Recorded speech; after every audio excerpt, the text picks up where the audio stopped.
Audio test 1 for the meeting stream.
Test 1, 2, 1, 2, 3, 1, 2, 3.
Good morning, ladies and gentlemen. I will begin the meeting in 1 minute. On va commencer la réunion dans 1 minute.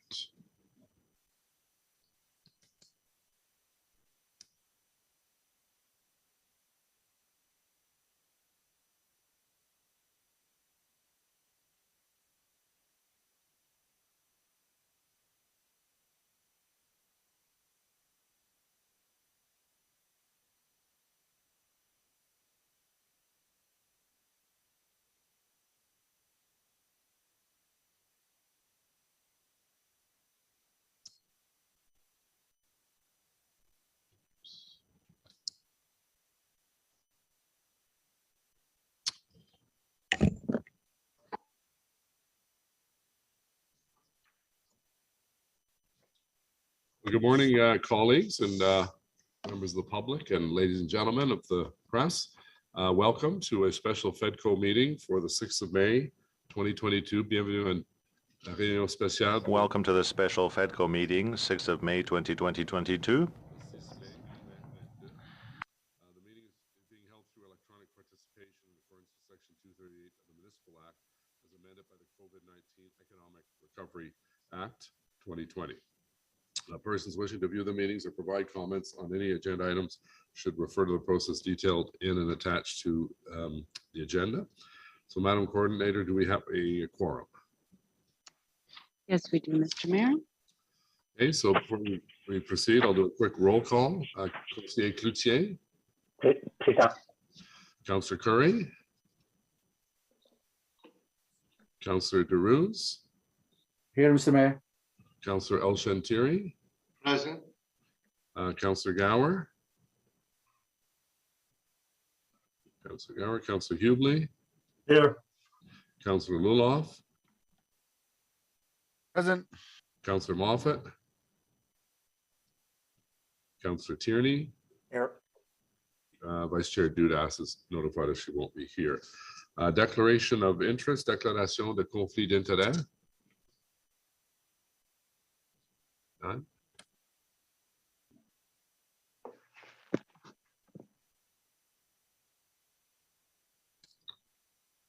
Item 1, Planning, Real Estate, and Economic Development, Lansdowne Partnership Sustainability Plan and Implementation Report.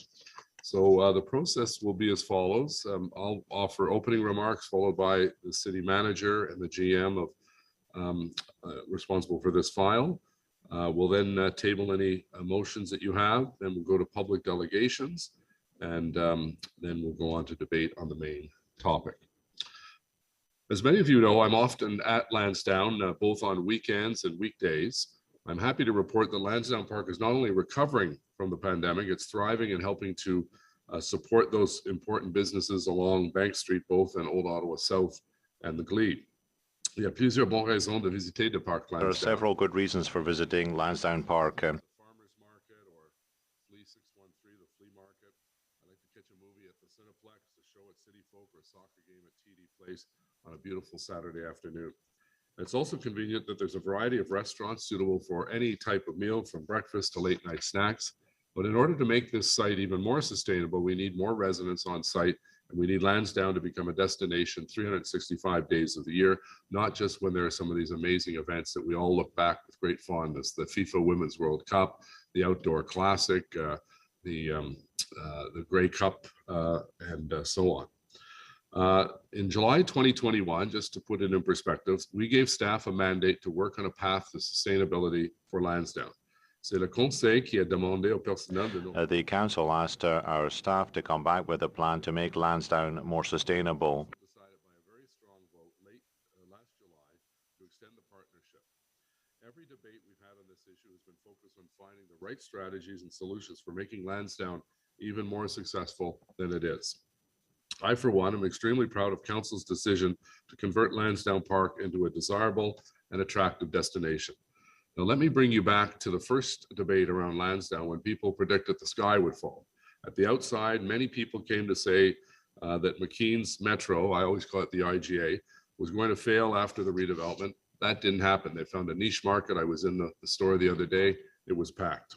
They predicted the demise of the farmers market. It's now thriving.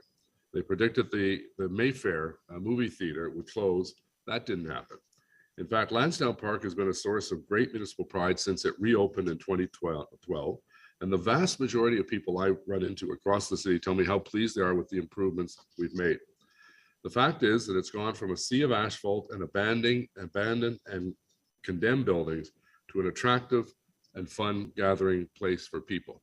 Now, this here sits in my office. It's a piece of the South Side stands, and it's a reminder that we have neglected for far too many years. Up until the revitalization a few years ago, we neglected the infrastructure at Lansdowne, public infrastructure that is owned by the taxpayers of the city. And many of you remember when the stands came down and they were basically with explosions and collapsed. And I took this as a reminder that we have an obligation to do better with our city assets. So we all know that Lansdowne, of course, is not complete, and it has to continue to grow. You'll hear people tell us, once again, the sky is falling because the framework proposal before us. There's a lot to like in this report, and there's a lot we can agree on in this report, namely that aging infrastructure of both the north side stands and the Civic Center need to be replaced. Just put that in, take that just for a moment.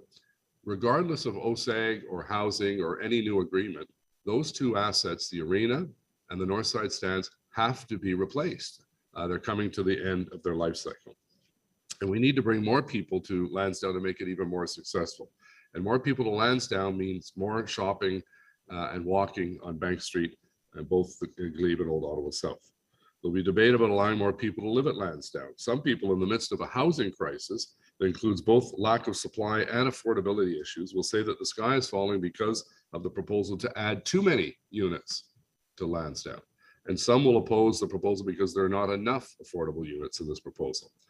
It came as quite a surprise to me to hear members of council rail against the potential expansion of the urban boundary, yet oppose meaningful intensification in their own backyards. And so I want to take this opportunity to share some interesting data with you. The population of Capital Ward, which I know well, has been quite stable compared to many other wards in the city. In fact, Capital Ward grew from 36,630 residents in 2001 to just 39,930, an increase of only 8% over 20 years. Over that same period of time, Kitchissippi grew by 8,970 residents, or 19% growth, and Somerset Ward grew by 8,300 residents, or 18.5% growth. During the same period, Barrhaven added 32,000 residents, or 48% population growth. And so it seems obvious that Capital Ward still has some capacity to grow and to help address the housing crisis that is all around us. But let's get back to the framework proposal before us. We all know that the municipal assets, as I mentioned, that date back to 1967, our centennial year, including the north side stands and the Civic Center, are near the end of their useful life. They're extremely energy consuming, and they don't support the experience sports and special events fans have to come to expect. In fact, they have to take over a large space to bring in porta potties when they have major events because the plumbing and the infrastructure of the north side stands does not sustain the size of crowds that are going to Lansdowne. We know that as an event center continues to decline, it becomes harder to attract events and maintain repeat guests. Ces installations sont à la fin de leur vie utile et il est temps. Well, these facilities are at the end of their useful life, and we have to replace them now. Bit the bullet and did the right thing for our new central library at Asuke, recognizing that costs would continue to escalate if we dithered on replacing the aging central library at Laurier and Metcalfe. We all know that we need to take a similar approach with Lansdowne, one that would make the jewel of the city sustainable and in the best interest of taxpayers. Mr. Willis, Ms. Stevenson, and Mr. Kanalakis and their teams have done exactly what we asked them to do, which is to come up with a plan for a more sustainable Lansdowne Park. And I commend them. They put a lot of work into this, and it's an excellent draft report. Staff are asking that we give them the authority to continue the work that was started in July of last year, following a report that received council's unanimous support. The report before us today is a result of our direction to the working group to look at all practical options to complete the revitalization of Lansdowne Park and ensure that the property tax uplift from the residential redevelopment broadly covers the cost of the new municipal infrastructure, or in other words, that it's self-financed. The report also builds in council's aspiration that there be a user pay contribution in the form of a capital surcharge on tickets. The plan also includes a proposal to add some height and density on the site, which would contribute to the long-term viability of the project. And the sight lines for the Aberdeen Pavilion are much improved with this project. The residential component would also add some much-needed affordable housing. Ce plan inclut des logements abordables dont nous avons. This plan includes social housing that we need. The issue of bringing public servants back to the core post-pandemic. The city has a key role to play in maintaining and supporting a vibrant central core with a more sustainable residential debate. Many cities in North America are challenged with the issue of hollowing down towns as families gravitate to the suburbs. Lansdowne Park can continue to play a critical role in our efforts to maintain an exciting and attractive core where people can work, live, and play. Le Parc Lansdowne nous aide à rendre notre centre-ville plaisant et attrayant. The plan is designed to make our downtown core attractive for visitors. Staff will be undertaking more due diligence on the legal, financial, planning, traffic, procurement, and the public consultation work needed to make Lansdowne Park and the partnership with OSEG viable for the long term. But I also like to remind you that in July of 2021, we gave missions to the staff to do additional due diligence on the financials. The goal is to ensure that the long-term sustainability of the partnership, to come back with a plan to revitalize the public realm and to replace the increasingly obsolete north side stands and the Civic Center. And we challenge them even further to include affordable housing, better connectivity to the city, to the site rather, and to improve city's financial position with the partnership. Over the last few months, the working group has been having open, frank, and challenging conversations with OSEG on how to make Lansdowne an even more attractive destination. I believe they've come back with a solid proposal that protects taxpayers and users of Lansdowne Park while ensuring that this site will remain successful for many, many decades to come. If approved today and at council later this month, there is significant work to be done and multiple opportunities for directions, consultation, and decisions in the next term of council. There are those who are saying that today is a final approval. Of course, that is not correct. In case you missed it, Joanne Chianello said this about the proposal in her May 2nd post on CBC, and I quote, "This month, the current council will decide whether to approve spending $8 million to work on, among other things, a formal funding strategy to replace the stadium's north side stands and arena. But the go or no-go decision will be made next year by the group of people we elect in this October. They might go ahead with the plan, scrap it entirely, or change it significantly." End of quote. I have to recognize that both Joanne and I see eye to eye on this important matter. We don't always, but this time we do. It's crystal clear from the framework report that there will be a number of reports in 2023, and the final decision will be made by the new council, not this council. There'll be additional work on planning approvals, design, massing, traffic management, parking, and of course the public park and its amenities. Also be significant additional public consultations, and as a result, things will undoubtedly continue to evolve. Il y aura plusieurs occasions. There will be several opportunities, in fact, to consult residents, and during the months to come, and a decision will be made by the next council. To have a solid plan, a viable business case, and a sound financial model before we brought this to the public and engage with the public in a meaningful way. Don't get me wrong, this could have been a fun blue skying exercise, but those often lead to unrealistic expectations and ideas that are not financially or practically deliverable. Divert the canal under the site, turn the Aberdeen into a two-tiered skating rink. Lots of great ideas, but most of them, unfortunately, not financially realistic. I believe the information contained in this report serves as a solid platform to debate how we proceed with the next phase of making Lansdowne even more successful than it is. We're not starting from scratch. We are not going back to the drawing board. We are working in the context of an existing partnership. One was recently extended by this council. Some people are saying that they want this to be, they want Lansdowne to be an election issue. I really hope it is. My experience over the course of 3 campaigns, particularly in those areas around Lansdowne, is that the people of Ottawa broadly want the Lansdowne Park partnership to be successful. There are some that don't want it to be successful. They're against any involvement by the private sector, and I respect that. I fundamentally disagree with it. Now is the time to have an open dialogue with the public, excuse me, because we're now better informed. We've challenged the assumptions. We have done the tough financial analysis needed to ensure the long-term success of this site and the partnership. In the coming months, we will continue to work with our partners, excuse me, at OSEG, with community associations and the Glebe BIA to revitalize and promote Lansdowne as a world-class destination for event organizers, excuse me, and for all residents and visitors for generations to come. To that effect, I'll be meeting with representatives of the Glebe Community Association's Lansdowne 2.0 committee next week to hear their perspective before the report rises to council. I know there are always strong feelings about Lansdowne, which I think is a good thing as people are investing in its success. But I want to remind all members of FEDCO and council that Lansdowne is an important citywide asset despite its location in the Glebe. If you ask our partners at Ottawa Tourism, they'll tell you that Lansdowne is a unique economic asset with the potential to continue to have a very positive impact and uplift on the tourism sector and our local economy.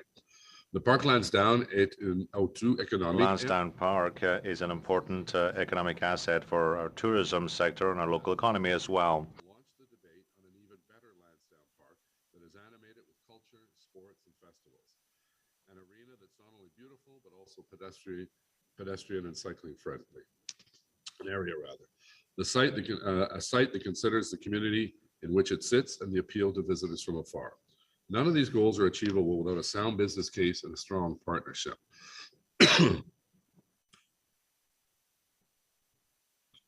But let's be real, Lansdowne's operators are not currently sustainable for our partner, and COVID has only made things more challenging.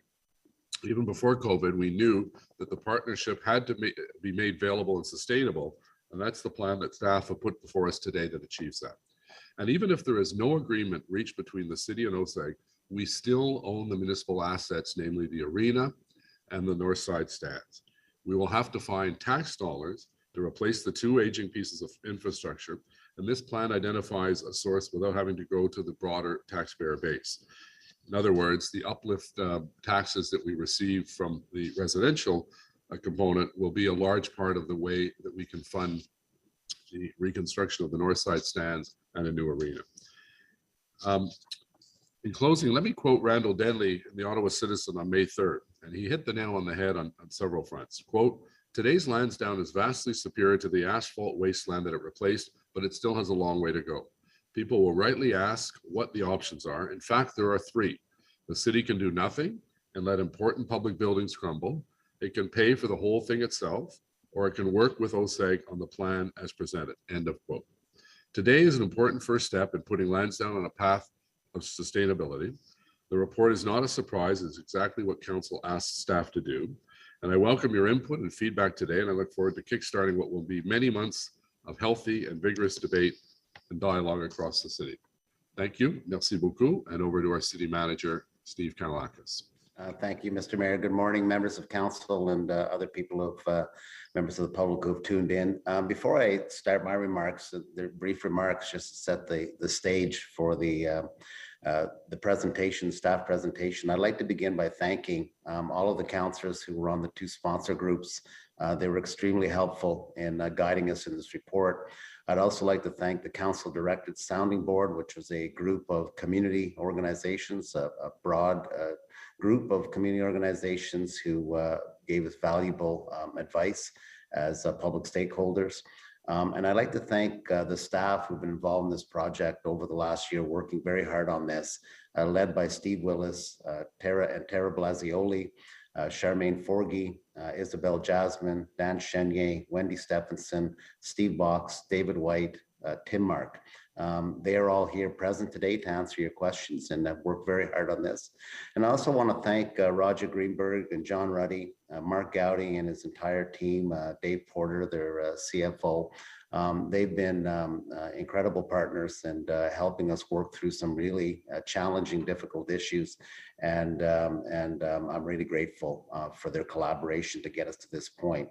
So before Isabel, Jasmine, and Steve Willis and team begin their formal presentation, I'd like to take the opportunity to highlight several key considerations about the Lansdowne report before you today. And I think first it's important to be clear about where we are in the process. The potential revitalization of Lansdowne Park has always been undertaken as a series of steps, originally and now, where staff does a due diligence directed by council at each stage and comes back to committee and council with a recommendation at each stage on the next steps. Council then decides whether to proceed and how to proceed.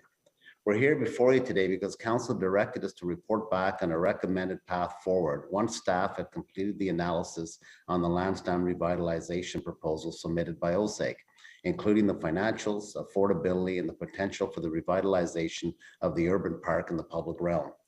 Staff have also ensured that the recommended path forward is consistent with the negotiating principles approved by council in July of 2021. The report also highlights that considerable work still needs to be completed before staff will be in a position to provide council with the necessary information and recommendations about whether to proceed or terminate the proposed revitalization of Lansdowne.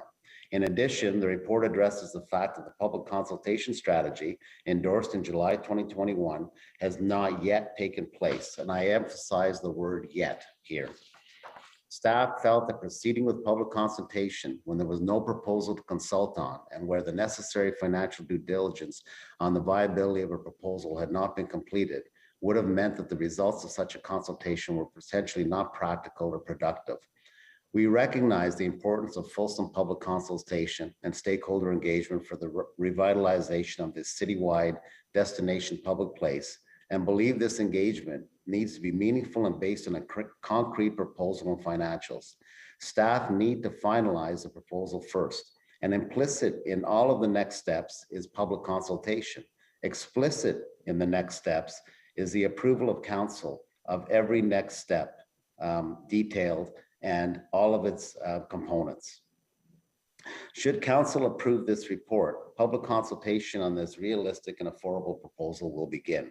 These consultations would include asking for input to improve the public realm and inform the completion of a comprehensive capital plan for the urban park over the long term. We know that if the report is approved, there's a lot of work ahead of us. In addition to the robust public engagement, the planning approval process, including transportation environmental studies, needs to be completed. We need to refine designs, costing and legal considerations, and the associated due diligence must also be completed.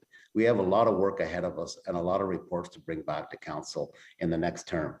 Several reports will be brought to council for consideration in 2023, including the expected request for delegation to finalize and execute the modified legal agreement and the authorization to proceed with legal close and implementation should negotiations prove successful.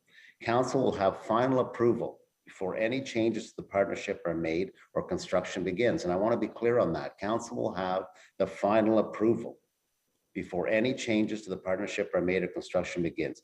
There will not be shovels in the ground this November, despite what was reported in the media. Both the city and OSEG have the opportunity not to proceed at each stage. And I know we're looking at this only from the city perspective, but OSEG as our partners also have to make a decision, and they have a lot of inputs into that decision about whether they want to proceed based on how we're approving the various stages going forward. It's not a one-way street. This is a partnership, and they've invested a lot of money in this partnership, and they have to take consideration about whether they want to go forward. Every indication is they do, and they've been working hard to ensure that they create a viable proposal that's to the benefit of themselves as a partner and the city as a partner. Our Deputy City Treasurer, Isabel Jasmine, will go over the financials. However, I want to take a moment to speak to the financial considerations of the proposal before council. The funding strategy outlined in the report continues to respect the financial principles directed by council. They protect Ottawa taxpayers by maintaining revenue neutrality. This partnership has benefited the city directly. Since Lansdowne began operations in 2014, OSEG has fulfilled its obligations in covering capital investments and operational deficits of over $160 million, which is $100 million more than they ever anticipated when they signed the agreement, the original agreement. And to remind you what staff have told you previously, should this partnership not continue or succeed, the city would be solely responsible for covering operational costs for the park, estimated to be in the range of $5 to $12 million annually, and the sports teams would no longer exist in Ottawa. This proposal provides that the priorities of funding the life cycle maintenance will be maintained, as will the continued requirement to OSEG, OSEG to fund operational losses should they arise in the Waterfall or closed financial system. In addition to this, OSEG has agreed to give up the return on and of their minimum equity, which amounts to over $54 million that they're giving up. They've also agreed to eliminate the 8% rate of return on their equity post-construction. These are significant indications of their commitment to this partnership and the commitment to this city. The Deputy Treasurer will show that the proposal, if adopted, would see the city receive a return on its equity and will continue to protect taxpayers while also continuing to work to make Lansdowne Park the destination event spot council first envisioned. Staff recognizes the timing of this report, though directed by council, is challenging given where we are in the term.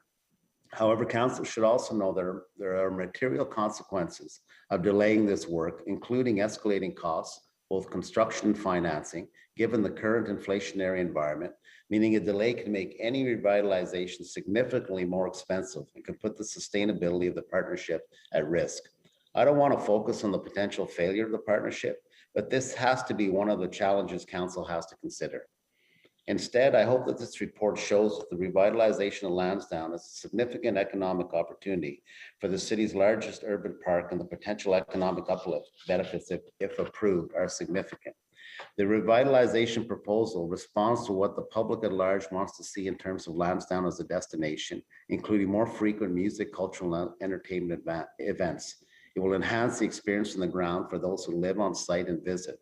The Lansdowne Partnership has achieved Council's vision of making what had become an admission-only gated asphalt and concrete campus in disrepair into a major regional attraction.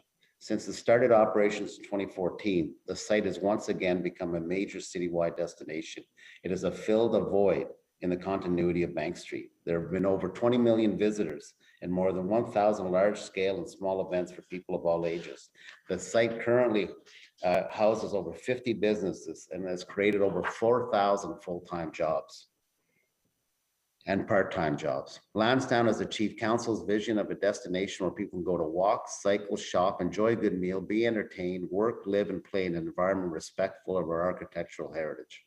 In conclusion, you asked the city and OSEG to see what could be done to address the fact that the North Side Stands, the Civic Center, no longer support the expectations of fans attending sporting and cultural events, and that financially, Lansdowne operations are not sustainable for our partner. Council recognized the benefit and importance of keeping the Lansdowne Partnership viable and sustainable, and directed staff to bring a proposal back to achieve this. Staff believe that the report before Council today sets the stage for achieving this objective, recognizing that if this recommendation is approved, there are many steps and Council improvements to come. So with that, Mr. Mayor, I'd like to turn it over to Mr. Willis and Isabel Jasmine to do the formal part of the presentation before turning it back to you as Chair. Thank you. Great, thank you. Mr. Willis. Thank you, Mr. Mayor. I have the clerk's office pull the presentation up, please. Mr. Mayor, first of all, and members of the committee and members of council who are attending, first of all, I thank the city manager for acknowledging my team who worked with me. This has been an intense 9 months of work. And in addition to the people that the city manager specifically named, I want to also acknowledge the work of Simon, Rob, Sue, Jason, and a special thanks to my associate general manager, Vivi Chi, who took over running a lot of the day-to-day operations of the department to give me the time to actually focus on this quite intensely. And I would be remiss if I didn't put a moment to thank Mark Gowdy. Mark and the OSEG team, we have worked very hard in the last 9 months. There have been a lot of discussions on a very wide range of topics. We've had good days. We've had days we were very frustrated with each other just because of the nature of the puts and takes you have to do in a negotiation like this. But at the end of the day, Mark has been an outstanding partner. He's been very open to the suggestions we've made on the financial strategies, some of the design changes that could be made to the project. And he and his team have been very open as we move forward through this process. And we're far from done yet, but I want to thank Mark and his team for their collaboration so far. May I have the next slide, please? I want to start with an overall summary of where we're at and really what's before committee and ultimately before council. Commercially confidential negotiations have led to a proposal from OSEG that meets the updated guiding principles for Lansdowne. It took longer to get the commercially confidential negotiations done than we expected. We were supposed to have reported early this year and then launch into the rezoning process and the public consultations and the rest that come with that. But the negotiations took much longer, which is why we're here today, since we were directed to report this term of council. The city has done due diligence and is recommending council proceed to the next steps, and I'll talk more about that shortly. The project would replace the city's functionally obsolete civic center with a new city-owned event center and north side stands. The city keeps the benefits of the Lansdowne partnership we already have, and as we have reported in the past, we're currently avoiding about $12 million in operating costs, which would be tax supported to operate the site because of OSEG's role in operating the site. The project is affordable and self-financing, and staff have independently validated costs and revenue projections. Next slide, please. The proposal includes 1,200 new residential units, 120 of which would be our affordable housing, and that helps pay for the project. The new financial arrangement simplifies the Waterfall arrangement that we currently have and improves the city's position, and Ms. Jasmine will talk more about that. Staff propose improvements to the Urban Park, Aberdeen Square, the Heritage Buildings, active transportation, and a way to pay for them. Consultation with public stakeholders, planning and negotiations will start on approval of this report. And there is a robust process that council already approved, which we will launch after we have council's approval of the next steps.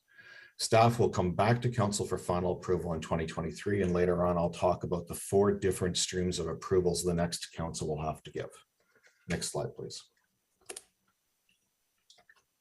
Just going back in time 9 months to council's July directions, we were directed to bring forward detailed plans and cost estimates for the revitalization of Lansdowne, a funding strategy for the city's portion, an assessment of revenue neutrality, and assessment of the financial implications for the city in the terms of the partnership agreement.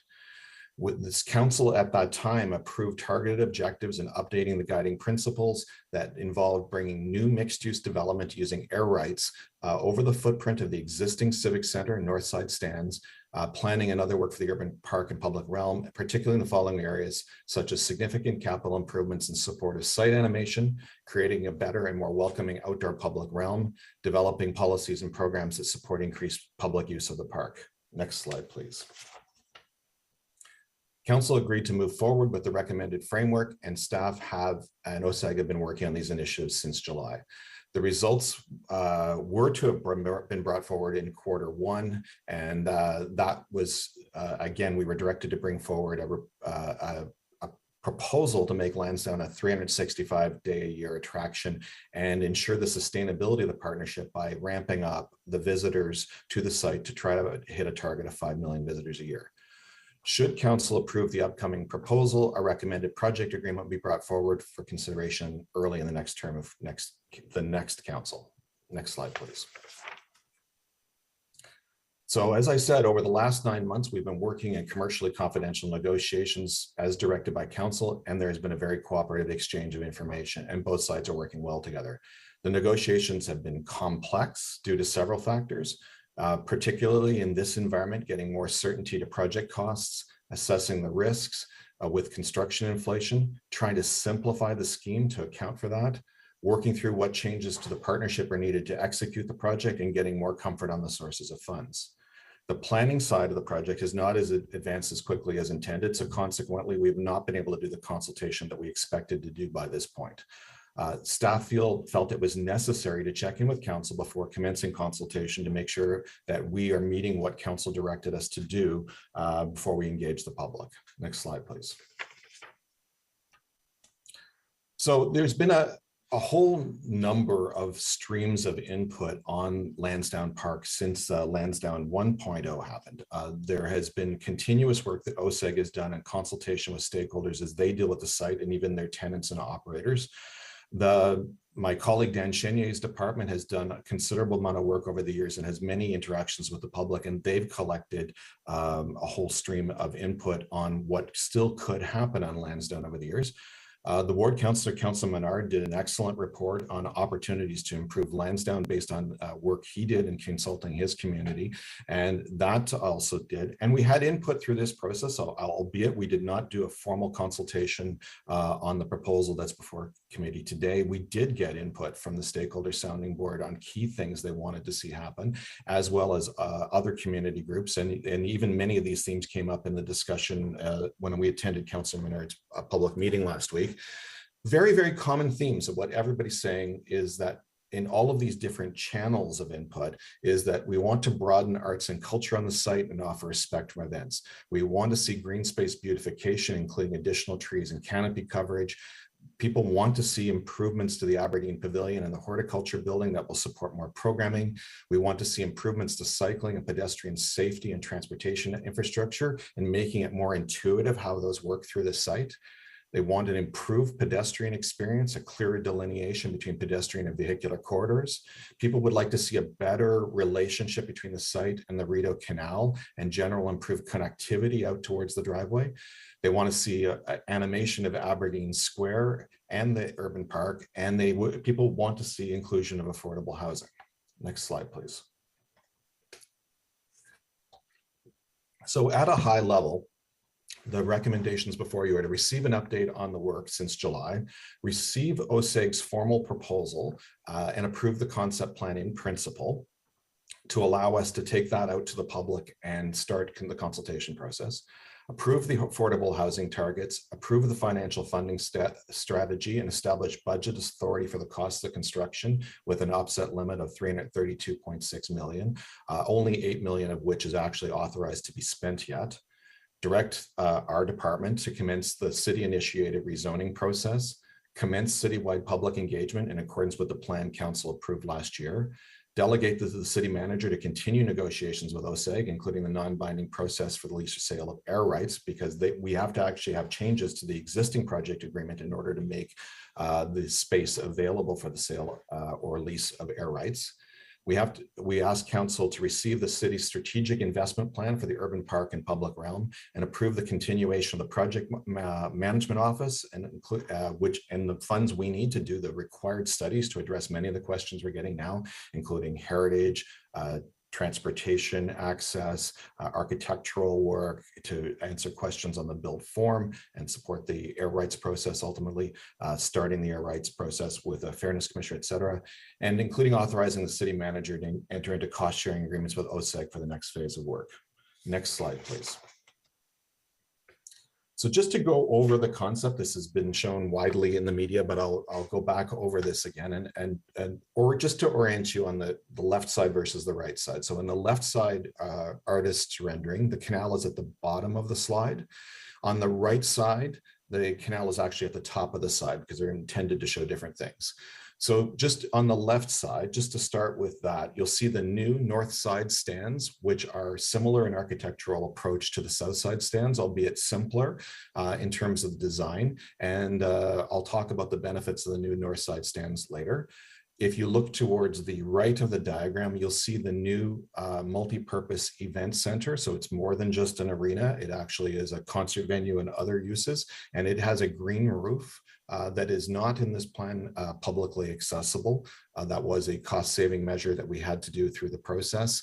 And we also see the berm that currently exists is replaced. The contaminated soil mound is removed from the site, but there is a new berm to replicate the existing condition and move the artwork a little bit further east. Behind that, over the footprint of the existing Civic Center site, and this is where I'll shift you to look at the right side diagram. So we have a new mixed-use development, which is there's a 2-story retail podium. There are 4 stories of residential on the podium, and then there are a variety of heights of buildings ranging in the 30s to 40s for the 3 different elements, and those have not been tested from any planning perspective yet, but it's really just as an illustration of how 1,200 units could be deployed on the site. One of the advantages of the new scheme is if you're standing on Exhibition Way looking towards Aberdeen Pavilion, today, if you were standing on that spot, the right side of your view is obstructed by existing protrusions into that view plane by the retail elements along from the Civic Center. This actually widens the view of Aberdeen Pavilion, so it pushes the face of the building back a little bit away, and it widens the sidewalks because right now there's very, very small sidewalk on the south side of Exhibition Way. And this replicates the sidewalk on the north side for a much more generous pedestrian experience. Next slide, please. This is the view from the Rideau Canal, which shows the relationships of the views to the protected heritage view planes. So the red lines show the protected heritage view planes, the core heritage view planes, and the blue lines show the context lands in the existing heritage agreement with the Ontario Heritage Trust. So it shows how we're replicating really and having a very similar view from the canal side through the deployment of the green roof on the event center and the removing of the berm on how we do this. It's called the framing land. That is really what's changed in the relationship with the existing agreement. Next slide, please. So the new event center and north side stands will create the conditions that will reverse the decline of fan participation on the site. New facilities will attract more fans to the existing teams. Other cities in Ontario that have renewed their OHL-sized arenas have seen attendance increases, and probably most instructive, the Ville de Gatineau recently replaced the Gertin Arena, and their attendance is up considerably with the new arena. New modern facilities bring more people back. The fan experience will be better. Both the arena and the stadium stands will be more comfortable. They will have improved physical accessibility. The washrooms and food and beverage services will be much better for patrons. For the members of council who did the walking tour, we took them to the existing Civic Center. You recall that the kitchen services are buried in Mark won't like me saying this, in the dungeons of the Civic Center, and staff have to trundle considerable distances to serve the various outlets in the facility. The food and beverage services will be centralized in the event center building and more effectively service the event center in the north and south side stands. And the event center itself will have considerably better sight lines for hockey games and concerts. If the event production experience will be improved, the event center will have proper back of house facilities, including better gender balanced change rooms and preparation rooms for entertainers. And there'll be modern telecommunications and broadcast facilities for this new facility. And you'll recall, again, for those of you who are on the tour, the existing broadcast facilities are mothballed right now in the Civic Center. Next slide, please. You know, Ottawa is missing a venue for medium-sized arts and cultural events. The event center will fill a critical gap in the Ottawa market for contemporary venue for mid-sized music and cultural events that are currently bypassing Ottawa on national tours. They're not stopping in Ottawa because they don't find the Civic Center as an appropriate mid-sized venue as it is today. A mid-sized facility will help support the city's music strategy. It can supplement the offerings of existing music festivals with a facility designed to host major music events. OSEG will aggressively market the new facility for high quality sports and cultural events, and which will have a broader spin-off effect on the local economy, particularly since they will enhance the tourism appeal of Ottawa. The new event center will seek a high level of sustainable design and be energy efficient, replacing the Civic Center, which is one of the worst energy performers in the city's entire real estate portfolio.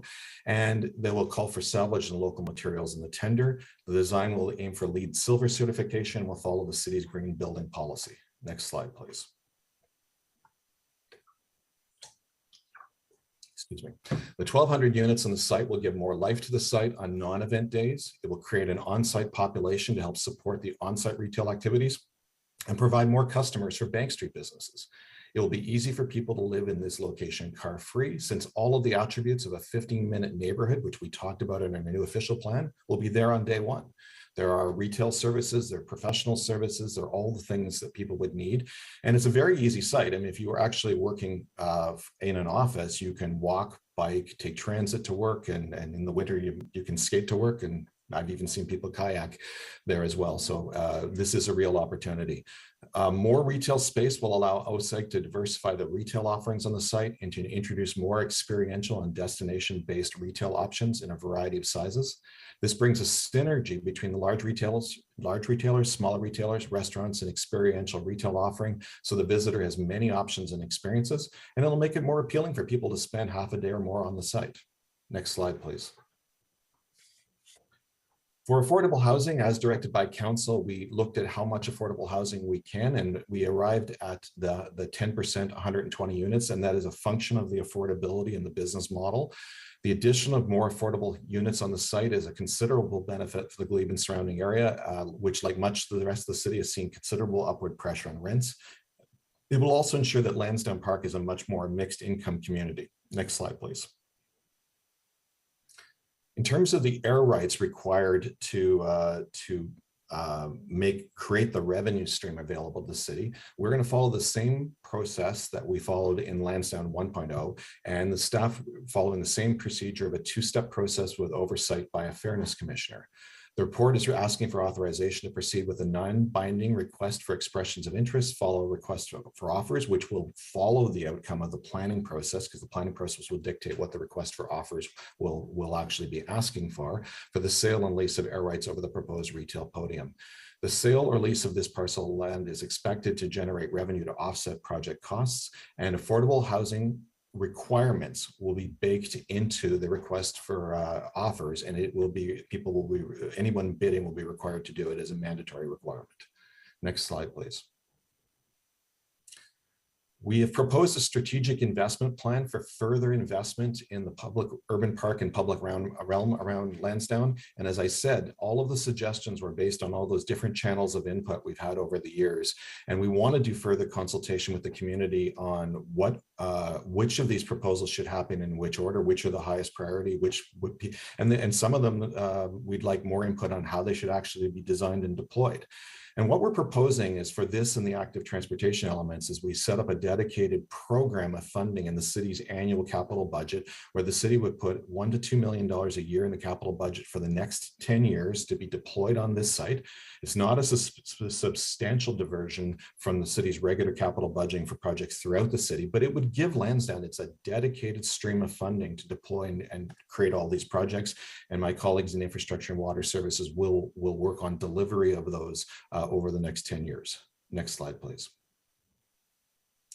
Likewise, with all of the concerns about active transportation and trying to improve the accessibility of the site for non-car modes of travel, the city has identified a whole series of active transportation projects. City staff and I thank my transportation planning team for coming up with this based on their knowledge of the site and interactions with the public over the last 10 years. And we've come up with a whole series of active transportation improvements. Again, many of these will require some further advice from the community about priorities. We'll need to work with the NCC on how this integrates with many of their plans, because as you can see through the top of the diagram, the NCC is the actual landowner in control of many of those. But we've already filed for some of these applications for federal stimulus funding, because there's a program that's live today, and we want to seize the day and get as many of these in play as possible and complement other initiatives we've done to improve active transportation on the site. Next slide, please. I'm going to turn it over to Isabel at this point. Thank you. Thanks, Steve. So the Lansdowne partnership has been in place since 2012. Both partners have contributed to this partnership in different ways.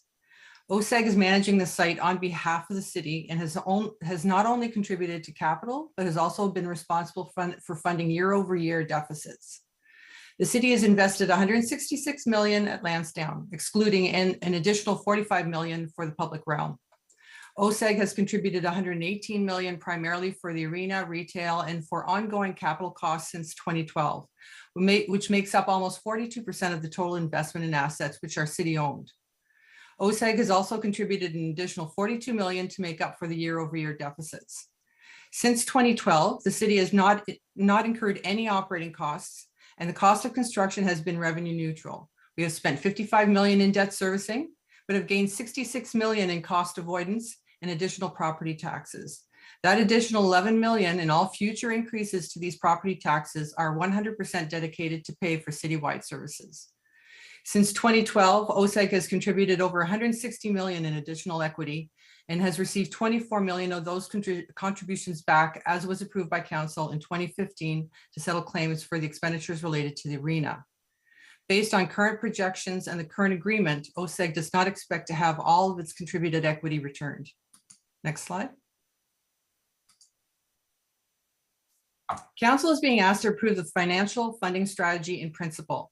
This would give staff the authority to continue to do the work required to come back in the next term of council with all the necessary details and analysis to approve the project.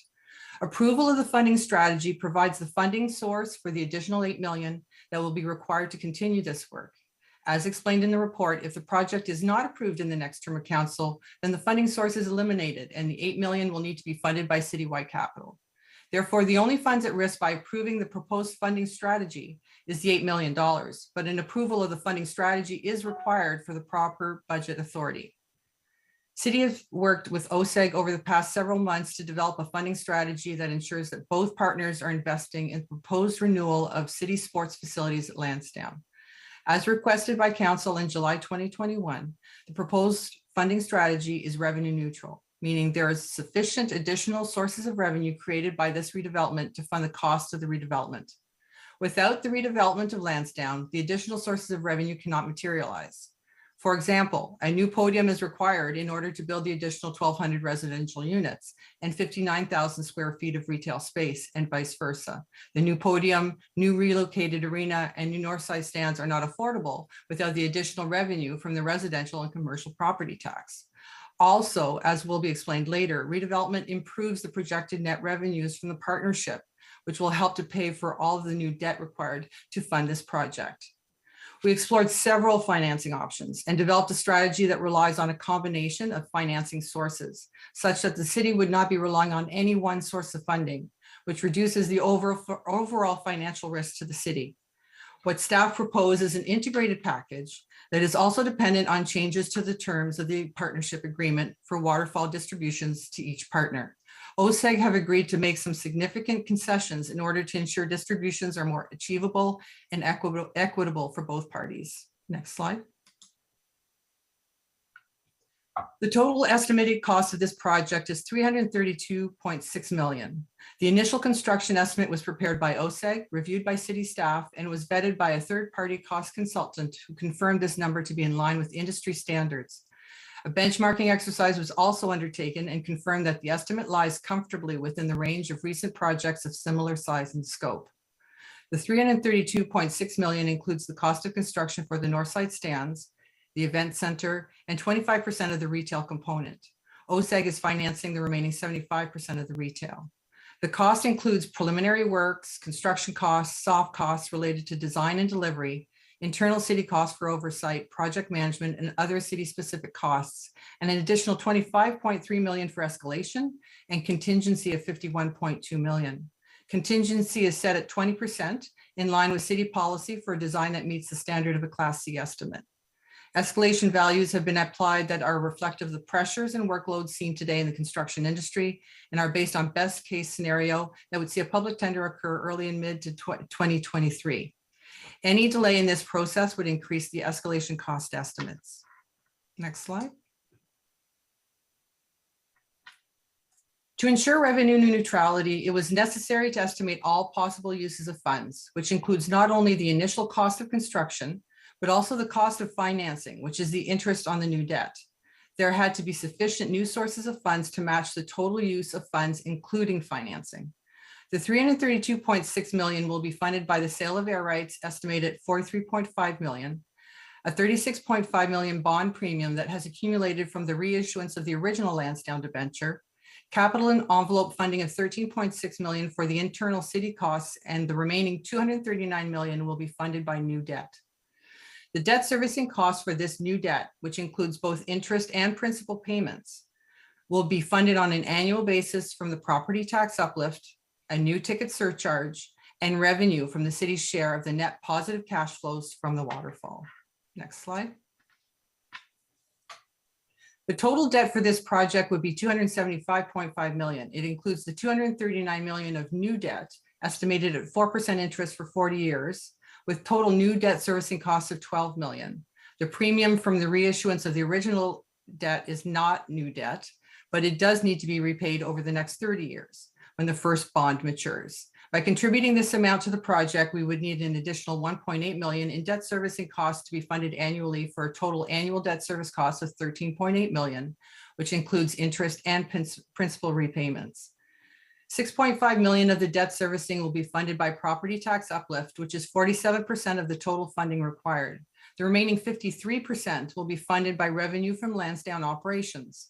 $800,000 is guaranteed annually by OSEG and would be funded by revenue from a ticket surcharge. OSEG would have to make up the difference if revenues were lower. The remainder would be recognized as city contributed equity and would be repaid from the net positive cash flows each year from the waterfall distributions. The funding strategy for debt servicing is based on the premise that funding will come from various sources, minimizing the risk of relying on just one source of funds, and includes some minimum guarantees. So for example, if actual property taxes are lower than estimated, then the city's contributed equity to be funded from the waterfall would increase to make up the difference. The new debt of $239 million would only be issued at the end of construction when the event center, Northside stands, and retail is complete in 2027. And when a portion of the residential units are built and the city is starting to receive the property tax uplift. 90% of the property tax uplift at stabilization date, which is the date when the actual property tax values are confirmed, will go towards paying the debt servicing costs for the next 40 years. The remaining 10% will be additional tax revenue to cover other citywide services, and any future property tax increases will all go to fund citywide services. The garbage fee will be separate and will pay for garbage collection. The water bill will pay for water and sewer services. The education tax will also be collected over and above that to be paid to the province. This site also takes care of snow clearing and other maintenance services. Therefore, the 10% in addition to future tax increases should be more than enough to cover city services for residents on this site. There is still more financial analysis required in the next steps of this project to fully assess the benefits to the city from a legal, technical, and operational perspective, and ensure that no one partner is benefiting at the expense of the other and that the city's interests are protected. Next slide. So OSEG has made some significant concessions in the structure of the waterfall to ensure the city is paid earlier and to share more equally going forward. The first projections back in 2012 assumed that the city was receiving over 90 million from the waterfall, but we were not expected to start receiving anything until 2031. With these proposed changes, we would now share in positive net returns day one, and the risk and returns to each partner is more balanced. The waterfall framework changes are proposed as an integrated package and work together to maximize the funds available to the city. First, in order to increase the funds available for distribution to the city, OSEG is willing to write off its $30 million minimum equity contribution and accumulated interest of 24 million for a total of 54 million. We are also proposing that the city write off the accumulated interest of 18 million on its deemed equity. This is the 8% return on the market value of the retail component lands. This 18 million has no cost to the city. No cash was contributed, and the 18 million is only interest earned on land we already owned. So it is really only an opportunity cost, and writing this off has no cash or budgetary impact on the city. The 8% interest included in the current model is one of the key factors consuming all future net positive cash flows available to the city.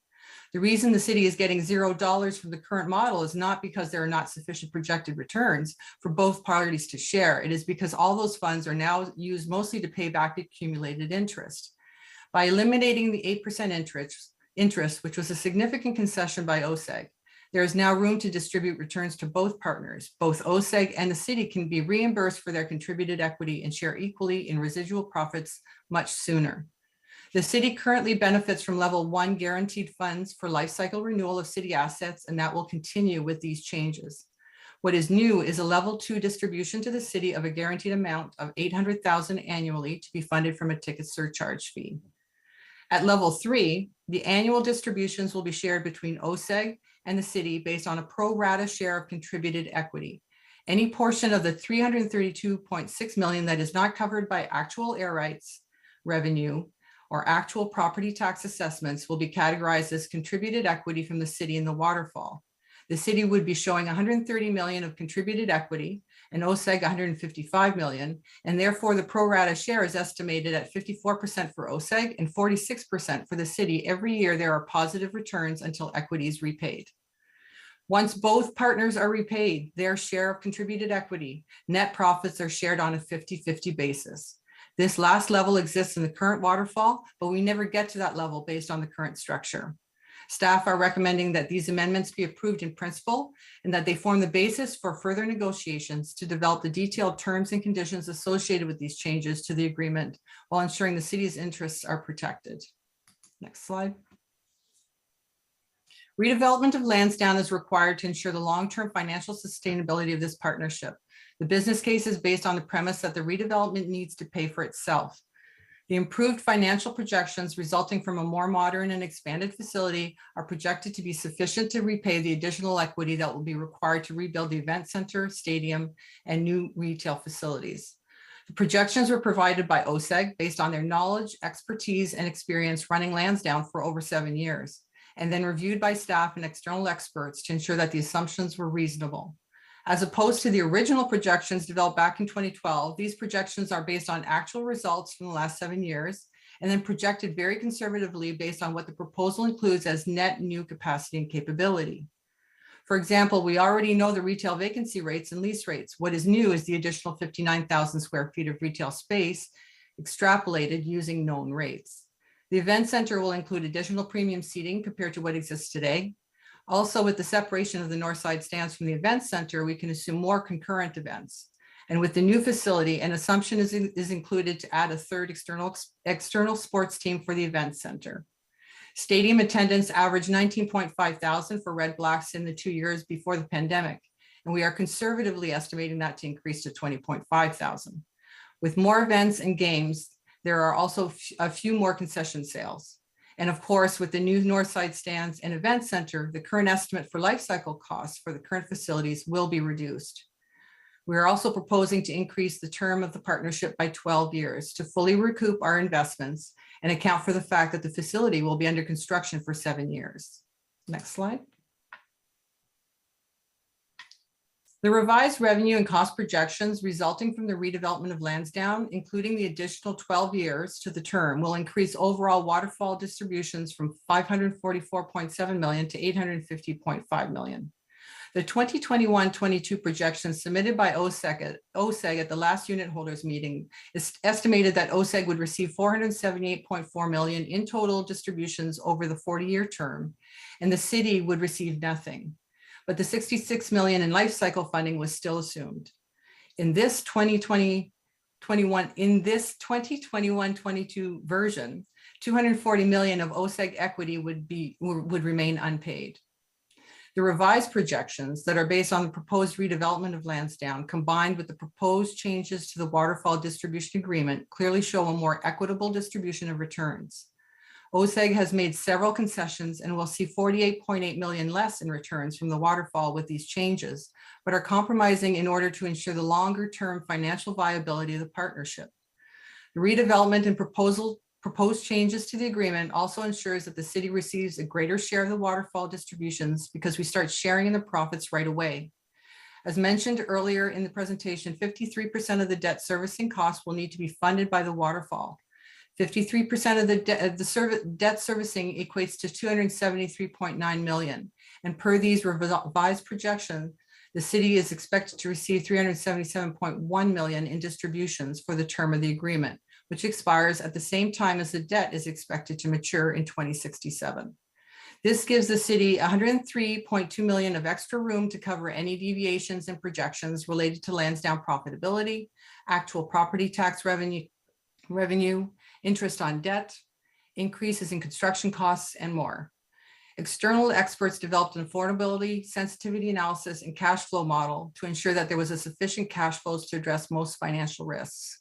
It is expected that the limit of financial risk that the city may have to absorb in an unlikely worst-case scenario is $4 million annually, and that this could be absorbed by increasing the city's debt servicing budget by less than 0.5%. Staff will also continue to pursue other funding options such as low-cost financing from government lending entities or opportunities to apply for stimulus funding grants. Next slide. I'll pass it to Steve. Thank you, Isabel. So Mr. Mayor and committee members of council, what's before you today will lead to a whole series of next steps. So if council approves this report as recommended, the next step is an extensive public consultation process as approved last year. And in order to commence that public consultation process, we'll put information that's been shown, the OSEG proposal on our city dedicated website, start building up a mailing list. But we also need to do, which is part of the project financial request in front of you, we need to do the architectural work, the traffic and transportation, transit impact analysis, the heritage impact analysis, and a whole bunch of other technical studies over the next couple of months that will allow us after the election to go back out and have a full-blown public consultation and have answers that we've been asked to questions we've been asked as recently as this last week. So the rollout of the public consultation plan will be extensive, and then that consultation will feed into 4 streams of approvals for the next council to do. The first stream is approving the refined sports facilities design, because after all, these are city-owned assets, and we'll seek council's authority, and then that will be required before we could actually tender for construction. We'll need council's approvals of the air rights framework and the air rights proposal, the winning proposal. We'll also need council's approval of the rezoning, and I'll talk about that more in a moment. And we will also need council's approval of the legal agreements to revise the partnership as Isabel described. And all of these 4 streams of activities occur in the next term of council. Next slide, please. The rezoning process that's required is we do need to change the zoning. So we need a change in the land use designation for a portion of the event center to be constructed, which is currently in the open space subzone. We need new land use permissions and performance standards to be established, including but not limited to the dwelling units, height, density, setbacks, and addressing the previous cap that's on the site on the number of units and things like parking. We need amendments to the height schedule, as I said, to define and establish the new maximum heights to support the high-rise development.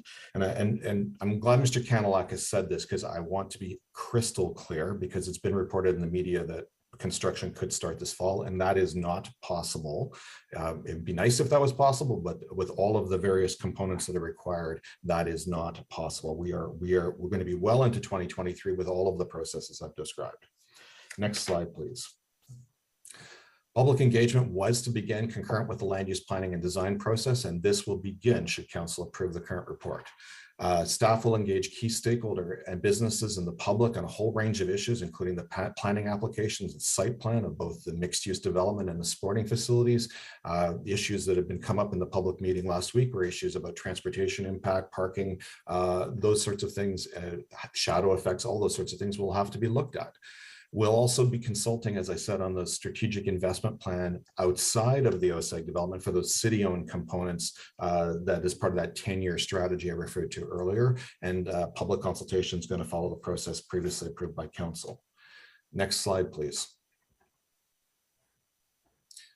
So the air rights process is a two-step process. A non-binding request for expression of interest will be initiated should council approve this report. That's to find out who is interested in a competitive bidding process for the site. As I said, it's non-binding, but we'll establish who's interested in that.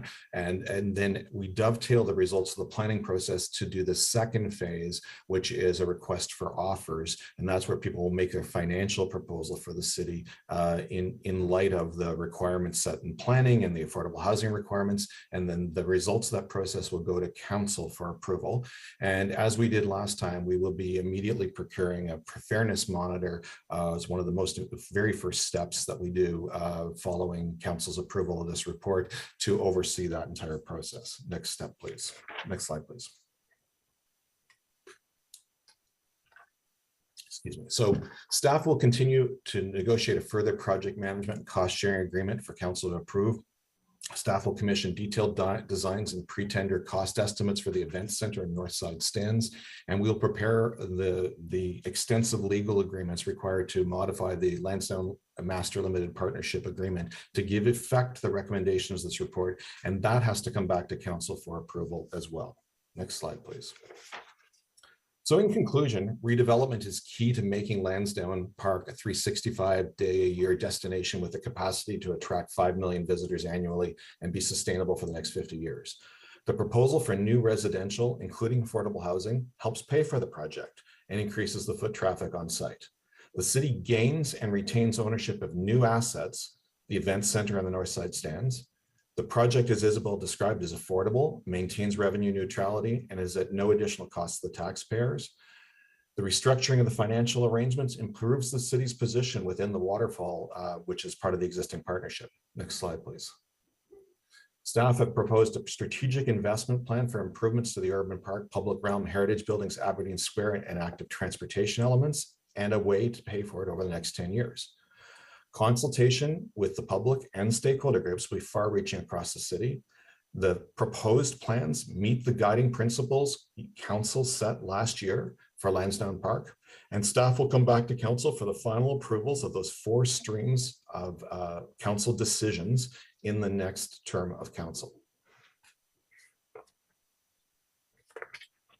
Next slide, please. Sorry, that's it. Thank you, Mr. Mayor.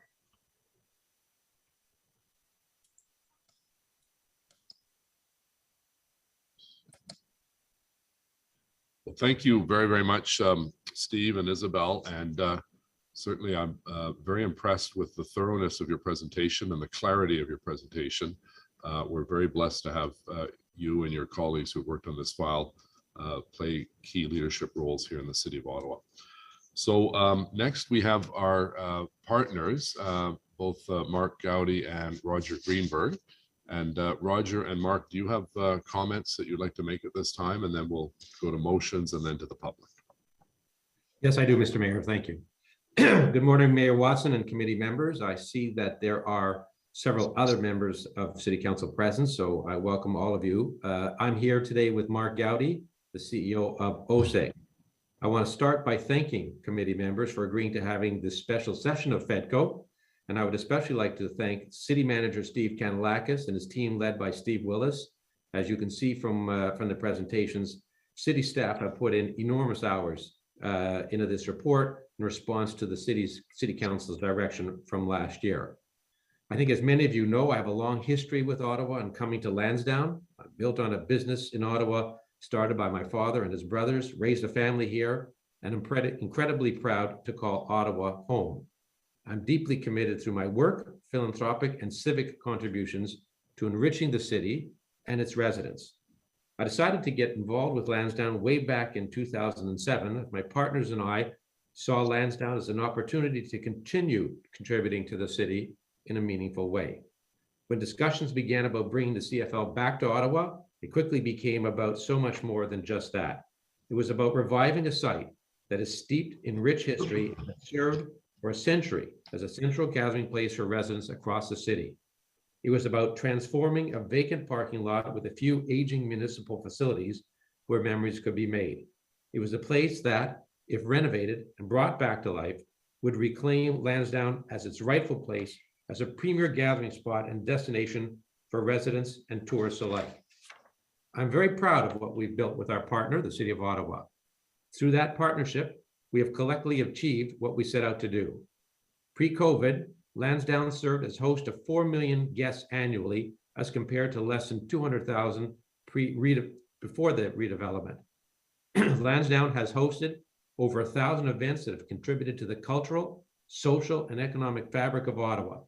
Some of my own personal favorites include the 2017 Grey Cup and the NHL Outdoor Classic. You can't get more Canadiana than those two events. Visitors from across Canada got to see firsthand what a hospitable and not all that boring town we can really be. Seeing residents from across the city enjoy all that Lansdowne has to offer has been a source of tremendous pride for myself and my partners. But while we've been incredibly proud of what we've been able to accomplish together, it cost a lot more than anticipated. As you heard from Isabel's presentation, well in excess of $100 million, all of it paid by OSEG. In hindsight, there are two things that we should have done differently back in 2010. We should have replaced old Centennial facilities on the site, and we should have included more residential on the site. Thankfully, we have an opportunity to address those deficits now. After years of reporting financial challenges of operating aging municipal infrastructure, we started this process in earnest with the City of Ottawa in 2020, in the midst of the pandemic, when our business, a business of mass gatherings, was hit hard, like so many. Last year, City Council asked us to come back with a proposal to replace decaying and functionally obsolete city-owned facilities that respected the 2010 Lansdowne guiding principles that were developed with widespread community consultation, and that was tax neutral. With a lot of concessions on our part, we have done exactly that. We are proud to have worked on a proposal with the city that will generate all the funds required to replace these city-owned facilities.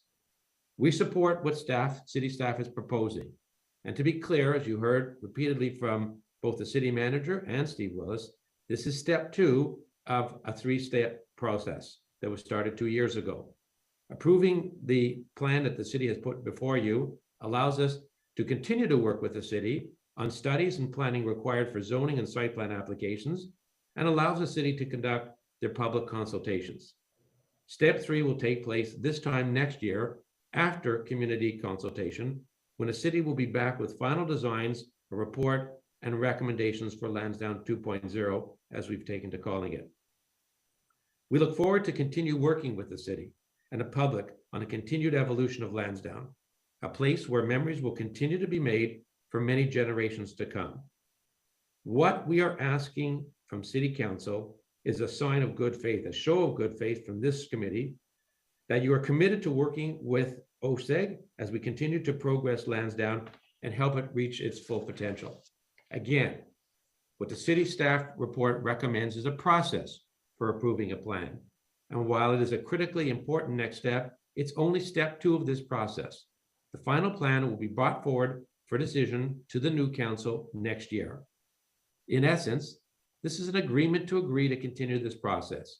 It will constitute a strong signal that City Council, our partner, wants this partnership and Lansdowne to prosper long into the future. I'm happy to answer any questions, and Mark is here to help me in case I stumble on 1 or 2 of them. Thank you very much, Roger. Mark, do you have comments as well? No, Mr. Mayor, I'll just answer any questions there are. Thank you. Okay, great. Well, listen, thank you all very much. So we have 3 motions before us. The first by Councillor Moffat, if you'd like to introduce it, Councillor Moffat, on the staff report.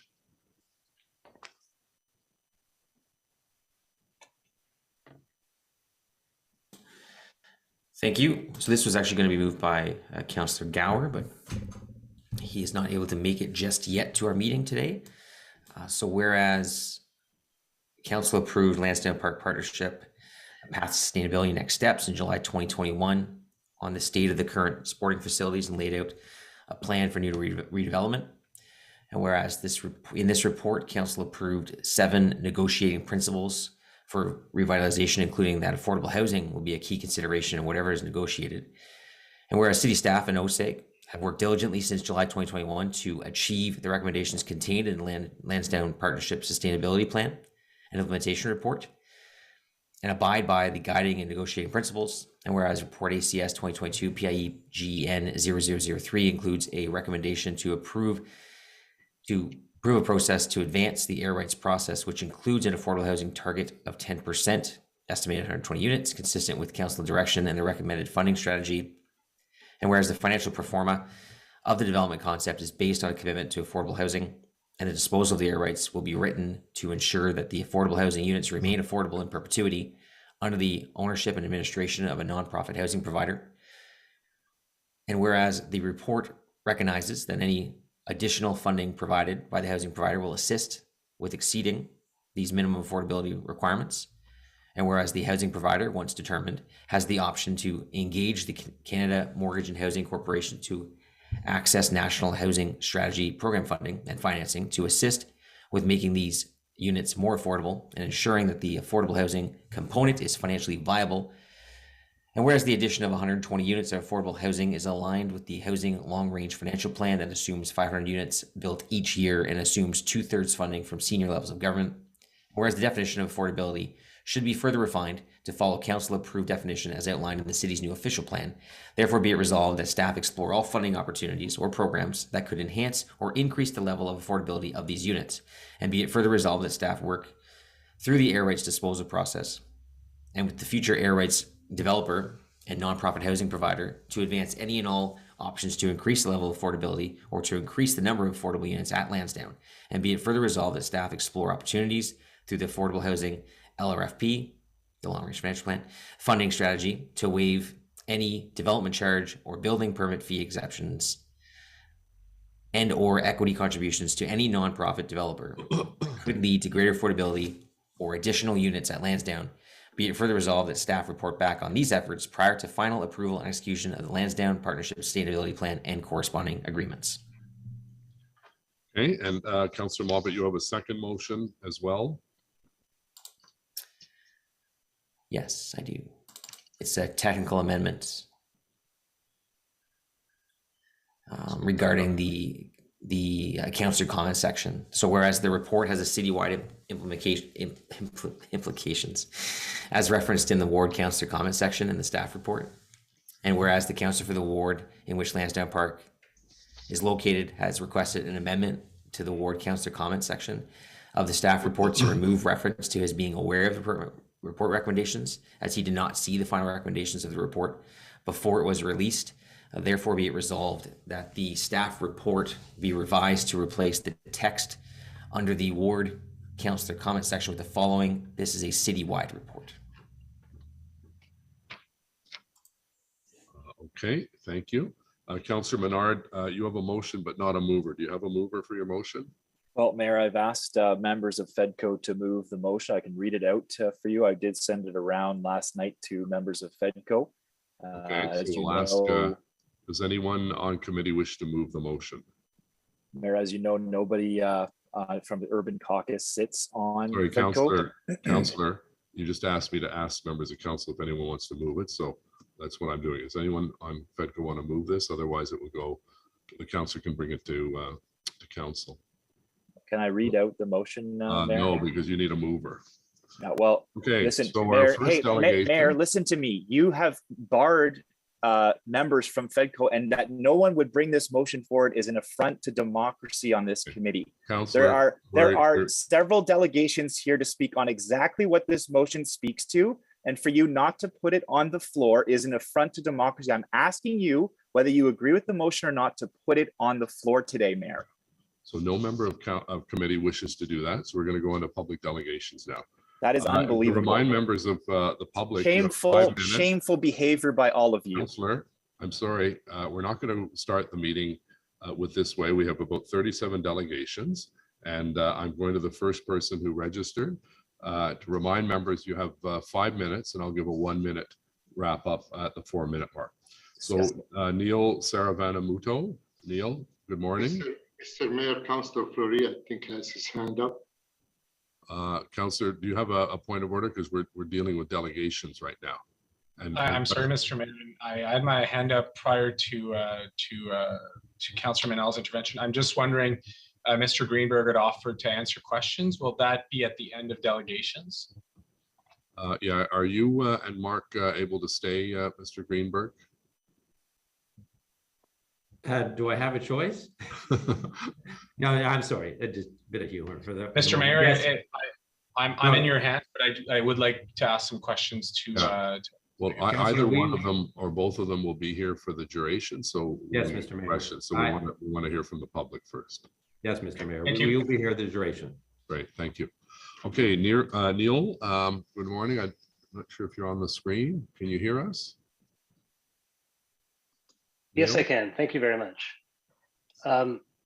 Mr. Mayor, I'm an economist. I spent most of my career in international public finance, and I believe it's critical that we revitalize Lansdowne. I support intensification, but I do not believe that this proposal is in the best interest of the public. There are other options that we are not considering. I believe also that it would be an error to proceed at this point with approving a business plan and a financing strategy that creates a budget authority of $332 million. That's what's being proposed to council. This is not a check-in. So let me talk about 3 fundamental concerns that I believe merit more consultation and which fall under one overarching question: why the rush? So first, the overall strategy. Lansdowne has not been the success we hoped for. A number of elements that are there work very well, but the people of Ottawa were promised an urban village.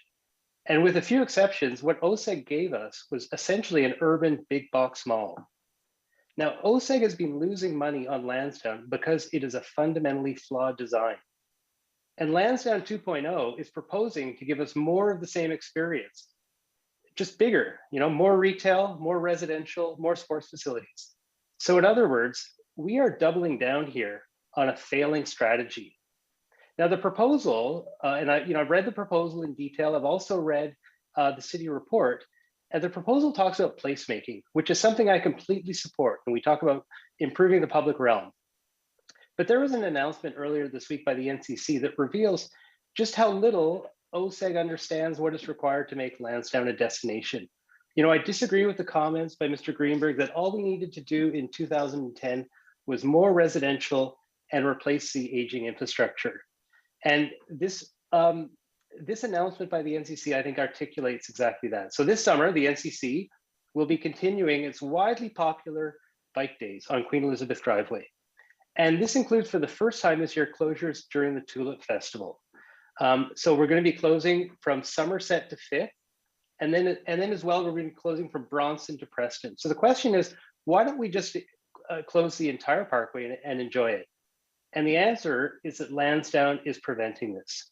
But placemaking, coming back to that, is about providing a safe space where people can have memorable experiences and interactions, and most often without the stress of vehicles. And that's what the Lansdowne proposal is getting wrong. Like Queen Elizabeth could be the perfect gateway to bring 5,000 daily canal users into Lansdowne. But we're neglecting that option because we want to go with this concept of essentially an urban big box mall. So Lansdowne will never be a destination of choice or achieve its visitor targets until we meaningfully consult with people on what they actually want. My second concern is around the financing. We talk about this plan being self-financing, but I'm not convinced that's actually something that will materialize. Like, number one, it looks like we're assuming that Lansdowne gets $50 million in existing city resources that could be spent on other priorities. Number two, the tax revenue uplift from new development is being used primarily to support debt financing.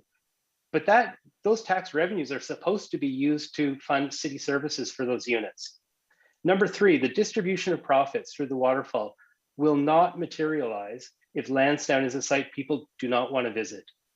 If the Waterfall fails to pay out to the city, and let's remember, that's currently the case, despite the initial promise back in 2012, taxpayers could be left with a bill of up to $7 million annually. So we need more consultation, we need more transparency to understand if the basic financing assumptions are reliable. So let's take our time to get this right. And that brings me to my third concern, probably the most important one, and that's integrity. 1 minute. So who stands to benefit from a rush process? Is it the private developers who will build these 40-story towers on public land? And how much of those potential beneficiaries contributed to council members' campaigns? So I didn't hear anyone declare a conflict of interest at the start of this meeting. But private developers and their families have contributed over $400,000 to Ottawa municipal candidates in the last election. So there may be no real conflict of interest, but on the face of it, there is an apparent conflict of interest. And the code of conduct for councillors requires you to report on both real and apparent conflicts. So by all means, send this to council for information, but the idea that council would be approving business and financial plans when we're really just at the concept stage, this defies common sense. So I'm going to recap. We're doubling down on a failed strategy. Neil, sorry, you're not going to be able to recap because your time is up and we have a question by a member of council. So Councillor Menard, you have a question?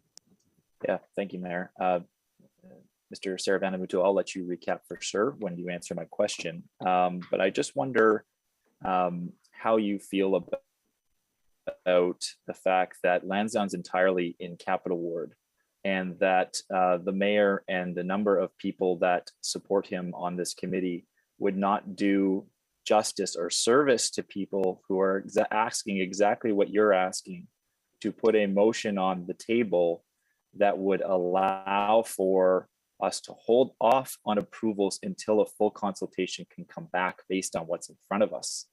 I wonder how you feel about that as a resident, and about democracy in the city when this sort of thing takes place. Well, consultation is absolutely critical, not just for democratic purposes, which in and of itself should be a reason to do this. It should be an incredibly important reason to do this.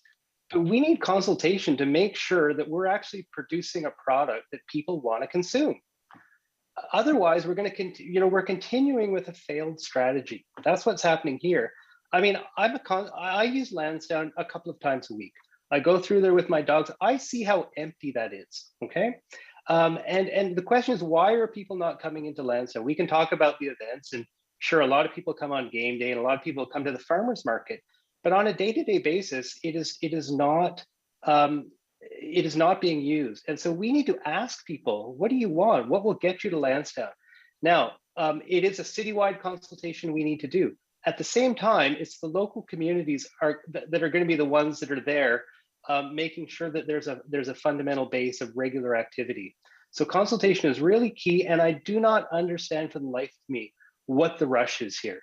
Why can't we take our time and hear what people want and get it right? Thank you for that. And just a follow-up question, you mentioned the finances. I just want to dig into that a little bit more. We've heard people say that this is self-financing or revenue neutral. You've pointed out that that is completely untrue and false, that there will be debt taken on by this city and that taxes are used to pay for citywide services. But in this case, they're pretending that those taxes will cover the event stadium and the new stands and the retail without having any effect on taxpayers or citywide services. You're an economist. Why is that strategy, which I understand has never been used in Ottawa before except for Lansdowne, why is that strategy, why does that need to be debunked? Well, look, there's a lot of risk involved in this strategy that we haven't seen come up in the presentations so far. We had a financial presentation earlier on where we're taking on $13.8 million in debt. And again, it's paid for through the property tax uplift, or partly paid for through the property tax uplift of those new units. But again, those new units, I mean, who's paying for their fire services? Who's paying for their library services? Who's paying for their garbage collection? If 90% of the property tax uplift is being used for debt service. Now, I want to talk about the risk of the financing here. So we've got debt servicing of 13.8 million a year for 40 years. What can we count on? So we know that there's going to be an $800,000 a year ticket premium that we can count on. We've talked about the property tax uplift is estimated at about 6.5 million. So let's take that at face value. What we're relying on is distributions from the Waterfall. So we're relying on profits from the partnership to finance the remaining about 7 million. Now, let's go back to the original Lansdowne 1.0 proposal in 2000, about a decade ago. And if the media, I looked up the media reports yesterday, and the original proposal was that the city would get back $152 million through this waterfall over 40 years. Okay, $152 million over 40 years. And then, of course, that was revised. It was revised down to $0 over 40 years. So the question is, how reliable are the distributions from the waterfall? And the other interesting point about the proposal is that it's not only the actual proposal, if you look at it, it's not actually just self-financing. The actual proposal is saying that we are going to make $100 million profit, that the city is going to make $100 million profit off this venture. Now, why is no one highlighting that? Like, why is that not the headline, that we can do this, and not only can we do this, but we can make $100 million profit? And the simple reason is that no one believes it. We would be laughed out of town. And so the best that we can do is say, oh, it'll be revenue neutral, when there's a considerable risk to the city that we could be on the hook for up to $7 million in debt service charges for the next 40 years. Thank you very much. Okay, Councillor Curry, please. I just have a quick question based on Councillor Menard's question. But Neil, thank you for your presentation today. Are you aware that this motion that Councillor Menard was going to put forward can come to council and then there would be 24 votes on it? That's obviously one option. I haven't seen the motion. I haven't heard it. I'd be very happy to hear it and to better understand the implications of it. Yeah, but if it comes forward, then you'd have the entire council to be able to consider that, not just a committee with a few members. Well, that's a statement of fact, yes. Yeah, great, good, because that's what I was thinking too. Thank you. Councillor McKenzie, please. Questions to the delegation. I think you're on mute, Catherine. Sorry, I just want to pick up on that last point, Neil. Had the motion been in front of us today, it would have been introduced and you would know what is in it and you would be able to speak to it, as would everyone else who is here.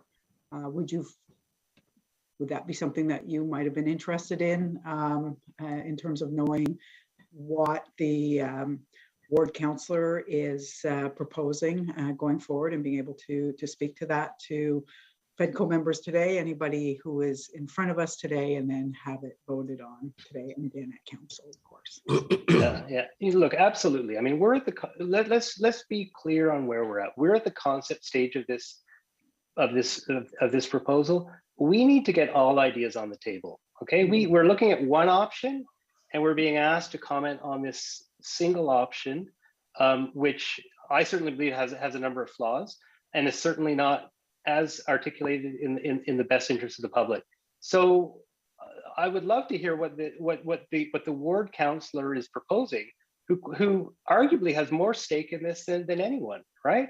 So I don't understand why we are not allowing a free and open debate, and which comes down to the fact that we need consultation on this. We need discussion. This is an incredibly important project for the city, one in terms of finances, but two in terms of city building and what we're going to be leaving for the generations to come. And to rush this, like I come back to the question, what's the big rush? Now, Mr. Mayor, I did hear you say that we can't dither. I mean, we saw what happened with the library where there was significant cost escalations. I mean, the library is a completely different case. In the library, that was costed before the pandemic, and the cost escalations were after the pandemic. So let's, I don't think that's an appropriate example here. Thank you. Thanks, Neil.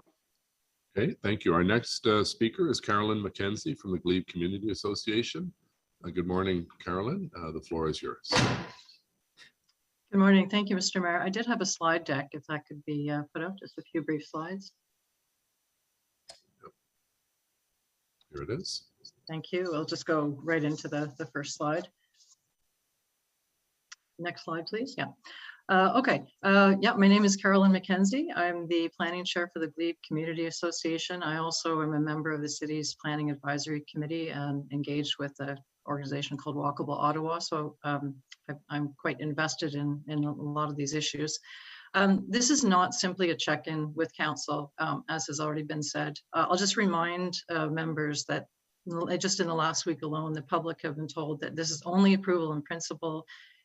We were told on Monday night, this is about getting people's feedback so that the next council knows how people feel about this, that the city is seeking some financial authority, and this is in quotes, some financial authority to spend some more money to gather more information and answer many of the questions people have. And again, repeatedly, that this is just a check-in with council. Next slide, please. The reality is that FEDCO is being asked to approve steps that will set the path and limit better solutions. The only mention of approval in principle, in fact, relates to the concept plan itself. You are being asked today, as I understand it, to approve the business and financing plans and the affordable housing target, which in my mind, once approved, will limit further discussion on these elements.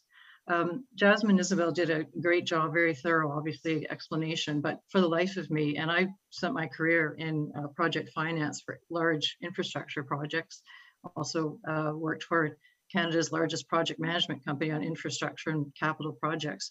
There's a lot to understand there. I would love to know how many members can say that they are comfortable with their level of understanding to approve the financing plan today. If the true intent is really to get approval to ask people what they think and to spend some resources to gather more information, why are we not just asking for that? Next slide, please. The second issue that I wanted to raise today was just about some of the points about the substantive points of the proposal itself. And I think there are a number of difficult issues that are raised here that we need to tackle head on. There's a lot to like in this plan, and we all want to see Lansdowne succeed. But I'll start off with talking briefly about the loss of well-used park space, which I think is being significantly downplayed. The report actually talks about the berm being approximately 50 meters east of its current location, so that the visual context of the urban park and views will remain similar. Apparently, this means that just seeing the green space is enough, and it doesn't actually matter if we can't use it. It's a loss, let's call it that. And it's a big loss. It's 50 meters by 109 meters, as was confirmed for me yesterday. The financing proposal also depends on the approval of 3 large high-rise towers. And the report, I have to say, is totally lacking in transparency here. Earlier, we understood that we were probably going to be talking about 20 stories, something in the scale of what is currently there. And by the way, I am in favor of adding residential and some level of intensification. That's a personal view, and I would advocate that within my community. So there was earlier mention of 20 stories. Earlier this week, there was then mention of, oh, no, it's going to look like 40, 34, and 20 plus stories, those three towers. Yesterday, it was confirmed 46, 40, and 35 stories. So, you know, where's the transparency? I'm pretty sure that those numbers are driving, they have to be driving the financial plan. They must be clear in the pro forma. Why is it not clear today? Next slide, please. Neil and others have talked, and I think there'll be more discussion about digging into the taxes and use of the taxes and the financing. So I'll move to the next point. 1 minute. There's been a refusal to, sorry, previous slide, please. There's been a continued refusal to acknowledge that the interior retail has not been successful, and this plan doubles down on it and relies on it for a significant amount of the financing. Transportation has always been the Achilles heel for Lansdowne, and I believe it's thinly addressed. TDM measures are good, but they're really enough to support proposed activity levels. I don't know. Next slide, please. Next slide, please. And then finally, I just wanted to touch on what I see as significant rezoning risks. Again, going back to this idea, we'll need to rezone the parkland, usable green space to accommodate that event space. This is completely contradictory to the official plan policy regarding special districts, which calls for avoiding and maintaining the established areas of green space.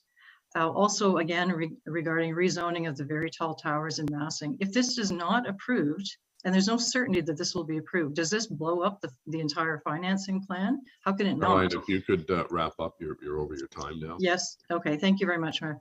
And I will just also mention the implications of the earlier settlement agreement between the city, OSEG, and parties. What will this do to the overall plan? What will it do in terms of timing and scheduling of the factors? And what does it do to public trust? Okay. So next slide, and just my last ask is just simply. Sorry, unfortunately, we give everyone the same amount of time to speak. That's fine. Thank you. Thank you. Councillor Menard, a question to the delegation. Yes, thank you. Carolyn, I'm just, Ms. Mckenzie, I'm just wondering what your main ask is, and if you can go through that with us, what you're trying to accomplish, as well as what you would like FEDCO and City Council to do with the current proposal. Yeah, I think it's pretty simple. What we would like to do, and what we would have liked to have seen in the staff recommendations today, was simply for this committee to, and for council indeed, to simply receive this report. There's a solid concept. It should be then put out for public consultations immediately. Let's have a robust discussion. But in my view, and in the view of many others, and I know this is, you know, the last week we've suddenly got into this huge storm of ideas flying around and questions flying around, which I think just reflects the level of interest and the level of questions that are raised by it. But all that to say, we've got a plan. There is a proposal, there is a concept, there's lots to like in there. I believe there's also lots not to like in there. I think we can do better, and I think it will be improved upon through robust public consultation on this issue. Now, I know that the planning department is saying yes, but that is the plan, that is in the plan. But I think, to my reading, that by approving major elements of this plan now, again, the business plan and the financing plan and the affordable housing target at this stage, that is going to constrain the parameters of the public consultation. How can it not? How can it not? That doesn't make sense to me. It seems like the other ask in the staff recommendations for today was certainly about launching public consultation, but it just pertains to the preparation for the rezoning, fine, and for the strategic capital improvements to the urban park. Again, so we're not going to have a bigger discussion about the concept as a whole, and we're not going to discuss the business plan as a whole. We're not going to, and that's not getting into. I'm not suggesting we're going to have to get into commercially confidential elements for OSEG. I'm not suggesting that at all. But how do the pieces all fit together in terms of the business model? Do they fit together? It seems like there will be no space for that part of the conversation. So that's what I'm asking for. It's very simple. Receive this report as information. and approve launching a full-blown consultations, to use Stephen Willis's words, so that we can have a robust conversation and to make Lansdowne a success. We want to make this a success. Thank you very much. It does certainly seem to lock us in rather than the check-in that everybody was promised. So very much appreciate your comments. Carolyn, you had a last slide and you had mentioned you wanted to go into it. Was that it, or was there more that you wanted to mention? No, that was really just about I think a pretty straightforward ask. I don't know what the contents of the motion was that you were hoping to table today, but I'm sure based on conversations that we've had, and it's very clear that a lot of people are asking for what I'm asking this committee to consider as well, which is simply to receive it and to launch public consultations. It's not about delaying. We're not trying to delay anything. This is not a delaying tactic. This is a good faith request that we do the right thing here. Thank you very much, Carolyn. Next is Anthony Caracata from the Glebe Community Association. Caracata, Anthony.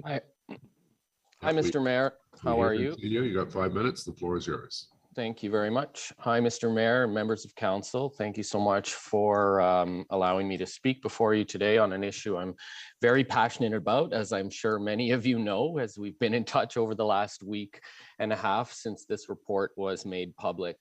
So just for those who don't know, I'm the chair of the Glebe Community Association's Lansdowne Committee.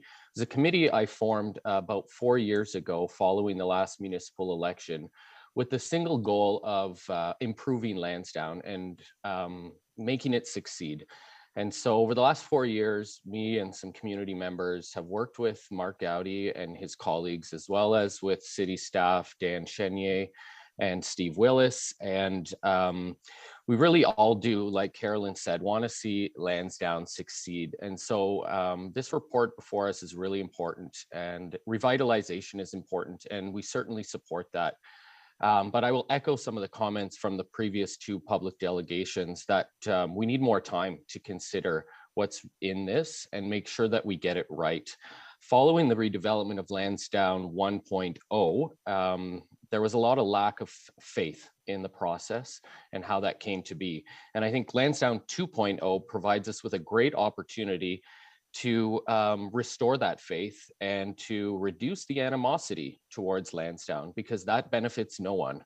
Certainly doesn't benefit OSEG, certainly doesn't benefit the city or the residents who live nearby or those who frequent Lansdowne. As the mayor mentioned in his opening remarks, this is a valuable city-wide asset, and I think we deserve a valuable city-wide public consultation. As we learned from the report, the staff and OSEG have been working diligently on this for 9 months.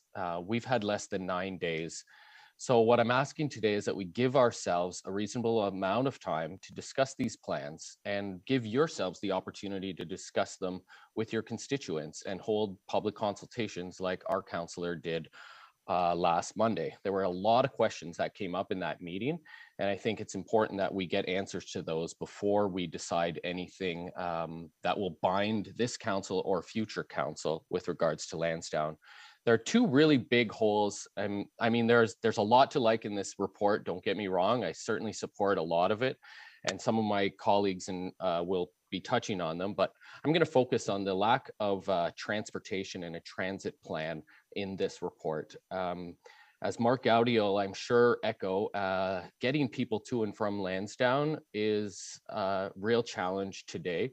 Without an additional 2,500 or 3,000 new residents, without a flashy new event center that'll undoubtedly bring more people to the site.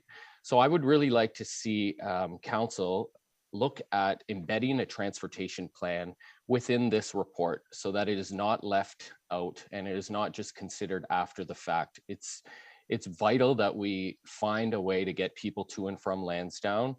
And I'm not talking about costly suggestions here. I'm just looking at things like they do for the Red Blacks games. That's 10 times a year. I want to see that for almost any event that's 5,000 tickets sold and above, where we've got direct shuttles with OC Transpo to and from LRT stations and nearby places like Billings Bridge. So transportation is super important. I also want to touch on the facilities themselves, and that we are only striving for a silver LEED certification. As the mayor mentioned in his remarks, we have an obligation to do better with our city assets, and I completely agree, which is why I think we should be striving for gold. After all, who wants the silver, right? So let's make these sites carbon neutral.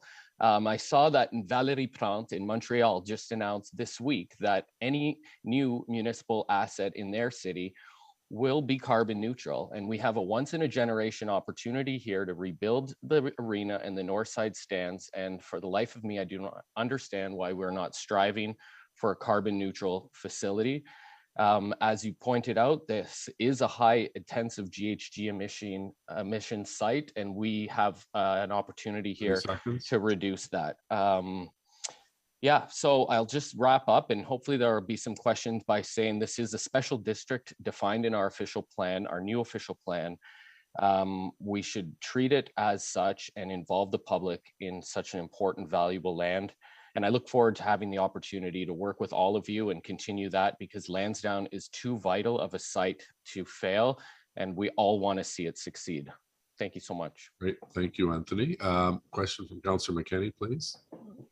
Thank you, Mayor. Thanks, Anthony. I was also at the meeting Monday night. Heard you speaking there as well. So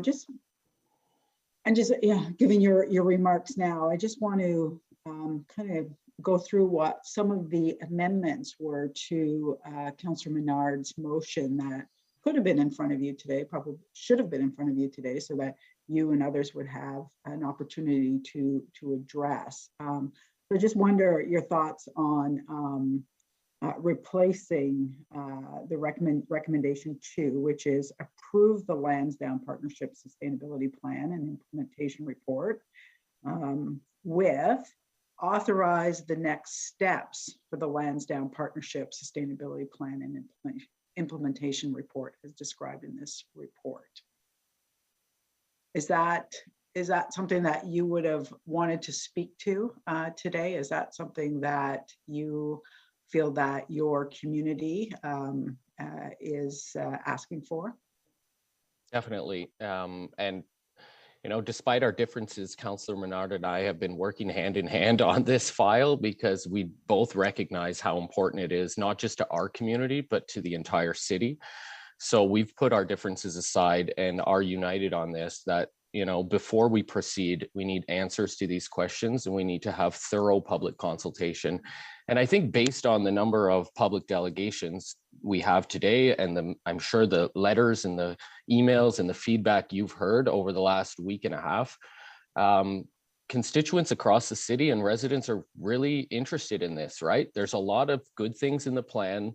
There's some things that need to be tweaked and improved, of course, and I think a public consultation would give us all that opportunity. And so, yes, I absolutely support, you know, the intent of Councillor Menard's motion.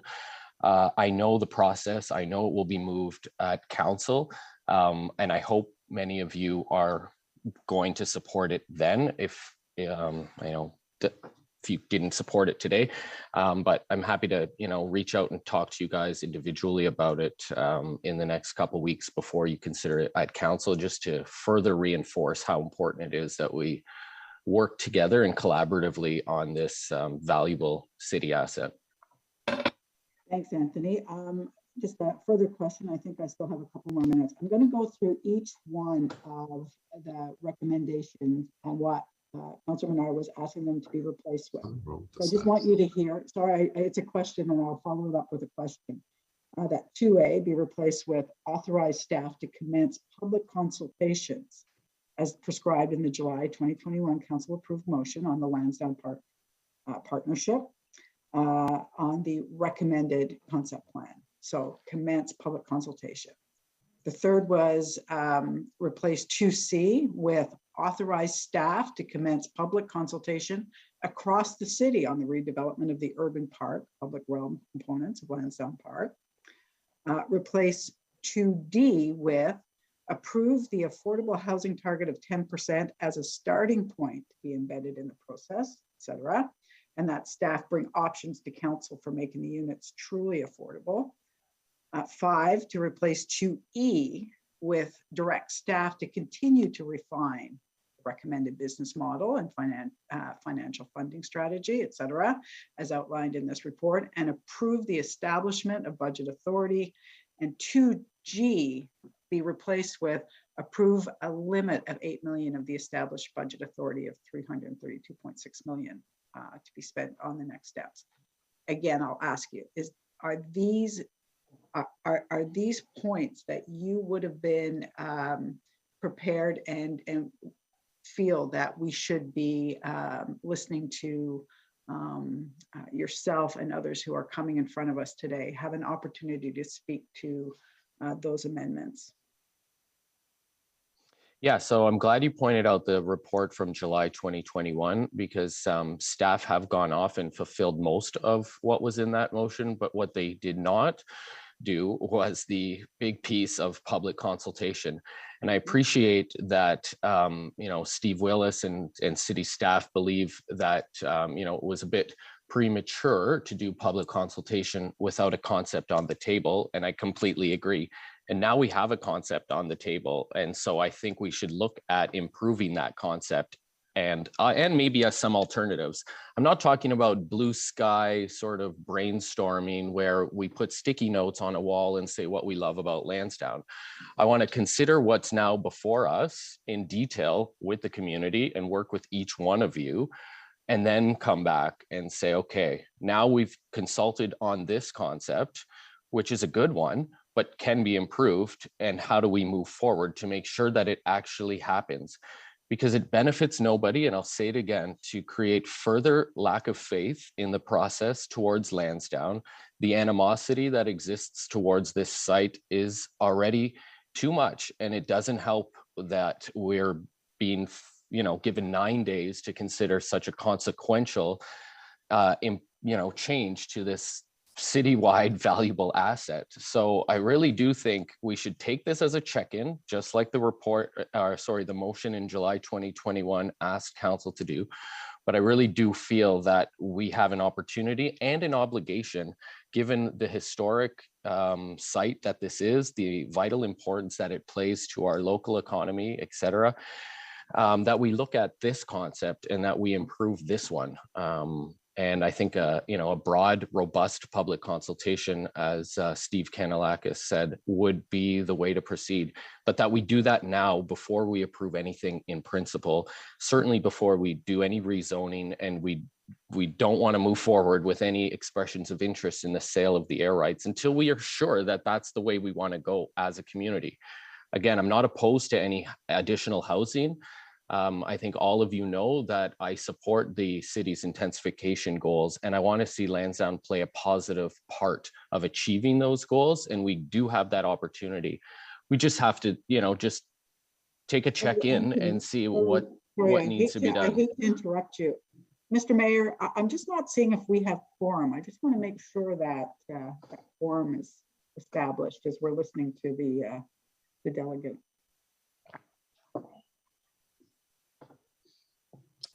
The committee coordinator confirms we have quorum. Okay. Anything else, Councilor? You couldn't see many people on screen, so I just wanted to make sure that we did. So yeah, if you want to continue, I apologize for that. I just want to make sure that. Okay. Councilor Menard, please. Well, sorry, do I get a chance to continue or? Yes, you do. Go ahead. Well, I'm sorry, I thought you finished. Sorry, no. So anyways, some of the aspects of the plan that I'd like to see more discussion about is integrating it with the Rideau Canal and certainly embed a transportation and a transit plan in this report. That's absolutely vital. I know I mentioned it during my presentation. Leverage city land to build more affordable and deeply affordable housing. We have an opportunity here to do that. And I think the community and all of us agree that that's absolutely necessary, not just because of the housing crisis we have, but the affordable housing crisis. The Aberdeen Pavilion, as the mayor mentioned, is the crown jewel of our community, and it's a beautiful national historic site. And the improvements to the public realm That's all really good stuff. And I don't see why we can't move forward with that now, why this has to be part of an overall revitalization. We've known for years that the Aberdeen Pavilion needs to be replaced. And now we're prioritizing the arena, which again, I'm not opposed to, but I just feel that, you know, the Aberdeen Pavilion needs to be revitalized as soon as possible. And that we look at alternatives of where that arena can go. I don't think any of you want to see a reduction of green space, especially when you're talking about building the most livable city in North America, and you're putting 1,200 new apartments on a site that already has, you know, a little bit of green space, and we're going to take 50 meters of that green space. That's an Olympic-sized pool. So I think we can look at, you know, making that roof usable so that it doesn't count towards the reduction. Maybe, you know, spending some money if the public is interested in it. Let's ask them, do we want to spend more to make the roof sustainable so that, structurally sound, so that we can, you know, picnic on there and, you know, run with your dog on there and toboggan on there. Like, it's, especially after COVID, it's super vital part of our community. And I think, you know, reducing the green space is not where we want to go as a community, as a city, if our goal is to become the most livable city in North America, as our new official plan strives to do. So those are some of the things I think we can all discuss and agree can improve the plan. And we have a concept now, we have something on the table, and I think the public deserves a discussion about what we do with this vital public land. Great. Thank you. Anything else, Councillor? Councillor Menard?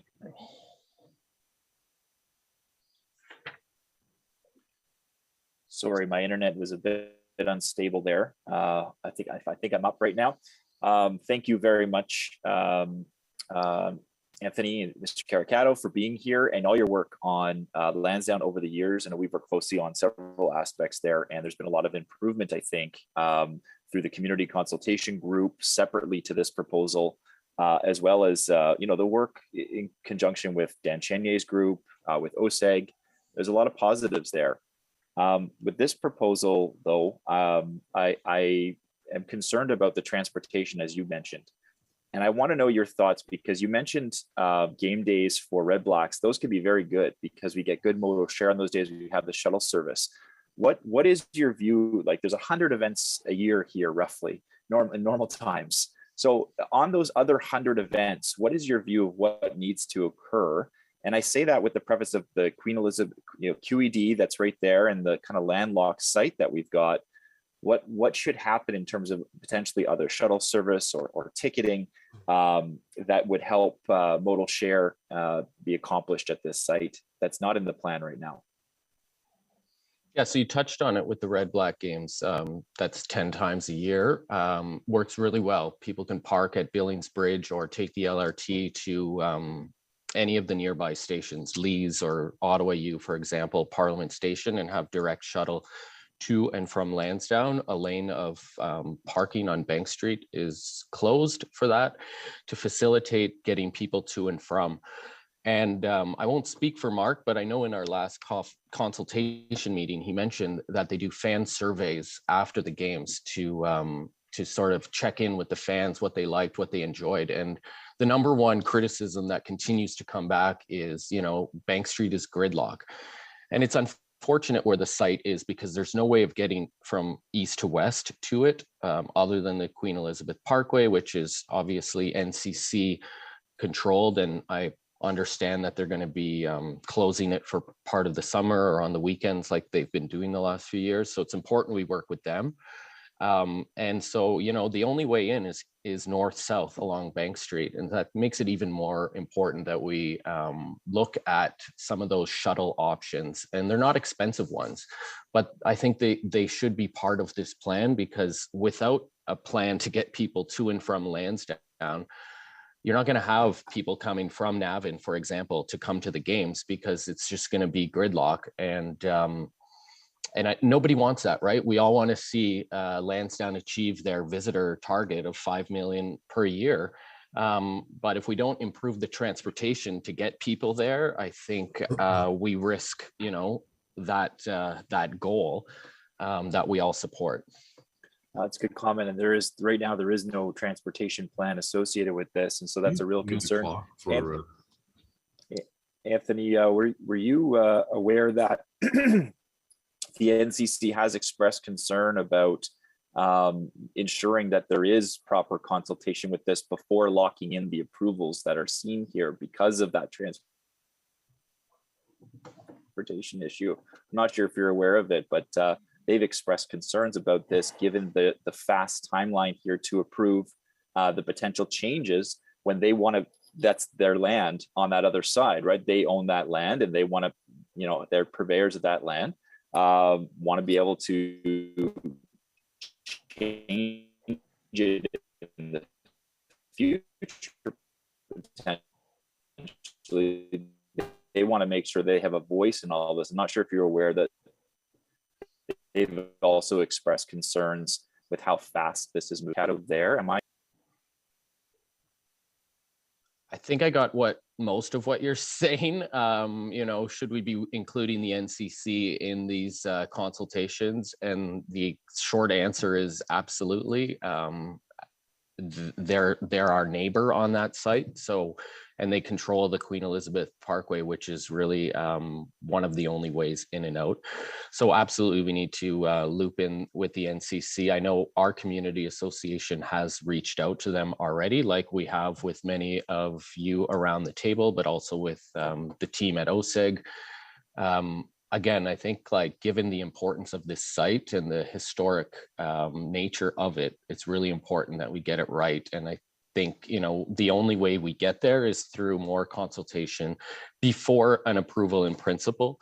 So I really do plead with members of FEDCO and eventually at council on May 25th that we take this as a check-in, but that we do not, you know, begin the process to rezone and go off and negotiate the sale of air rights before proper consultation has occurred to make sure that we're on.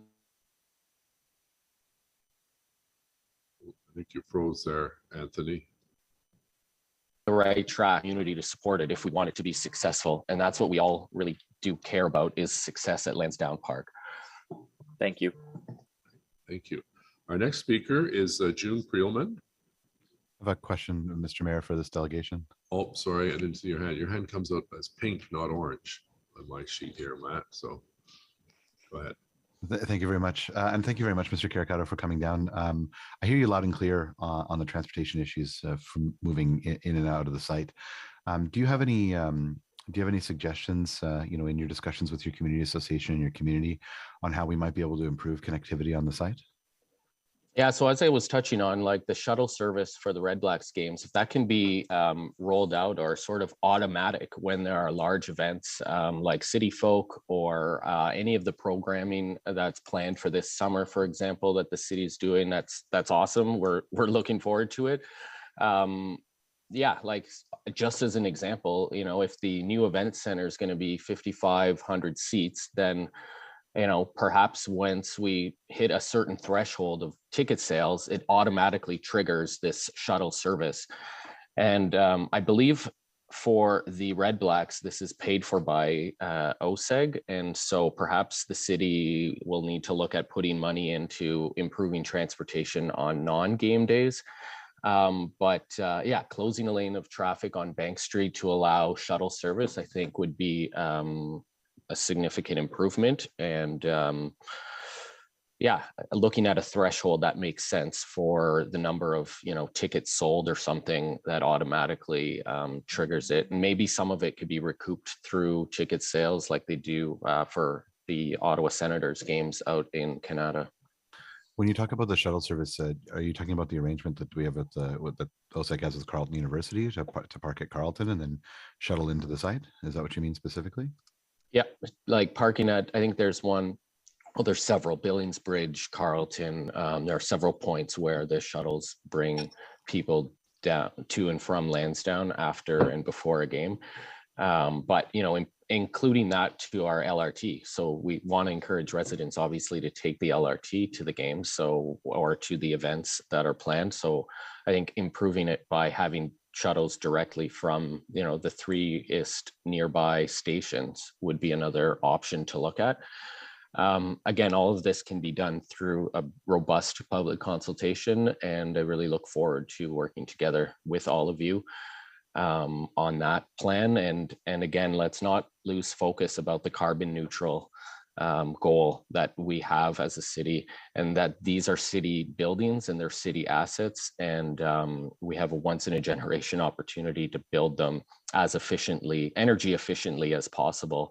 And I think we should strive for carbon neutral so that we hope they'll last another 60 years and they're not going to burden future councils with exorbitant costs and GHG emissions. I think striving for gold is what we should be doing here, not going for the silver.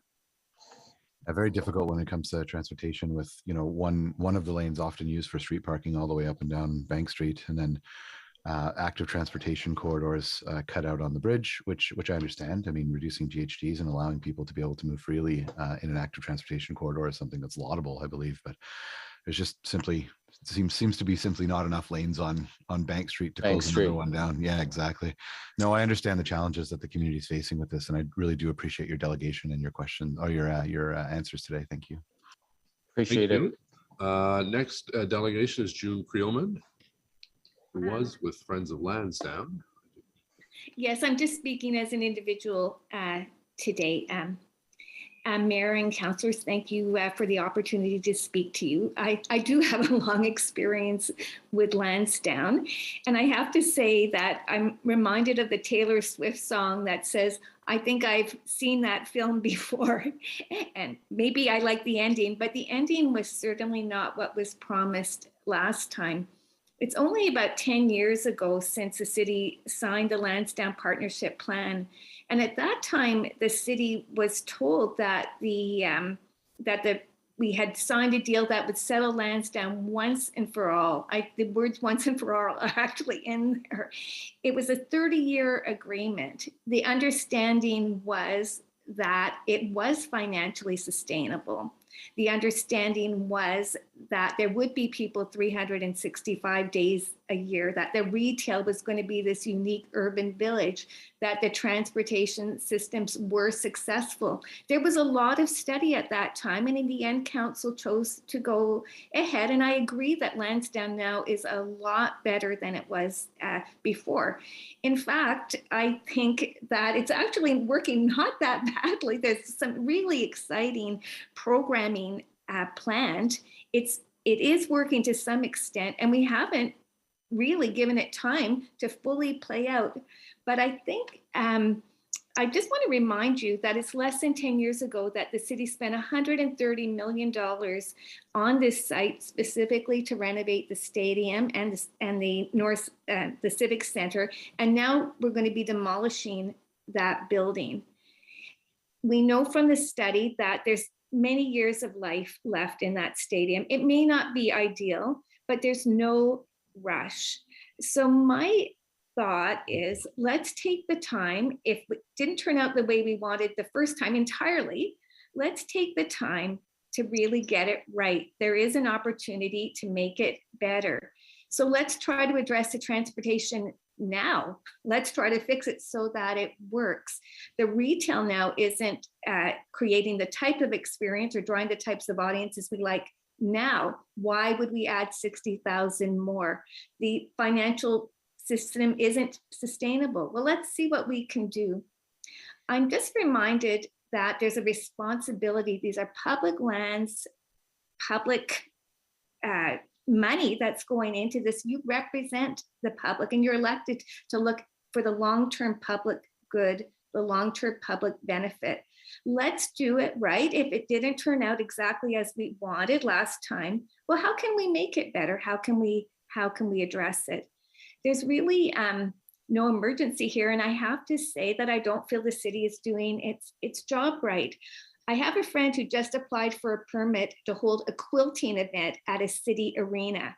It took her more than a week to get that permit because a diligent staffer wanted to check the insurance, wanted to check she had signing authority. There has to be a lot more study before there's approval in principle. We've talked about transportation. I want to talk too about the cultural heritage impacts. 45-story building squeezed in next to the Aberdeen Pavilion, a National Historic Site, the environmental impacts of the loss of green space, all the planning and design. There's just so much more to be done before we're ready for approval in principle. So by all means, let's begin planning to make this better, make this more successful, but there's no need to make a decision for approval in principle today. So my call is like the others. I'd say, let's have a robust public consultation that involves everyone in the city, time to digest the plan, and then do some of these studies that are needed to inform a robust discussion. Then perhaps bring it back in good time and we can go forward. So I can finish a few seconds early. Thank you very much for listening to me today. Great. Thank you, June. I think the last time I saw you was at Lansdowne. I'm there at least 4 times a week. I go to fitness there, so I know the site extremely well. That's great. Councillor Deans, please. There's a question. Thank you and good morning, June. Nice to see you. I'm just hearkening back to Lansdowne 1.0, and it seems to me there was a mediated settlement through the OMB. And I'm just wondering if you could remind us of the elements of that agreement and who the signatories to that agreement were. Thank you, Councillor Deans. There were several different signatories. One of them was the Glebe Community Association and our fellow community association, the Ottawa South Community Association. There was a separate settlement with the Glebe BIA, and there was a separate settlement with a group of neighbors called the Homewood Group.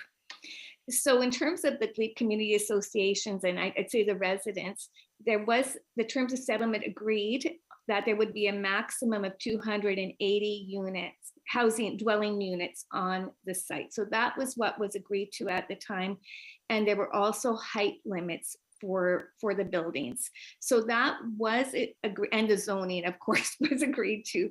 So the main elements, which would not be respected and would all have to be renegotiated should this go ahead, were around the number of dwelling units and the height. Those were the 2 main issues I would see. Of course, there was traffic issues, access on Homewood, and many other things, but those were some of the issues that there was a negotiated settlement on between a number of parties, but with the community and the Ottawa Sports and Entertainment Group and the city, we all came to an agreement on what the terms would be. Do you recall what the height limit was? I think the highest part around the Civic Center is 39 meters. So that's, 3 or 4 stories, something like that.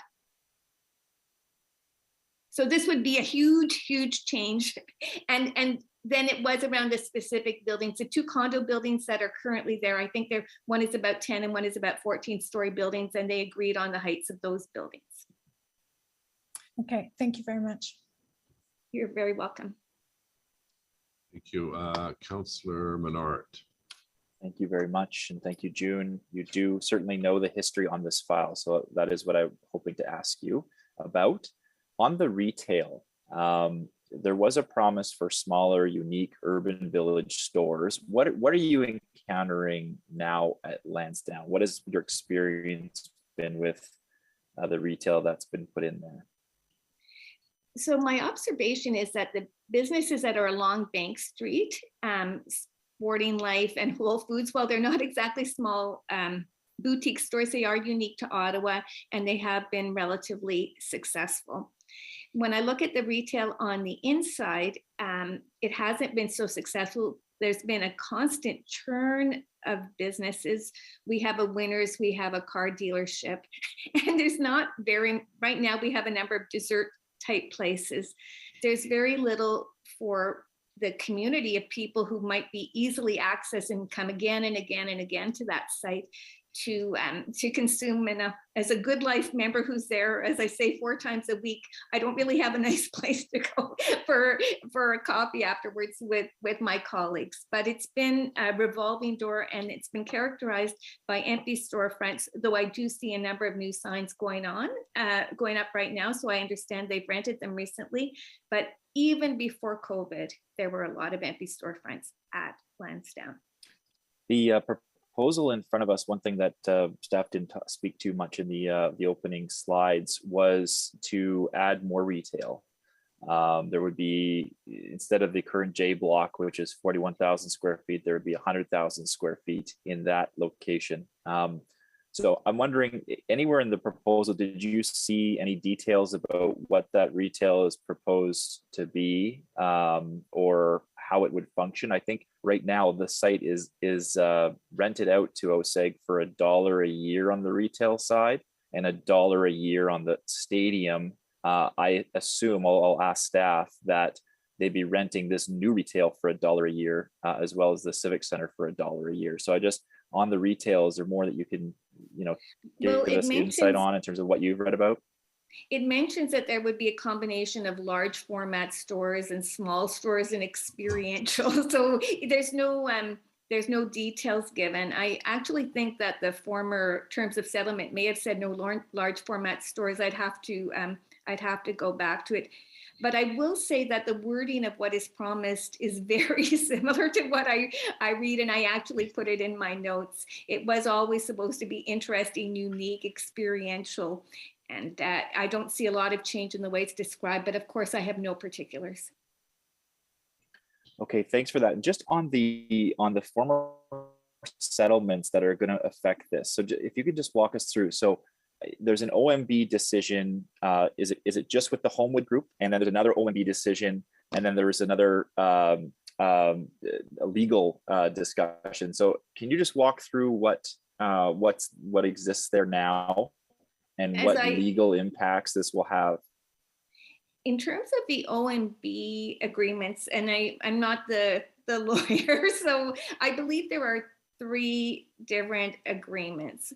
One with the Homewood Group, one with the community associations, and one with the Glebe BIA. And they have some similarities, but there are different points of interest in each one. For example, the one with the BIA also involved, the parking garage or that sort of thing. But obviously, these were negotiated in good faith at the time, and it was part of the settlement to allow Lansdowne 1.0 to go forward. Thank you very much. Appreciate you being here. June, just for the sake of balance, you mentioned there are a number of empty storefronts at Lansdowne. There are also a number of empty storefronts on every street in Ottawa.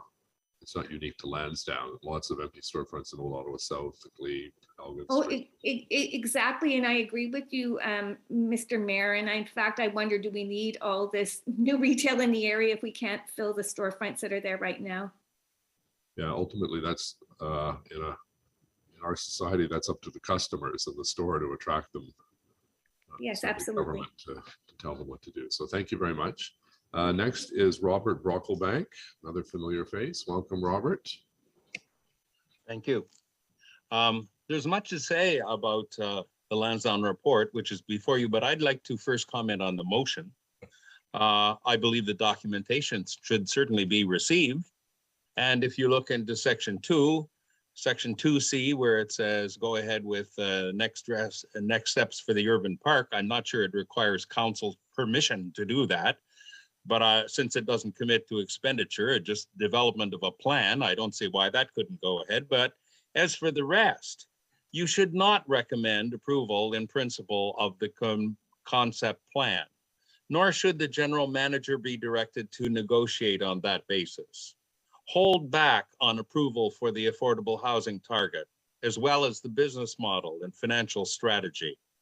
I favor change in the terms of the partnership, but it is premature for authority to be delegated to the city manager to renegotiate such change until you provide negotiating instructions.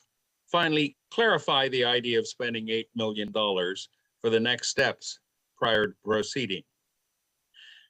The Lansdowne 2.0 concept is only 9 days old. It needs time to be considered by council and by the public. Do not rubber stamp the concept and push forward to spend $330 million. This is too much, too fast. Now, according to the staff report, the deal is so complex that the public should only comment on the matter after a decision to proceed has been taken. Now, this reasoning makes no sense whatever to me. From a governance standpoint, it is strange indeed that the expressed will and intention of council is defied by tossing aside the requirement for public consultation prior to a decision. It is in part to restore the authority of council that I urge that all the demands for speedy approval be rejected. Others will talk about access to the site and protection of the park. I'd ask you to consider the nature of the partnership. Now, I was a counselor with an E, but never a marriage counselor. Nevertheless, let's consider the partnership in such terms. Many relationships are troubled. Divorce is not always the appropriate solution, but reviewing the ups and downs of the relationship can be positive. Couples deserve a certain privacy. This is amply provided in Lansdowne 1.0. Much is hidden, and the financial statements tell us almost nothing. So you might ask, who am I to probe into this couple's relationship? As a taxpayer, I'm like the parent or uncle who contributed to the down payment for the home and offered financial guarantees. I have good reason to worry about the partnership.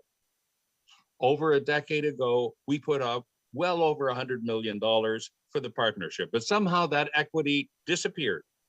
We thought the revitalized facilities would be good for 30 years, the terms of the partnership.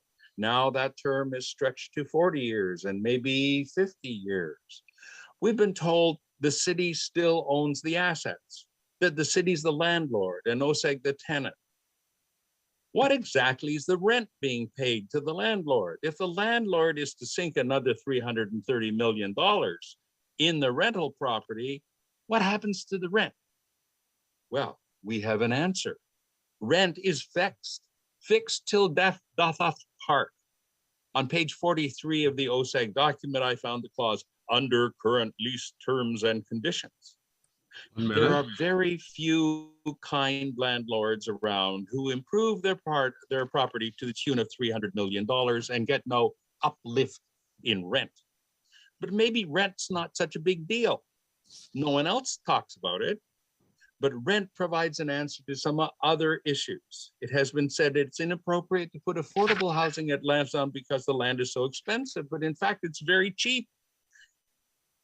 Rent for the entire shopping area in Lansdowne is only $1 per year. Where else can you get such a bargain? My objective is not to create problems in the partnership. There are enough already.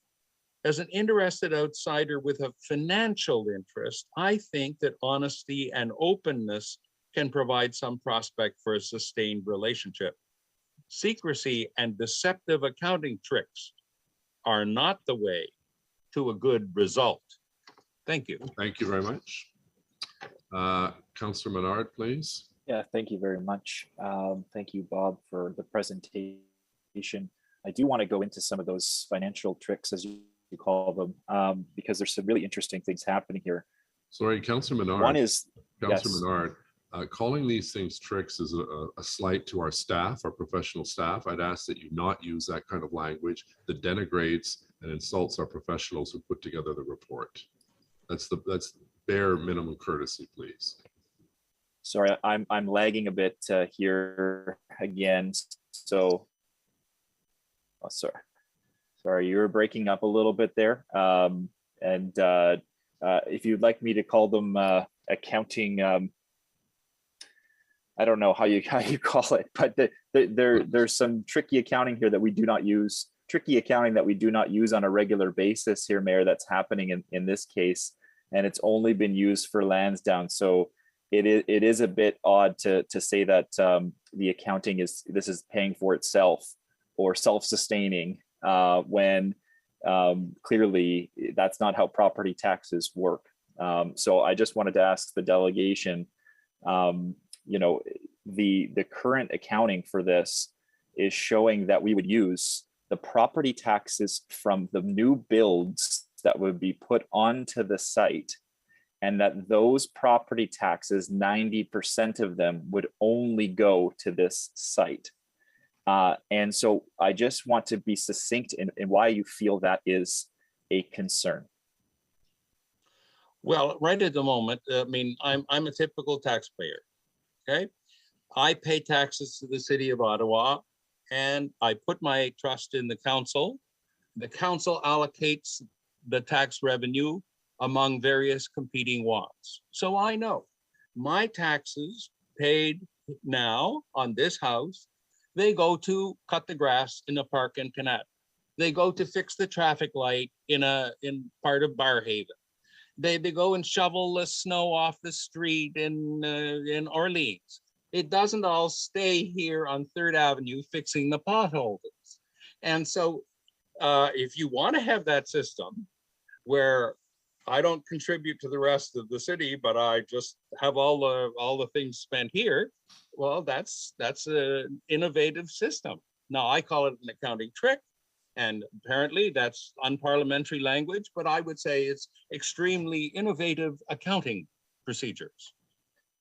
Mr. Brocklebank, this deal is relying on new revenues that they say the partnership could create over the length of it now to 2066 to pay back the debt that we're taking on. That's a chunk of it. In the first deal, they also said the same thing, that the monies that Ottawa would recoup from the first deal would go to paying down the debt. Now, we have not recouped any of that funding from the first deal. The city's return has been $0 when it was predicted to be over $100 million. We are again predicting over $100 million in the new financial waterfall. If that doesn't come to pass, are you concerned that the debt will not be paid for as we say it would, and as we said it would in the first deal by these revenues? Well, I think that the city debts will indeed be paid. City, as I understand it, has a AAA plus credit rating, and taxpayers like me will in fact pay down the debt, regardless of where it comes from. It's going to be charged in property tax. The whole question is, do you engage in a manipulation to say, oh, well, this property tax is paying for this and this property tax is paying for that? That doesn't make any particular sense. I mean, if in fact the people who are living in these new apartments, whether renting or owning, if they are indeed only 10% of their property taxes going into general city revenue, then they're not cutting the grass in Canada. They're not plowing the street in Barrhaven. They're not doing any of these things. I don't know where the money's going to come from, but I guess it's going to come from the people in Barrhaven, Canada, Orleans, and me. That's fair. And you just really want the truth of the matter of how it's going to be spent. I appreciate that. Thank you. Thank you very much.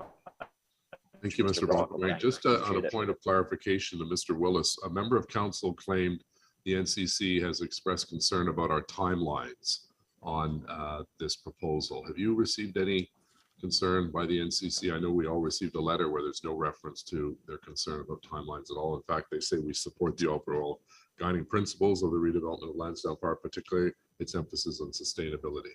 So Mr. Mayor, the only communicate. Sorry, Mr. Mayor. Go ahead. Mr. Mayor, the only communication. Mr. Mayor, just on a point of order, are we allowed to ask questions to staff now? No, I'm asking for a point of clarification. Yeah, well, are we allowed to ask questions of clarification to staff? If it's raised by the delegation, sure. Perfect. Mr. Willis? Mr. Mayor, the only communication from the NCC is the letter that was circulated to committee, and as you indicated, there is no reference in the letter at all to concern about timelines. Okay, thank you. Good to clarify that. Next is Patrick Burke, Executive Director, Glebe BIA. Welcome.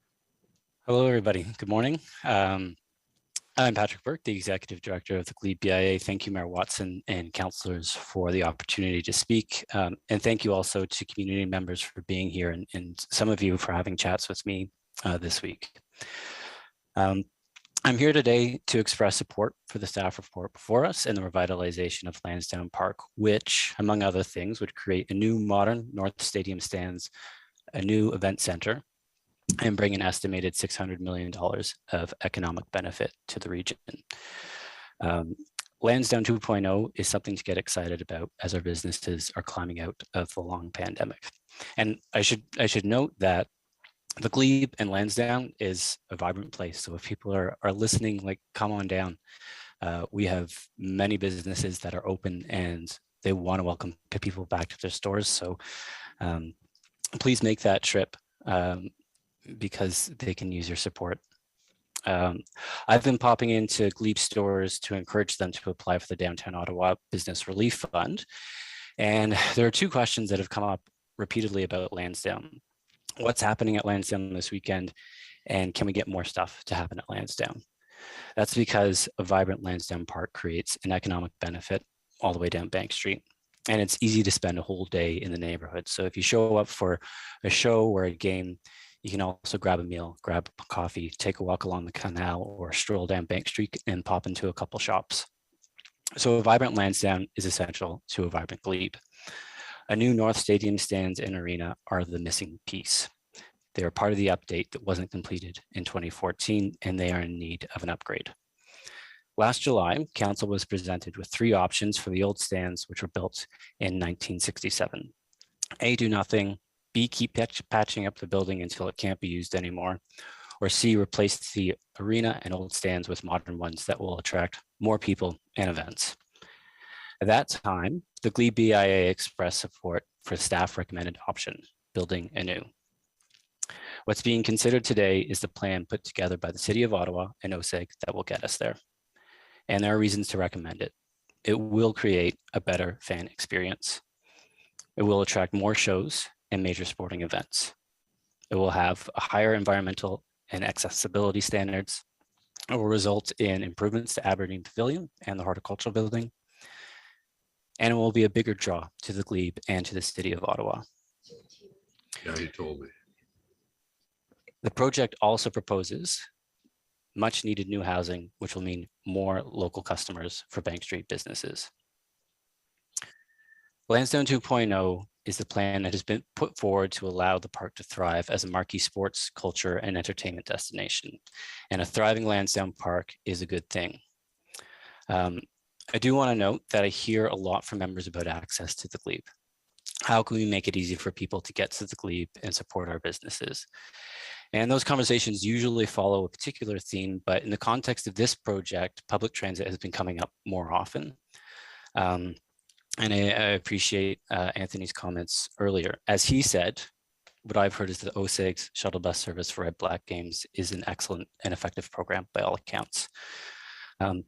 And it's my understanding that the Lansdowne 2.0 project would initiate a transit review at the city level. Those are good things. Ottawa is a growing city. Lansdowne is a premier destination. The Glebe is a great place for people to be together, and the question about how to get them there is an important one. The future should include more public transit for the area. And I also want to recognize conversations I've had with Councillor Menard and the work that he's done to increase service levels along Bank Street, which are an important thing. The future should also include a modern Lansdowne Park that meets the needs of people who want to spend time there. Thank you to Council, City staff, and OSEG for presenting this. We all want to see a Lansdowne reach its full potential. We have a chance to improve on some great things, to fix some things that are not working, and to create a path forward. I hope Council will support a vibrant future for the stadium, event center, and park that means so much to the city. Great. Thank you very much, Mr. Burke. Councillor Menard has a question. Thank you very much. Thanks so much, Mr. Burke, for being here. Patrick, nice to see you. And appreciate our work together as well on Bank Street and beyond these days. I'm wondering, in your view, how Bank Street businesses along Bank Street itself, not necessarily in Lansdowne, but along Bank Street itself, are responding. Is it universal that everybody is like, let's go forward right away and not have as much discussion around the approvals that we're doing here potentially today? or is there a varying degree of opinion on it that might have served useful for more discussion before putting a final stamp of approval on this? Yeah, it's a good question. And, I've done a walk through the neighborhood recently, and I have found a lot of support and recognition among many businesses that Lansdowne as an attraction brings people into the Glebe. Of course, it's not universal. We have 400 members, and there are a variety of opinions out there. And I've been making an effort to reach out to people who have questions or concerns. And what I have found is that the idea that we do need to do something to revitalize the stadium is almost universal. And there are also some, some great ideas, but perhaps ones that are not totally feasible, or would take the space in a really, really different direction. So yeah, a variety of opinions, but I think there's a clear economic benefit to the greater Glebe if we've got a vibrant Lansdowne. I agree fully.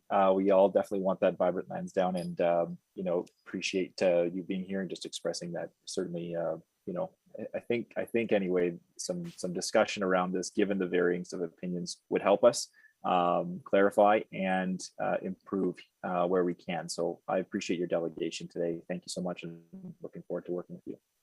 Thanks. Thank you very much, Mr. Burke, the BIA. Next is Karen Madden, followed by Su-Ling Ching. Is Karen with us? Is Karen Madden there? Okay, Karen, we see you, I believe, in the waiting room. Can you hear us? Yes, I've unmuted myself. Great. Welcome, and the floor is yours for the next 5 minutes. Thank you very much. My consideration is that this request is for a premature decision on a framework and next steps in legal, financial, and project agreements. There is no critical urgency for such a decision at this time. At the same time, it's essential that we take the time to get this right, to create a true legacy gathering space for all residents of the city. 3 new residential towers of 30 to 45 stories does not meet this criteria. I am disappointed to see this proposal coming forward without the broader community consultation as required by the original direction from council. I agree with the mayor that we need open dialogue. I recommend that we step back, consider possible visions, develop at least 3 scenarios with minimal, modest, and maximal development. And the current proposal to me far exceeds any ideal maximal scenario. Consultation needs to focus on public realm spaces, improved active and public transportation, realistic implications of 3 30 to 45 story residential towers. My comments support the positions of the local and citywide community associations, which are also asking for further discussion before any approvals. I do not agree with the amount of proposed housing. I would note that the additional occupants require more green space, while the plan actually reduces the parkland available on site. If COVID has taught us nothing, it has emphasized the need for common green spaces that are nearby to users. Perhaps another option should consider moving the arena to another site if it cannot be accommodated without removing active green space.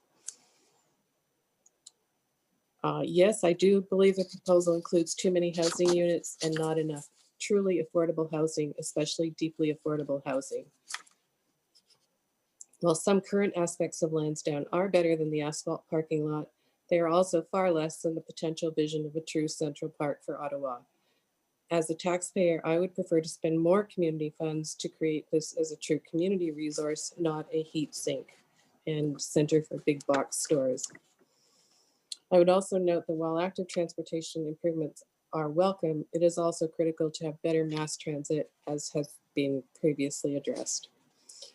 Full-blown consultation, especially in the public spaces, I support that full-blown consultation. I support improvements to Aberdeen Pavilion and the horticulture building. We need to cost out various scenarios, consult on those, and who programs the spaces and cost to users are also critical factors. I would recommend that FEDCO not approve the proposal nor move forward on legal issues, financial strategy, or project agreements. Do instruct city staff to develop other possible scenarios and arrange for broad public consultation for the citywide public asset. Any changes have lasting implications for all of us. I am speaking as someone who used to live right beside Lansdowne.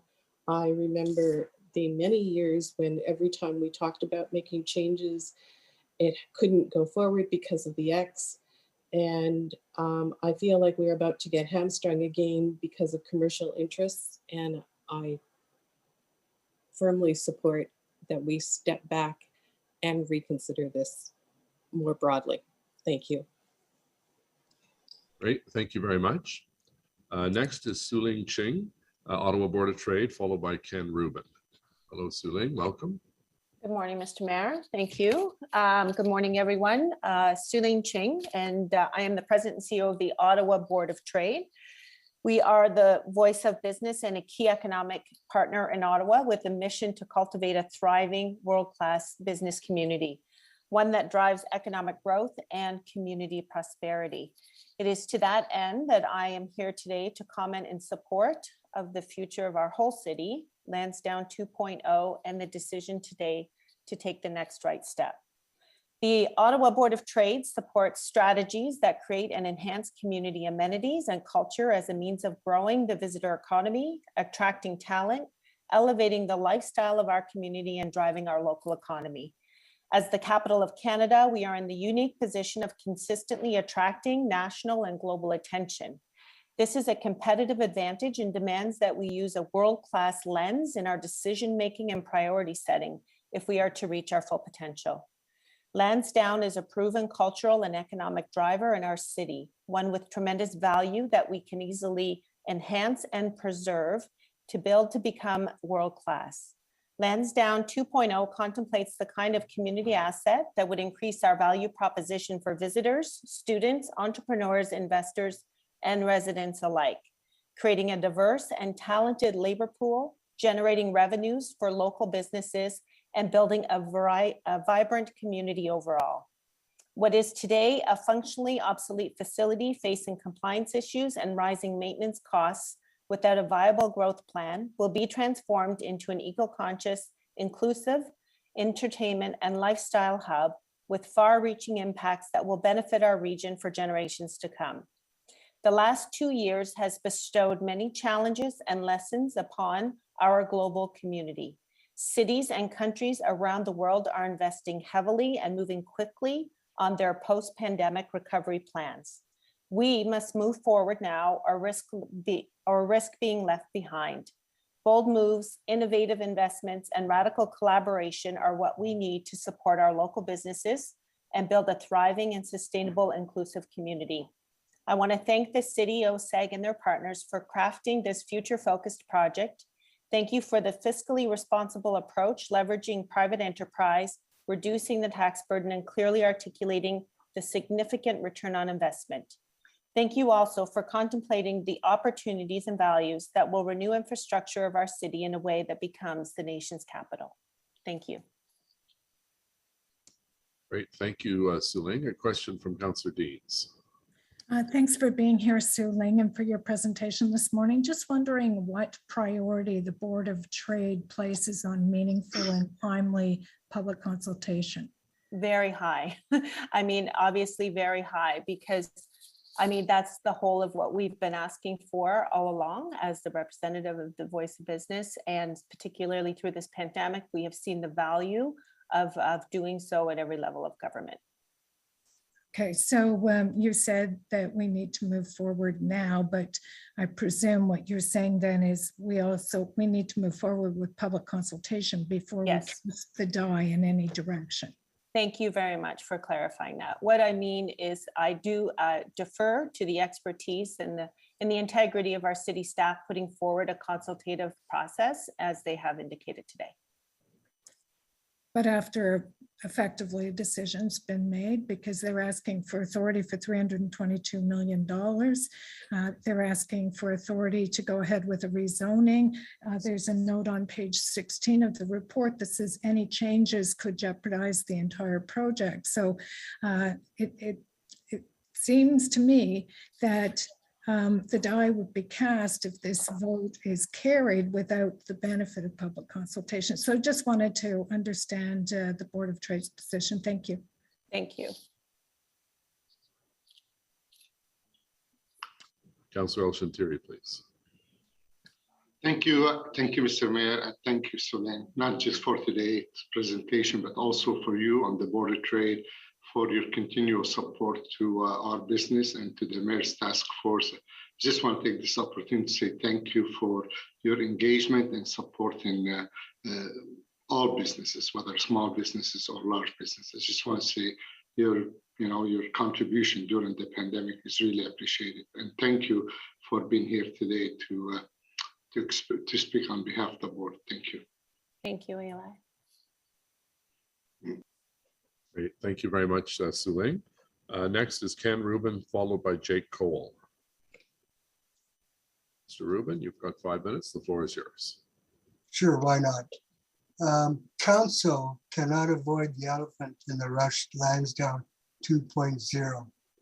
And that's that OZAG and the city framework report is hyping and asking the city and the public for more massive high-rise development, repeatedly to make up OZAG's claimed losses.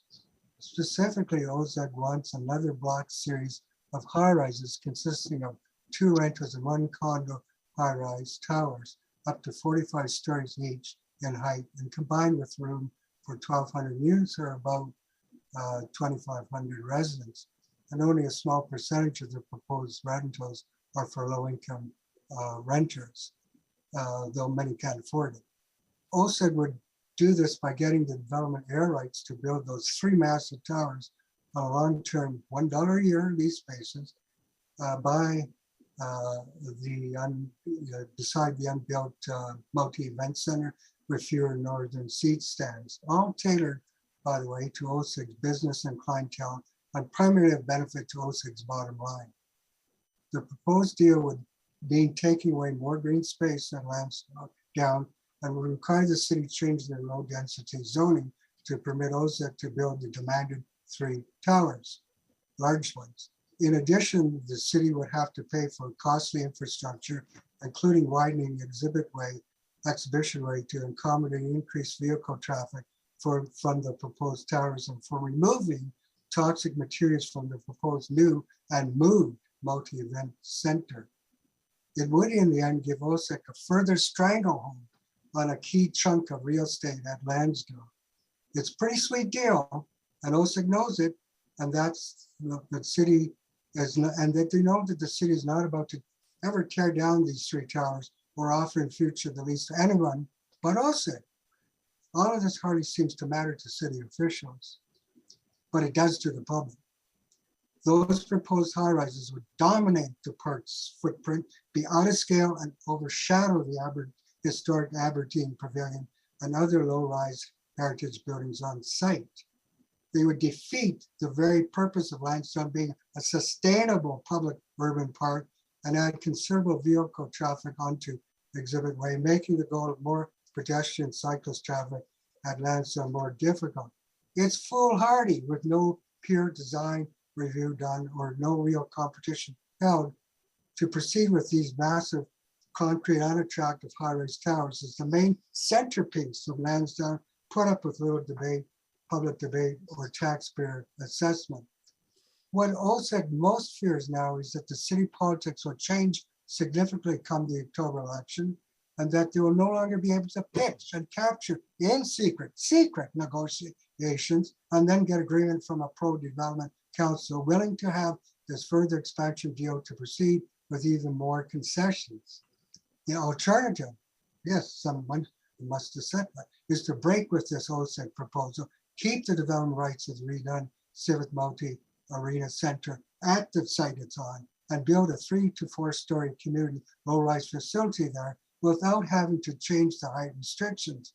That redone community center would house a variety of activities and have space on top for outdoor recreation in summer and ice events in winter. The complex would be built on the current site and architecturally complement the next door Aberdeen Pavilion and more readily blend into the park. The rent charged to OSEC would be dependent on if they do the construction and maintenance work for the new complex and seats. 1 minute. OSEC and the city staff cannot try to deceptively mislead city councilors with the argument that cities must pass the second OSEC-driven revitalized passage quickly. The current city council, nearing its end, has to come to its senses and send this very flawed city report back for further review. Yes, there's a place for the professional sports and profit making at Lansdowne, but the easy days of OSEC getting its faulty designs and financial ways is coming to an end, as is the days of corralling city councilors to rubber stamp such developments. The flawed city report presented simply as lost sight of a chance to reclaim Lansdowne Park so it does not become known as class mid Manhattan madness. Bold public goals and facilities can still make Lansdowne a special regional public center. There's more balanced and more sustainable architecturally and more doable financially. I thank you very much. I hope you're listening. Thank you, Councillor Menard. Thank you very much. Thank you, Ken, for your presentation. You do a lot of work in accessing information in the city and federally. You're an expert on that. You do go in and search a lot for information. And I think for that reason, you're a real asset to the public itself, because you can hold governments accountable in that way. I'm wondering on Lansdowne, have you made any inquiries as to that nature in terms of public access requirements? This is, of course, a public-private partnership that has been signed that has not come to fruition when it comes to the finances around it. And I'm wondering if you've made any submissions to that end, requests for documents that you've requested. Well, I might have to, but I think what the problem is that when you're dealing continually in secret negotiations and under the table, and it's hard to access the documents, commercial confidentiality claims between OSEC and the city, you're going to run into problems. I think people within that system have gotten so carried away in this flood report and there's thinking, hands down too, that they really have lost sight of what this urban park is all about. All I can say is in the parallel situation where the council really lost the ball in the LRT, where I am a part-time participant in the LRT inquiry, yes, where I did apply for records, I found records that show that city didn't do their adequate job, and the consortium has done it even less of a commendable job in their running construction and maintenance of the system. So if you deal behind closed doors, you're going to end up with problems. And that's where we're at. We're at a situation where nobody's really knowing what's going on. And as some delegations have said, they want better public consultation. Well, how can you have better public consultation when you don't know what's going on, when it's all done behind closed doors, when the done deal is already done? But it isn't done. And that's why this council, which is on its way out, can't do a damn thing. They have to give up and realize that other people are coming on board and they're going to negotiate a better deal, and it may not involve OSEC in the end. Well, I appreciate all you do for accountability in the city, sir. Appreciate your delegation here. Thank you. Next is Jake Cole, followed by Dean Stressman. Thank you, Mr. Mayor, and thank you, everybody. Thanks for what you do, all of you councillors. I'm sure it's what they call a thankless job sometimes, but some of us appreciate what you do. My name is Jake Cole, and my background is a professional engineer. I've worked in research, in development, in energy, renewable energy. I represented Canada in renewable energy projects with the International Energy Agency. I've managed Canada's R2000 home energy program. I've been an environmental director at Canadian Coast Guard, and I've introduced a health and wellness program to Fisheries and Oceans, the whole department. And for the last couple of years, I've been leading a project as a volunteer with Share Club Canada on measuring air quality across the city. And when I heard the mention of air rights as part of the conversation here today, my ears did spring up, because I wonder if with all this work that's being talked about air rights, if we're also talking about the rights of people to have clean air to breathe. Because that's what I want to speak about with this proposal. And I think that subject may be getting overlooked a little bit. So my basic question is preparing and preserving good air quality part of the requirement of this new proposal? It certainly should be. And if you're aware, Health Canada tells us some 320 people die prematurely each year in Ottawa from air pollution. And probably over the last couple of years, COVID-19 is about 600 or 700 people have died from COVID-19. That's in the last 2 years, about the same number of people who died from air pollution in the city over the last couple of years. So air pollution is not sort of an incidental thing. People are literally dying from it. And I would hate to think that this project being considered here is somehow overlooking that in its development. Will the developer, or will it be the city or some other party, be responsible for any increase in air pollution that this project creates? Will there be some sort of compensation if in fact it is found that air pollution has become worse as a result of this project? And will there be some compensation for those who would be affected? Those who would be affected could be, of course, people who come there, could be the people who live around there, could be the people who work there, could be anybody who goes there and has anything to do with the project itself. Will the new residents in the 1,200 units that are being built there, will they be allowed to have a car, or maybe 2 cars? 1,200 new cars, not all of them are going to be electric, I assume. Maybe only a small portion will be electric. Are those cars going to be added to the existing traffic that's around that area? Just so you know, in our project that we did measuring air quality across Ottawa, we found that while there is one air quality station in Ottawa, downtown on Württemberg Street, the air quality readings there are pretty reasonable most of the time, but we found hot spots all over the city. And I measured one specifically on Bank Street right in front of Lansdowne Park, and it was into the danger level. And that was just a typical everyday day in the summertime. It wasn't anything special. So that's without any of this any of this development that's being talked about now.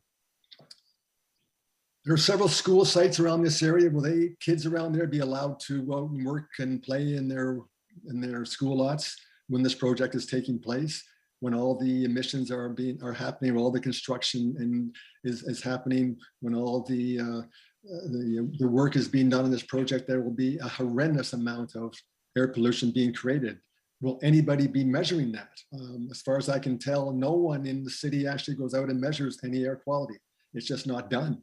It should be. Again, number of people are dying from air pollution. Shouldn't we be measuring that? I think measuring air quality through this whole project, after the project is done, and even after the project is completed, should be a major part of what we do. These several tall buildings that are being proposed will cast a shadow that actually takes away from the solar access that many residences now have in the city. Will there be some compensation for that? Access to solar energy is good for the environment. It's good for people's mental health and then good for their actual personal health. Speaking of vitamin D and things like that. Will property values be affected by all of this? I wonder. Will people in the area around this be more happy with this development? Will they be more happy with it than they were before? Because if they're not, then certainly we're missing out on something to put up a development that actually the local residents and maybe other residents close by will say, we didn't want this. It's actually making us sick. We should be doing something about that. Great. Thank you very much. Mr. Cole, just a question to you. You seem to be concerned about growing up because that's what these towers are doing versus the alternative is urban sprawl, which I would imagine creates even worse conditions for people breathing because you have to build new roads, put new fire stations in the libraries. So what's your suggestion if we're not going to build up? Where do we put the roughly 26 people a day that move to Ottawa?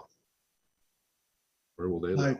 I guess I don't have a direct answer to your question, Mr. Mayor, but if we are going to build those towers, I think we have to respect the fact that there'll be a lot of air pollution that is created from that process.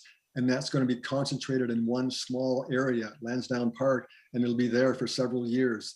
That's going to be probably harder to deal with than spreading out population in other parts of the city where we don't have such a concentration of construction and ultimately a concentration of people and ultimately a concentration of pollution that they will be actually creating themselves.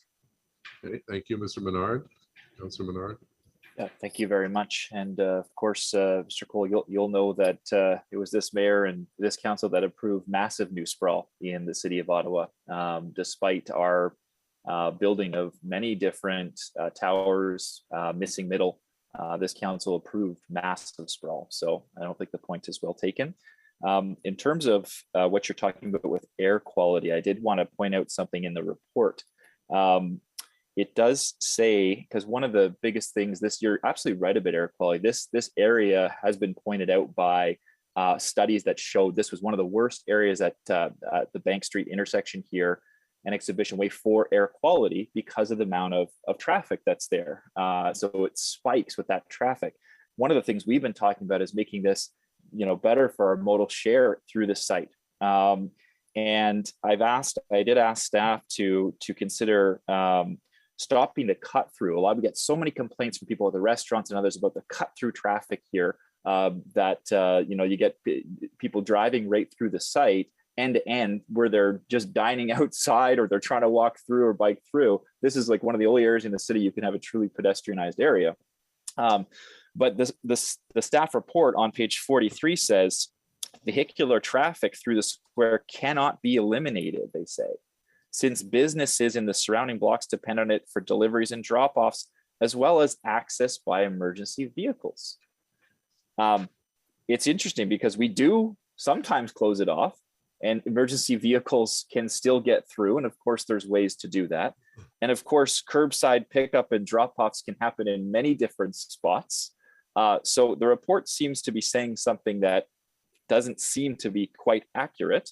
And I just wonder, would starting to have this as more of a pedestrianized cycling area with not having vehicles traversing through while people are enjoying themselves in that square, would that be something that would help in your view in terms of air quality in the area? Certainly it would help. I guess what we're talking about doing is helping in what could be considered a bad situation though. Because if we are going to build all this construction, which will take many years to do, and have this site be an air pollution hotspot for many years, I'm not sure if the residents around here will want to have that happen to them, because they will be unfortunately the victims and they will be breathing air that's not as clean as it was before. Right now, as I mentioned earlier, it doesn't seem that anybody in the city officially measures air quality, other than this one site we had, which the Ontario government runs on Württemberg Street. We've been doing this project with the Sierra Club over the last couple of years to identify air pollution areas across the city that are hot and they're unsafe to be there. This Lansdowne site could become an even worse one than it already is by the development I'm hearing people talk about. And just one other downside to towers, when you get a lot of towers set up there, they end up sort of holding the air in. They end up being a corridor and the air pollution can actually build up and not dissipate so easily if we have towers there that are kind of holding it in place. So I just want the city to recognize that air pollution seems to be an overlooked area in this project. It needs to be considered. I'm certainly happy to give you my advice about things that I've discovered in our project and some of the learnings that we've had from not just from what we found in the project, but from talking to other people in other cities all across the world and what they're doing and things we could do here in Ottawa to make air quality better, including air quality better at the Lansdowne site. Well, I do hope there's proper consultation before this is rubber stamped, Mr. Cole. So thank you very much for that delegation. You're welcome. Thank you, everybody. Thank you, Mr. Cole. Next, we have Dean Stressman, followed by Michael Crockett.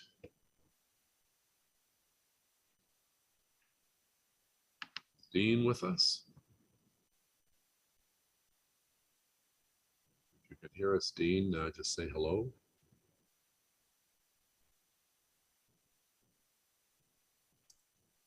Hello? Yeah, we Hi. hear you, Dean. There we go. That's You've got better. 5 minutes. The floor is yours. Thank you. Good morning, Mr. Mayor Watson and councillors. My name is Dean Straisman, and I own the Sunset Grill at Lansdowne. I'm speaking to you today with full endorsement of the city staff report recommending the construction of the new residential towers and the new North Side Stadium, along with the modern event center to be built at Lansdowne. The businesses on site need more customers to ensure that they remain viable, particularly as we emerge from COVID, where a lot of these businesses have been devastated, and so many other local businesses. I've always had a passion to open my all-day breakfast restaurant, and when I heard of the Lansdowne project, I thought to myself, that's the perfect spot, a central location to live, work, and play with live sports and entertainment. It was perfect. We opened our doors on May 27th, 2015, and we were one of the first tenants on site. I remember how exciting that was. It was a chance to build my dream with my wife and my 2 daughters, and to build a new family business together, and that's exactly what we did. We have met many great people and created great memories, including hosting the Grey Cup breakfast party in 2016. That was a great day. The thing about live, work, and play district, is that you need a lot of people to make it work. Many of our regulars now live in the condo towers that border Lansdowne along Bank Street, which is ideal for them just to walk out of their door and into the grill for a coffee or a breakfast with their family. It's a perfect fit. We need more residents on site to make a go of this, particularly during the weekdays. Our weekends are very busy. On event days in the stadium, arena, or on the grounds, we are extremely busy, and that's our lifesaver. But I had hoped that we would have more events scheduled to draw from, but after speaking with OSEG, I've learned that one of the main reasons is that our backstage amenities for artists are outdated and insufficient. So some tours and artists will pass us by in favor of some better mid-sized venues, for example, like the Leon Center in Kingston. Nothing against Kingston, but I just don't think that's right. We're the nation's capital, and we're losing shows to a much smaller city because we don't have the modern mid-sized facility. I'm glad today that we are talking about fixing that. In closing, I want to thank you for my opportunity to tell you a little bit about my experience at Lansdowne, and I want to thank the city staff for recognizing that we need more residents and a better infrastructure at Lansdowne for all our future. At this point, I obviously fully support the recommendations contained in this report. Thank you. Thank you. I have a question for you, Dean, from Councillor Eli El-Shantiri. Hi. Thank you, Dean, for your presentation, and for someone who spent 33 years in a small business, I can really appreciate what you're saying.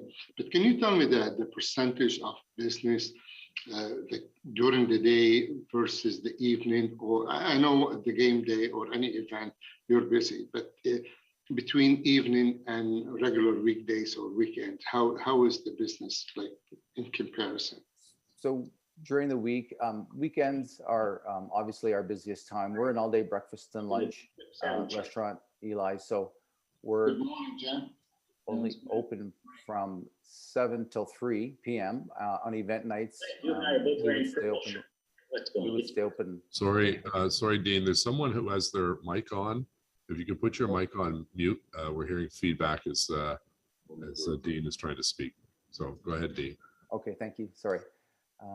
So to answer your question, Eli, we had we're busy on weekends, especially if there's an event, like I had said, red, black games, any sporting event or concert that brings business. We are an all-day breakfast restaurant, so we're only open from 7 in the morning until 3 p.m.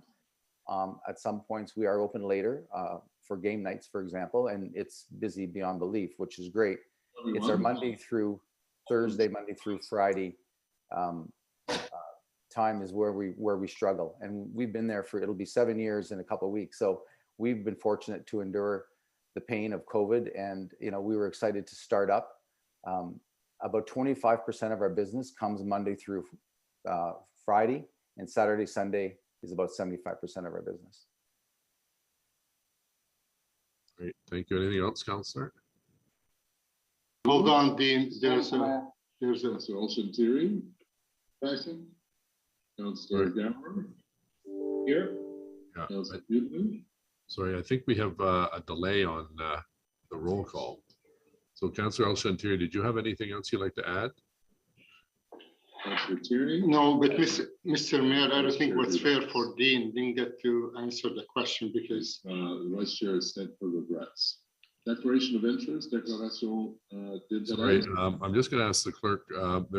They're repeating the beginning of the meeting. I'm hearing that. Are other people hearing that?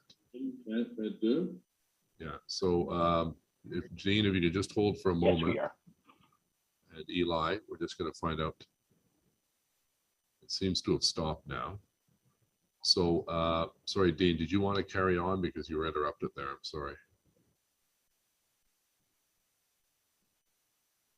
Oh, Dean, are you still there? Just get yourself off mute. How's that? Yep, great. I'm back. Sorry. I'm not sure what I didn't or what you didn't hear. About 50% of our business, I'm sorry, 25% of our business happens Monday through Thursday, Friday, and 75% happens on the weekends to as a percentage, because especially if there's some event happening. Councillor Olsen-Tiri, anything else? Eli, can you hear us? Mr. Mayor, we still haven't recorded meeting before. We can't hear anything. Oh, okay, we're going to take a 5-minute recess to try to figure out why the meeting is repeating itself. So we'll just take a 5-minute recess. And Dean, thank you very much. Thank for you. your presentation. And I'm sure I'll see you at the sunset sometime in the next week or so. You have a great service and a great little business there. I appreciate it. Thank you. Go Red Blacks. Yeah. So we're just going to take a 5-minute break, and Carol is going to help us solve the problem.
I'm mute now.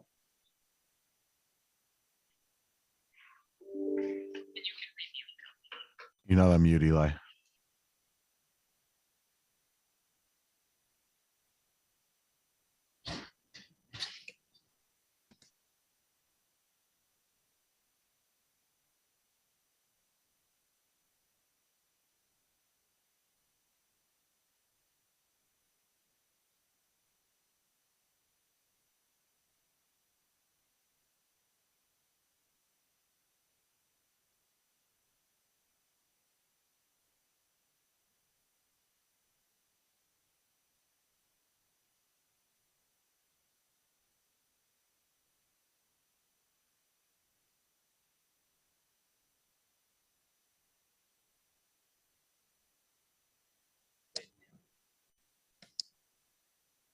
Okay, Councillor Olsen-Tiri, I think we have solved your problem, if I'm not mistaken. Are you still hearing the feedback at all? No, not now, Mr. Mayor. Thank you. Great, thank you to whoever solved it. So we've got, now we have Michael Crockett, President and CEO of Ottawa Tourism, followed by Nicholas Gall, another familiar face around here. Michael, nice to see you here, and congratulations on all the good work you're doing post-pandemic to get people to come and visit our beautiful city, and the floor is yours. Thank you very much, Mayor Watson, and members of the committee and city staff and the public. I am Michael Crockett. I'm the president and CEO of Ottawa Tourism. We are the destination marketing and management organization for Ottawa. And of course, one of our significant responsibilities is to work with local partners to attract major sport events to our community. And so I'm pleased to share our support for the City of Ottawa and OSEG's Lansdowne 2.0 proposal to renew or revitalize Lansdowne. We believe that the planned work, including building a new event center and replacing the North Stadium stands, will create a more attractive place for visitors and will help our destination host more events, further growing community prosperity through tourism. And we commend the thought that this proposal gives to important practices such as placemaking, year-round programming, sustainability, creation of a landmark, and embracing, celebrating, and enhancing Lansdowne's history. In this proposal, OSEG strives to ensure that the site is unique and a tourist destination considering the needs of residents, tourists, sports fans, and festival goers, and while developing a diverse programming agenda. And all of that really aligns very well with Ottawa Tourism's goals to attract visitors to our destination and provide memorable experiences for them in our city throughout the year. A more vibrant Lansdowne that has increased capacity contributes to a more vibrant and competitive destination, which increases in turn the quality of life for residents. And we've worked with OSEG in multiple capacities over the years, including event promotion, and many of those have been very strong visitor generating events, including those mentioned by Mr. Greenberg this morning, the NHL 100 Classic, the Grey Cup, the Canadian Figure Skating Championships, Tim Hortons Brier, Davis Cup, U Sports Basketball Championships, Volleyball Nations League, and just adding up those events, the economic impact in our community is somewhere between $100 million and $200 million. So please don't discount that when considering the pros and cons of this proposal. Without the right facilities, that $200 million economic impact goes to other cities. We've also worked with OSEG and Lansdowne to create a new event, the Ottawa Christmas Market, which addressed a gap in our visitor offerings. OSEG has successfully managed 2 years of the Christmas Market, expanding it in terms of capacity, programming, date range, and creating a unique experience for visitors. And of course, we're looking forward to an event and sports-filled summer. These activities are hosted on the foundation of the event expertise and relationships built by OSEG and bringing those shared economic benefits throughout Lansdowne and the Glebe and the rest of the city. So we've had considerable joint success to date in attracting sporting and major events to TD Place. However, you've heard it a few times today and in Mr. Wells's report, the aging and functionally obsolete facilities mean that we are increasingly unable to meet the requirements of bids due to these deficiencies. TD Place is centrally located, staff are exceptional event organizers, but increasingly the facility cannot meet those.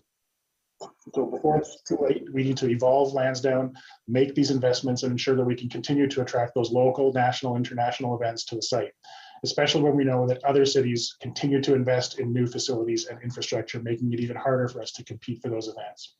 And the ability for OSEG to continue to be competitive and to host those major events is hugely beneficial to our shared community asset that is tourism and to our local economy. A new arena and event space will allow Ottawa to bid on and host more sporting events and special events, bringing more visitors and business to our city. Businesses in the area see important spin-off benefits from these major events and from the facility that attracts them in its midst. And this is very important for a post-pandemic recovery, not just for that immediate neighborhood, but for our entire city. Lansdowne is a big part of the resilience of our community as we look towards the future. And we know too well the impacts of COVID-19 on our local economy, and the tourism industry has been the hardest hit. We will also be the last to recover as some of these major events and business travel are really tracking slowly to return to pre-pandemic levels. And this further amplifies the importance of our collective bid more, win more, host more strategy for the local economy. And if Ottawa can position itself as a destination where sport tourism plays a bigger role permanently, then we need the facilities that can help us attract more events and generate more economic impact. So we're confident in OSEG's ability to replace the facilities and create a gathering place to improve the already thriving Lansdowne area. We support their vision for our city to invest in ourselves by building infrastructure that will be competitive and winning for years to come. Winning bids, events, and positive word of mouth from both locals and visitors alike. So thank you very much. Great, thank you. We have a question for you, Michael, from Councillor El-Shantiri, please. Hi, Michael. Thank you very much for your presentation, Michael. Michael, you've been around for quite some time now. Maybe you can give us a little bit of, shed a little bit of light on the special event you talk about, how the spin-off was not just basically for Lansdowne Park, because when we had the football playoff or the hockey game, we have so many people coming from outside the city. Can you just give us a little bit about the spin-off right across the city, hotel, motel, Airbnb, and other businesses? For sure, yeah. Maybe you can even take a smaller event than say the Grey Cup. Just one of the ones that is coming this year, the Volleyball Nations League. And the economic impact of that is somewhere around $3.3 million. So not a huge event, but that's still a very significant impact. And when you think about not just the players and the officials and the coaches and everybody that comes for the event, but there are fans from some of the countries that will be participating in that will travel for that event. So we call tourism an export business. They are all going to be coming to Ottawa, spending money that they've earned elsewhere in their home cities and spending that money here in our community, supporting businesses. And of course, they will be supporting businesses right at Lansdowne, but you're absolutely right, Councillor. They will be supporting hotels in downtown or in suburbs. They'll be supporting restaurants throughout the city. They're supporting transportation providers all around the community. So yeah, those major events do have a very significant citywide impact, not just in the immediate neighborhood. Well, thank you for that, Michael, and also thank you for Ottawa Tourism for their support to all the business, even in a small rural community during the pandemic, because your contribution and support to those business kept them alive, let's say, in the last couple of years. So I just want to say thank you, and I hope this project will bring Ottawa for a speedy recovery from the COVID and from the convoy we've seen and the disruption to the businesses right across the city. So thank you for your support and taking the time today to be here with us. Thank you, Mr. Mayor. Thank you. Councillor Menard has a question. Michael. Thank you very much. Thanks for being here, Michael. I'll try to turn my video on here. It's always tough. I'm at home, and my partner, she also is on meetings sometimes, so the internet's not always working as well as I wish it was. But I'm wondering, in terms of the process here, I'm wondering the effect on businesses, on tourism, by having either a collaborative process that says and does what we previously said we would do, versus a process that tries to push something through in a short period of time when there is great concern, not just by surrounding residents, but by many residents across the city of Ottawa, what that does to people's willingness to engage, to spend money, to be part of that tourism industry when they're feeling like they're not being listened to. Your views on that would be appreciated. Sure, thanks, Councillor. And I certainly respect anyone's feelings of how involved or not that they've been in a process like this. But I can't really speak for any individual's experience with this other than my own and the relationship that our organization has with both the city and with OSEG, where I've been fortunate enough to be part of the sounding board process and been fortunate enough to have some of that.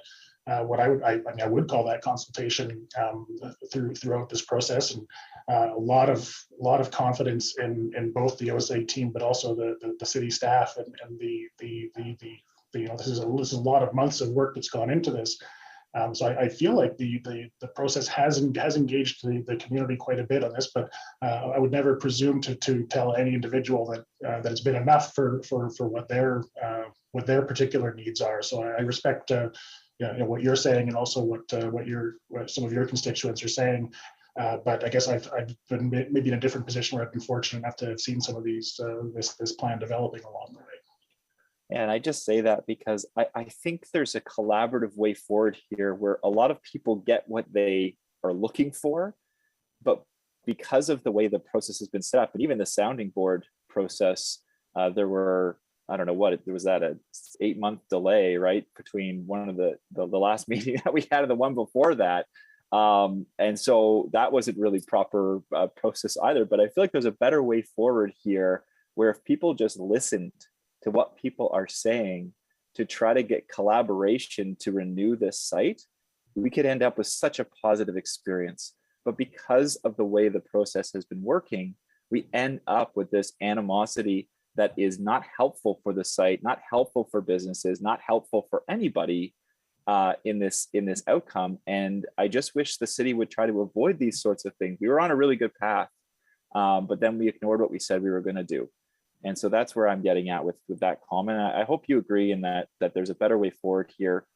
You'll agree with me that lots of residents want to be heard on this, and that benefits us if we do hear them before approving everything now without hearing those voices, which is what we said we would do in July of 2021. Okay. I guess I would say, Councillor, it's not my expertise to comment on the city process. I just don't have that kind of expertise.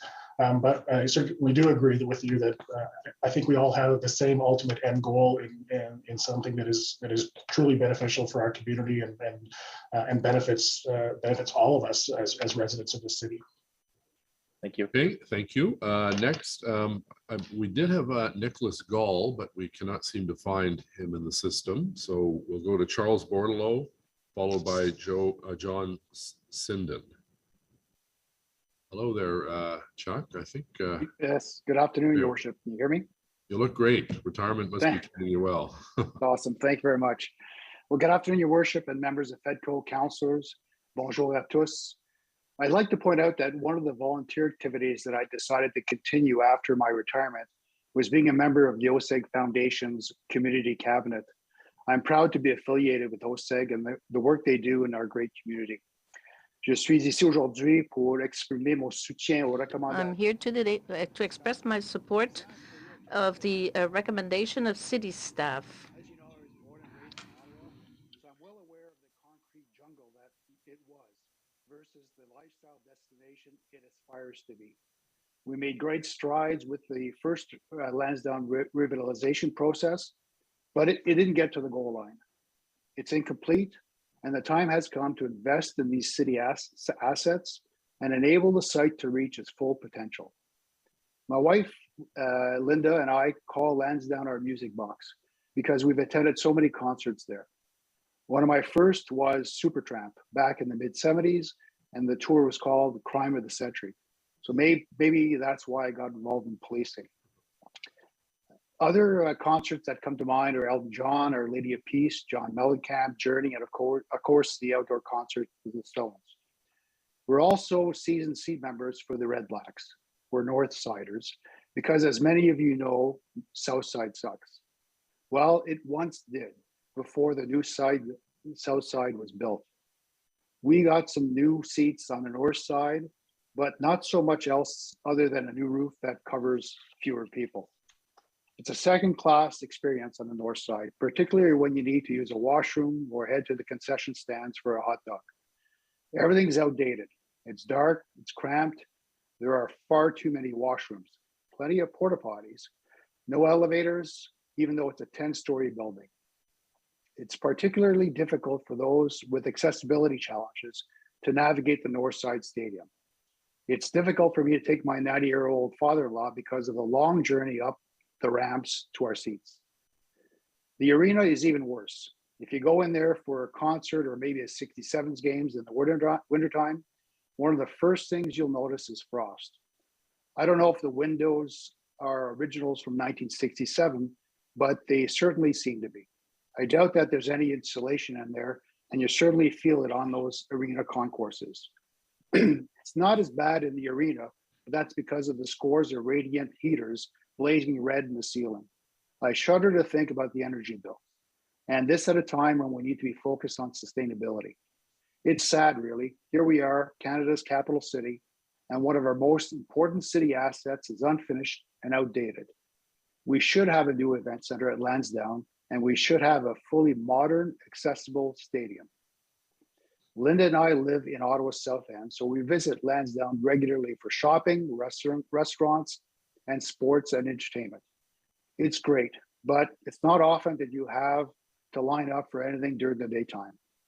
There just aren't that many people on site during non-event days, and the proposed density will serve to address that. The people that move into them will help finish the canvas that was started in 2012 when City Council approved phase 1 of the Lansdowne revitalization. Je vous remercie de m'avoir permis de prendre la parole pour soutenir les recommandations du personnel de la ville concernant Lansdowne 2.0 et son évolution continue. I can't wait to sit in my new north side seats and proudly say it again, south side sucks. Thank you. Thank you very much. I hope you get to see Sting and the Police at some point as well.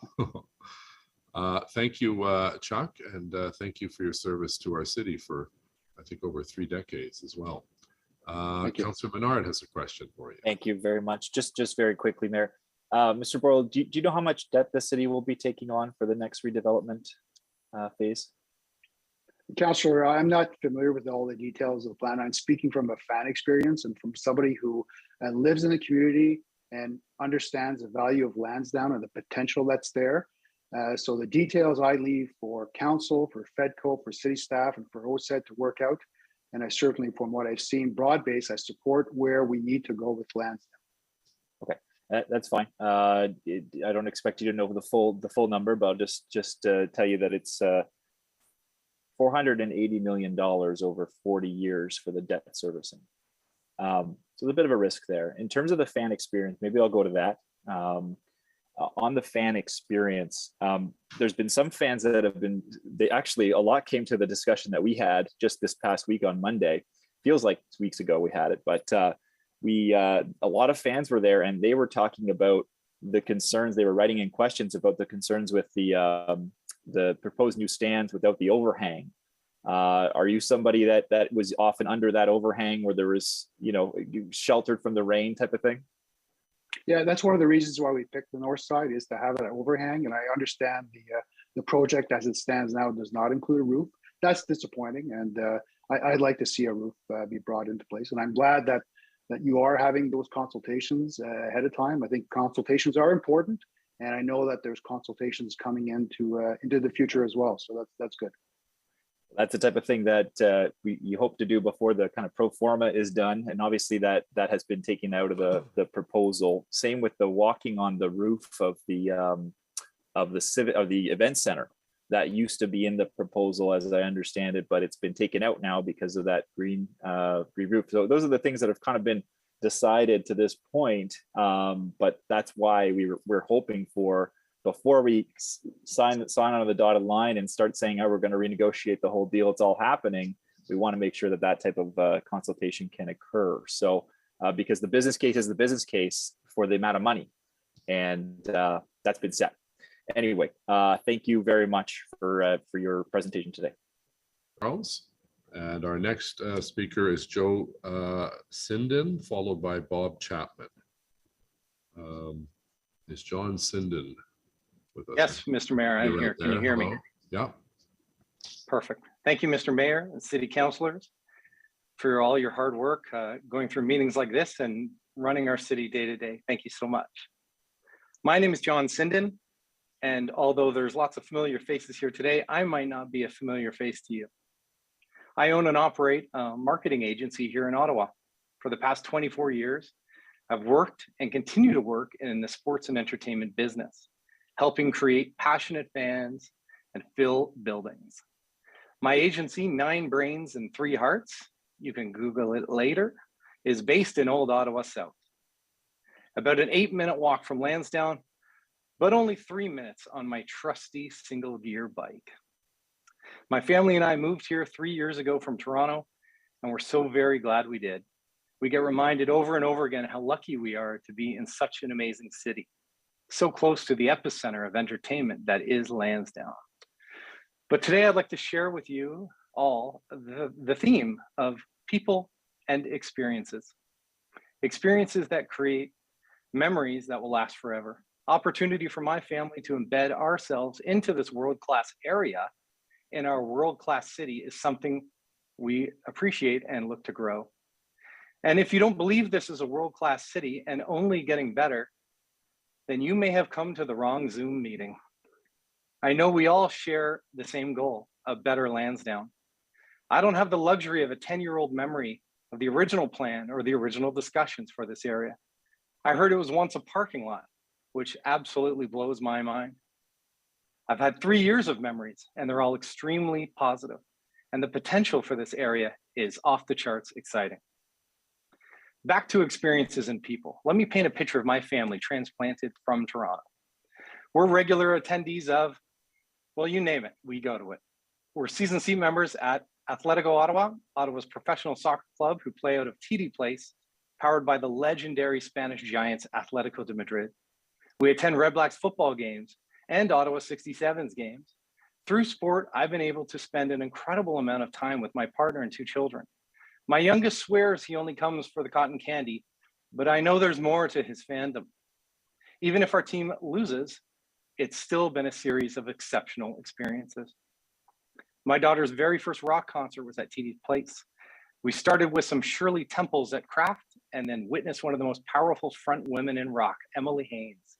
The band is called Metric, and it was magical, another top-notch experience. In fact, while we're all sitting, listening, and learning and sharing today, right at this very moment, my daughter is playing in her very first touch football tournament on the field at TD Place, a sport she didn't even know existed before experiencing a Red Blacks football game live and in person. It also seems my Christmas list is heavily influenced by this area. Tickets to Trevor Noah were high on my in-laws' wish list, and it was one of the greatest and funniest and coldest nights in recent memory. Quite an experience, but I can't help thinking a better, more modern venue will lead to bigger and better talent choosing to grace our city. Comedy, music, sports, the arts, and beyond. Ottawa is now currently a place most touring facilities skip, and we can be a real player. The amount of family memories I have that we've chalked up at Lansdowne is unmeasurable. Pretty soon, new experiences will be presented. My eldest will soon be looking for her first job, maybe at the stadium or one of the shops. I can't even imagine how many local youth got their start in the workforce by selling popcorn. A new and improved Lansdowne Stadium and new event center is exactly what the city needs. It will provide unlimited amount of memories for an unlimited amount of people. Well thought out green space, more people living on the site, more connection to the canal, more connection to the community, and utilizing all the amenities will no doubt lead to bigger and better community activations, events, and other world-class activities that our city so deserves. An unlimited amount of experiences for an unlimited amount of people. We need to continue to invest in assets like Lansdowne because community is everything, and every community needs a leader. And in this community, it's OSEG and Lansdowne. I am for Lansdowne 2.0 and the future 3.0 and everything beyond that because I'm for more people having more experiences. Thank you, Mayor. Because no matter how you analyze, it will always come down to people and experiences. Thanks for the opportunity to share with all you today. Well, thank you very much, John. I love your can-do attitude, and you must be a customer of the year for Lansdowne and Bank Street. So thank you for that. Councillor Menard has a question. Yes, thank you very much, John. Appreciate your going through your experiences. It is helpful. I was wondering on the Trevor Noah piece and your views around the traffic congestion that we often see here. This plan doesn't come with any transportation plan. That Trevor Noah event, I think that was about one that you went to, I think 3 years ago, about that timeline anyway. And I was wondering what you saw there in terms of traffic, and if you think we should be having a transportation plan that's associated with this, given the issues that we often see with the clogged corridor, because we invite more and more cars into the community. You're a cyclist yourself, obviously. I live in Old Ottawa South too. I bike along here, walk along here. But I just do wonder, don't you think that we should have a transportation plan coming with this, given the potential new amount of visitors, the potential new residences that are going to be put up here, and of course the challenges with the QED? It's a great question, Councillor. The short answer is, of course, yes. But a longer, more dissected answer is, doesn't it exist? I see Red Blacks games. I see how the traffic flow works when there's a lot of people there. And I think it's a miraculous job done by people much smarter than I that can plan those things out. The various areas that you can park in and get shuttled, the lineup of city buses, I think they do a pretty good job. And the other thing I'll add to that is, have you been to a sporting event or entertainment event in any city in North America? I think traffic and congestion are pretty much part and parcel with what happens at any major sporting facility. Have you ever been to, I'm sorry to say I'm a Toronto Maple Leafs fan, please don't judge me, everyone, but have you been to the Scotiabank Center or a Canada Center before that? You're waiting an hour in your car, like it's madness. And I think that's part of the excitement of live sports, that there is big groups getting together, and it is kind of hard to move around. That's just part of the show. Should there be more dialogue about it? I think the answer is already there, like our city planner said at the beginning, where OSEG and the city do a miraculous job moving people off in and out of the site during Red Blacks game days, which is only a certain amount of games per year. But if that same effort can be put into all these other events that are coming, then I think the solution's right in front of you. Well, I agree with you, and I wish that we could have that effort and that discussion. Unfortunately, it's not part of this at this time, and that's one of the things that we've been pointing out of why we need to have more discussion to go along with this. Transportation has to be solved with anything moving forward. So really appreciate your delegation, and glad to hear we agree on that. Okay, thank you very much for your presentation, Mr. Sinden. And we'll now go back to Nicholas Gall, rather. I'm sorry. Mr. Mayor. I'm sorry, Councillor Alchantieri had a question for Mr. Sinden. Sorry, Eli.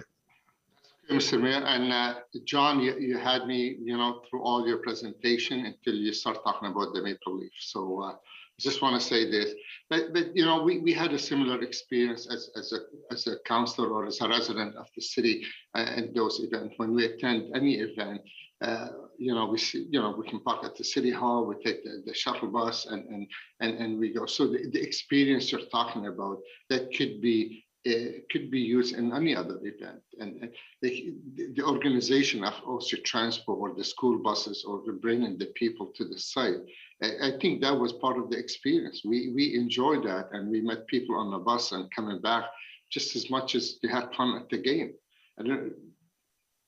I'm not sure if you had similar experience or same experience where you live.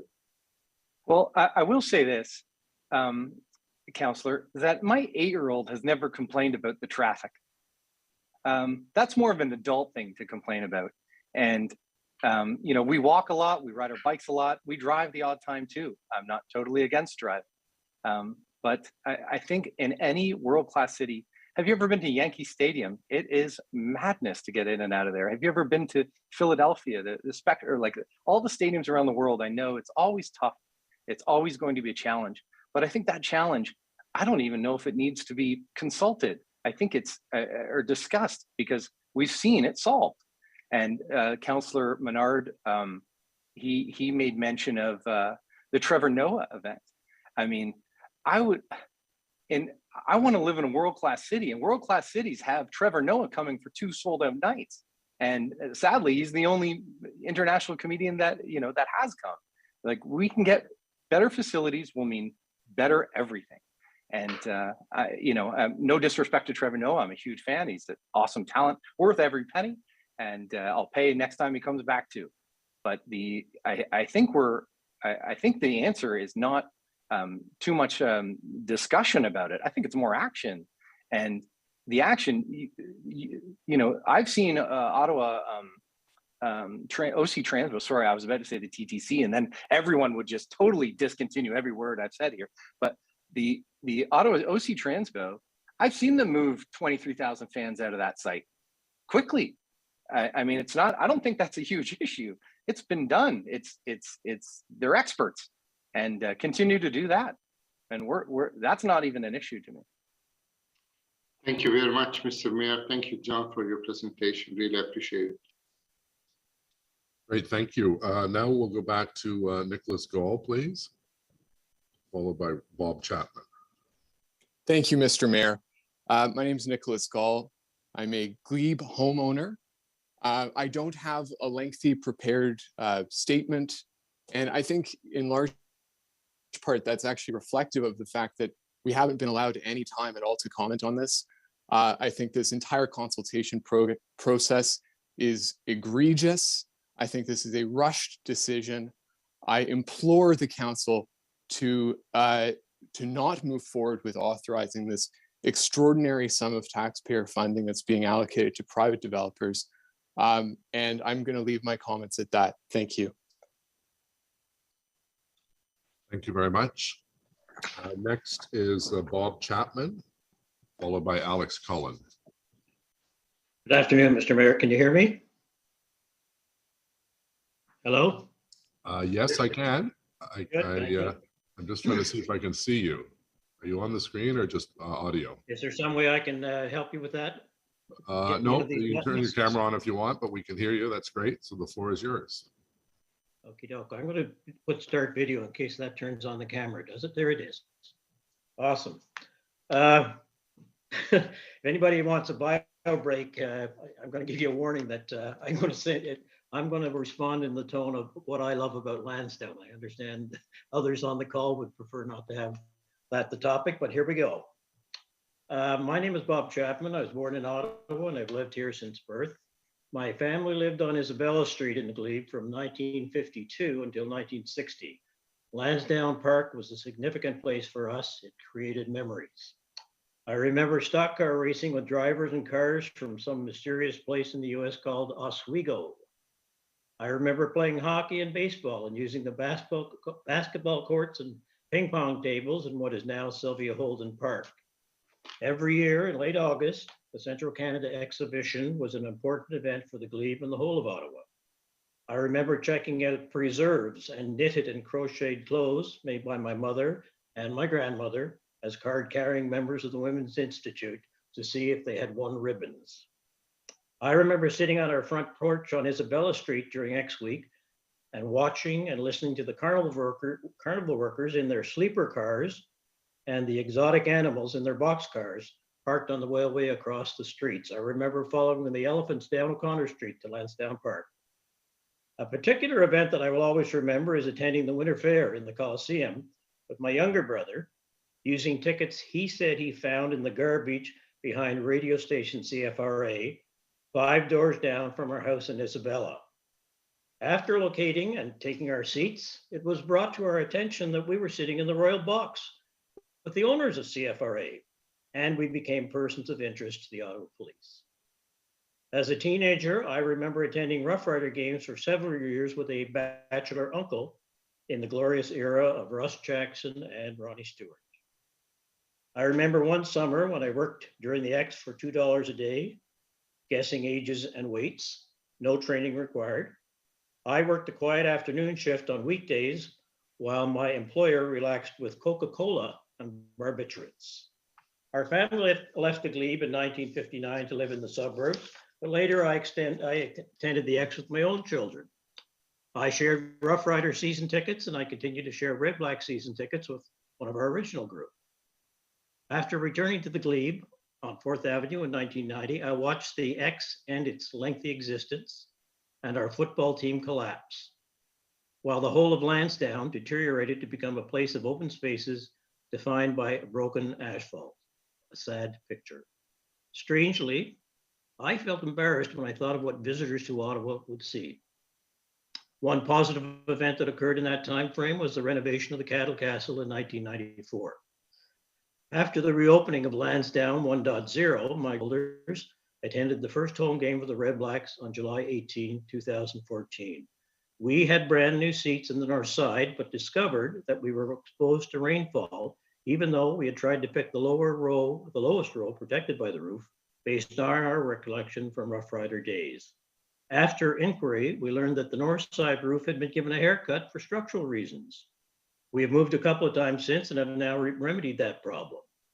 OSEG's proposal for Lansdowne 2.0 describes in detail the structural issues with the north side stands and the arena. Good things started to happen on the football front, and the whole site found its footing. Fears of crowds descending on the Glebe and overtaking the streets with bodies and vehicles and damaging the long-standing restaurants and other small businesses proved to be unfounded. Looking back, I'm reminded one of the elements of Lansdowne 1.0 was the decision to lift up and move the horticultural building 140 meters to the east at a significant cost. I actually now think that was a good decision, which brings me to today's discussion. Ottawa has suffered serious harm in 30 recent years, seconds. including the Barhaven bus and train crash, the Rita Street sinkhole, and distributions in the light rail transit launch and its ongoing operations, the tornadoes in Westboro, in the West End rather, the Westboro bus crash, and the convoys of truckers in February and last week.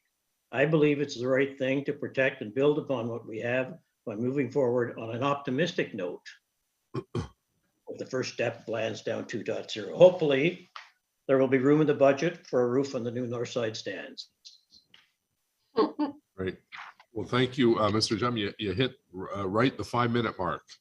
I think you've got to write a book about your experiences. That was a real trip down memory lane. I remember I used to live in Old Ottawa South on Pansy Avenue, and my church elder, Mrs. Lorna Rice, who was 91, she lived on Ossington, and she would tell me that when her father moved the family out to Old Ottawa South, people thought they were crazy, so far away from the downtown core. And that's just Old Ottawa South. And then I remember those tales from the exhibition. I served on their board for 9 years as well. So we're having a celebration on July 2nd, the exhibition, to basically thank the exhibition for their contributions to saving the Aberdeen Pavilion 30 years ago. So thank you. And I see Councillor Harder has a question for you. Well, thank you very much, Mr. Chapman, and thank you for that walk down memory lane. The only thing you left out from my experience past life probably is Pure Spring. You never mentioned Pure Spring, and that was Ottawa's own soft drink in the time you talked about Coke. I remember that. And I don't think you mentioned the 67s, but you did mention that you left the Glebe area. I used to live on Cameron at one point, and my grandparents lived across on Springhurst in Ottawa East. And which suburb did you move to way back when? Queensway Terrace South, Robert Campo. Oh, there you go. Well, thanks very much for coming out, sir. I think that you truly reflect why this is a citywide of citywide interest, how people who live all over Ottawa and beyond care so much about Lansdowne and are excited about the opportunity. So thank you from the top and bottom of my heart. Thank you, Councillor. Great. Thank you very much, Councillor, and thank you very much, Mr. Chapman. Our next speaker is Alex Cullen, followed by Laura Urachaga. Councillor Cullen, we have 5 minutes in your honor. Thank you very much, Mr. Mayor. Am I on? I'm on. I'm here to represent the Federation of Citizens Associations. I think most of you are familiar with us. We're a federation of some 70 community groups. And since the report on Lansdowne 2.0 came out 9 days ago, there has been a flurry of emails going back and forth amongst our membership with the strong consensus that there should be broad public consultation on this $332 million plan involving the city's 40-acre park that includes major city assets, including a stadium, arena, heritage buildings, and park space, as well as the commercial developments that Lansdowne 1.0 created. To this end, we believe that FEDCO and Council should defer this report to the new City Council in 2023 and direct staff to develop an extensive public consultation on these proposals. Mr. Mayor, with your comments and the comments from city staff, there seems to be a different approach to public consultation. We believe in public consultation before the decisions are made. This report recommends the approval of the proposed concept plan, which includes relocating the Civic Center to the east end of the football field, rebuilding the north side stands, installing 3 residential towers on a commercial podium to replace the space vacated by relocating the Civic Center, which would be developed by private developers through the sale of air rights. So we want to see broad public consultation before that happens, before the approval of the concept plan. It also recommends, the report recommends approving the revised business model and financial funding strategy to accomplish these moves while leaving in place Ottawa Sports and Entertainment Group's management of the city's sports facilities. We believe that approving these recommendations now is premature without the opportunity for public consultation prior to these decisions. Is this the right plan for Lansdowne Park? Are the financial arrangements for property taxes from the new development or to finance the debt to rebuild these facilities appropriate? Are there alternatives to the loss of green space from relocating the Civic Center? Is the share of affordable housing here, now at 10%, Appropriate. Are 40-story towers here appropriate? What about the provision of park space to accommodate 1,200 additional residential units on the site? And where is the public transit to accommodate both the new residents and plus the events at the new sports facilities? It's important to remember that this council is near the end of its term, and in 2 months' time will become legal lame duck council with limited ability to make significant financial decisions. It would make sense then to take the time to engage in broad public consultation with the taxpayers of Ottawa on these proposals before these recommendations are adopted, and let the new city council go through that process, take advantage of the broad public consultation to make the appropriate decisions. So that is our recommendation to you. And I'd love to put those 2 minutes in the bank, Mr. Chairman. You know I'll be back again. I apologize. I was informed I called you Councillor Cullen. We have a much better councillor in Bayward now. Indeed, I voted for her. You were on council for many, many years in the new city of Ottawa. Could you give us a couple examples of what you and your council did during that 10-year period to improve Lansdowne? Because I don't recall any movement on any of the life cycle issues on that site. Did I miss something? Mr. Mayor, you must be aging because, of course, Lansdowne 1.0 came out of my time on council.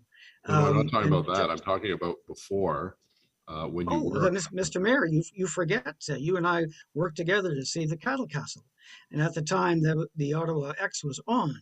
When the football stadium failed, when the football franchise failed, and when the Ottawa X began to decline, we were about to start an international design competition to redevelop the site. As a matter of fact, council had approved that when it got trumped by the sole sourced OSEG proposal that ended up being Lansdowne 1.0. Over the years, we sunk money into rehabilitating the Civic Center. We sunk money into the stadium from time to time, but it dates back to, of course, what you and I did with respect to the cattle castle. So we had hopes, because such a jewel, 40 acres on the edge of the canal, now mid-city, for a new sporting complex. Our official plan said you needed to have attachment to either rapid transit or a provincial highway, but this was grandfathered. We've struggled through all of that. There needs to be something done to the place, absolutely. What our point is, you need to have broad public consultation before the decisions are made. Unfortunately, what you have before you are recommendations to approve the concept plan, to approve the financial model. And that's putting the cart before the horse. You want to do it properly. You want to engage such a prime civic asset, and it's such a lot of money. 332 million is nothing to sneeze at. So, Mr. Mayor, I hope that's the advice you would take. Well, I appreciate it, but I won't take your advice. But thank you anyways for your presentation. We'll agree to disagree. Councilor Barnett's question. Well, very well said, Mr. Cullen, and appreciate you being here and expressing the opinions and views of the broad set of membership that the FCA does represent, which unfortunately the majority on this council don't listen as much as they need to when the FCA comes forward with a position. It's a very important organization. And I think we need to listen when that happens. I do wonder, why do you think this is being rushed? What is your political animal? You understand politics. Why do you think this has actually been presented to the public with only 7 business days? That the rush is on before the August 19th date? That they are signifying that they want to approve the sale of the air rights, the business financial strategy, the debt capacity of $332 million. Why do you think they're doing that right now, rather than what would be the appropriate thing, which is to have that consultation, which we said we were supposed to do, which was canceled, and wait for the new council? I wonder politically why you think that's happening. Well, I can speak politically, but I can also tell you what our members say. Our members fear that if the report is adopted today, these things are going to be so baked in that there'll be very little opportunity to vary what's being presented to council with respect to either the sports facilities, the commercial development, the residential development, the park space. that if it's adopted now, the new council will find it too baked in to do anything other than cosmetic work. And that is irresponsible. That's what our members are saying. Our members say there's no fire, the stands are falling down, there's an opportunity to take the time. This is a legitimate proposal that's come forward, absolutely. But the public, because it's the public's monies, the public's facilities, deserve the opportunity to have full conversation about this proposal. And should the proposal go forward to the new council and then they take these decisions, fine. As you've gone through a municipal election, you've had the fullest democratic input that you possibly could. But adopting the decisions today bakes it in. That's the fear of our members. And that's not good public policy. That's not good public process. Thank you very much. Thank you. Next is Laura Urachaga, excuse me, followed by Doran Petriou. Apologize if I mispronounce those names. Is Laura here? Yes, Laura is here, and good job, Mayor Watson, on the last name. Well, welcome. You've got 5 minutes. Thank you. So good afternoon, Mayor Watson and the FEDCO committee members. The Old Ottawa South Community Association, on whose behalf I'm speaking, supports the concerns that have been raised by Ottawa residents, taxpayers, by the membership of the FCA, the Glebe and Old Ottawa South Community Associations, and by the Lansdowne Working Group regarding these proposed changes to the Lansdowne Partnership Plan now.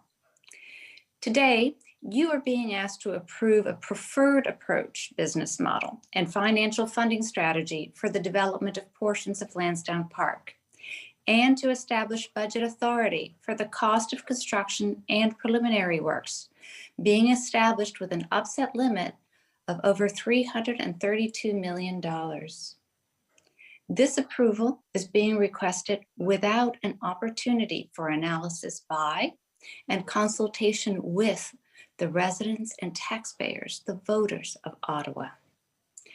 You are also being asked to approve directing that the General Manager of Planning, Real Estate, and Economic Development commence a city-initiated rezoning application for Lansdowne Park in order to facilitate the rezoning for the Event Center and an amendment to the current zoning and applicable zoning standards to permit additional developments. This approval is also being requested without an opportunity for analysis by and consultation with the residents and taxpayers of Ottawa. Additionally, you are being asked to approve in principle the recommended concept plan, including the development of a new event center, the new north side stands, a new mixed-use development in the location of the existing civic center, comprised of 100,000 square feet of retail and 1,200 new dwelling units to be constructed in 3 new towers. This approval in principle is being requested without an opportunity for analysis by and consultation with the residents and taxpayers and voters of Ottawa. The approvals that you are being asked to grant today are not easily reversible. We have no guarantee that the current OSEC proposal will result in the successful future of Lansdowne. The formula for a successful future of Lansdowne may differ from the current OSEC vision. Discussions regarding that future should be open, transparent, and inclusive. Approvals and approvals in principle granted before public consultations bind every Ottawa resident to a preferred option approach in which we had no input. In order to move forward and to maximize opportunities for success at Lansdowne, OSCA recommends undertaking full public consultations before committing to changes to the partnership plan. We therefore request that FEDCO not approve changes to the Lansdowne Partnership Plan Agreement before seeking, obtaining, and incorporating public input. I thank you all so much for taking the time to consider Old Ottawa South's comments today. Thank you. Great. Thank you very much, Laura. Question from Councillor Menard. Thank you very much, Laura, for being here. I wanted to touch on the three towers that are being proposed. And I'll ask staff exactly how tall they're going to be. They're proposing them to be. I think they've said one is supposed to be 46, another is supposed to be 40, something like that. You are the planning rep for Old Ottawa South. And I just wonder about some of the comments that have been made that we either build up or out. And those are the comments, and just your view of that position and how we can build, appropriate, affordable development. The second question I have for you, if that's okay, is around the affordability question. These towers, city staff say the affordability of the 10% would be not subject to development charges.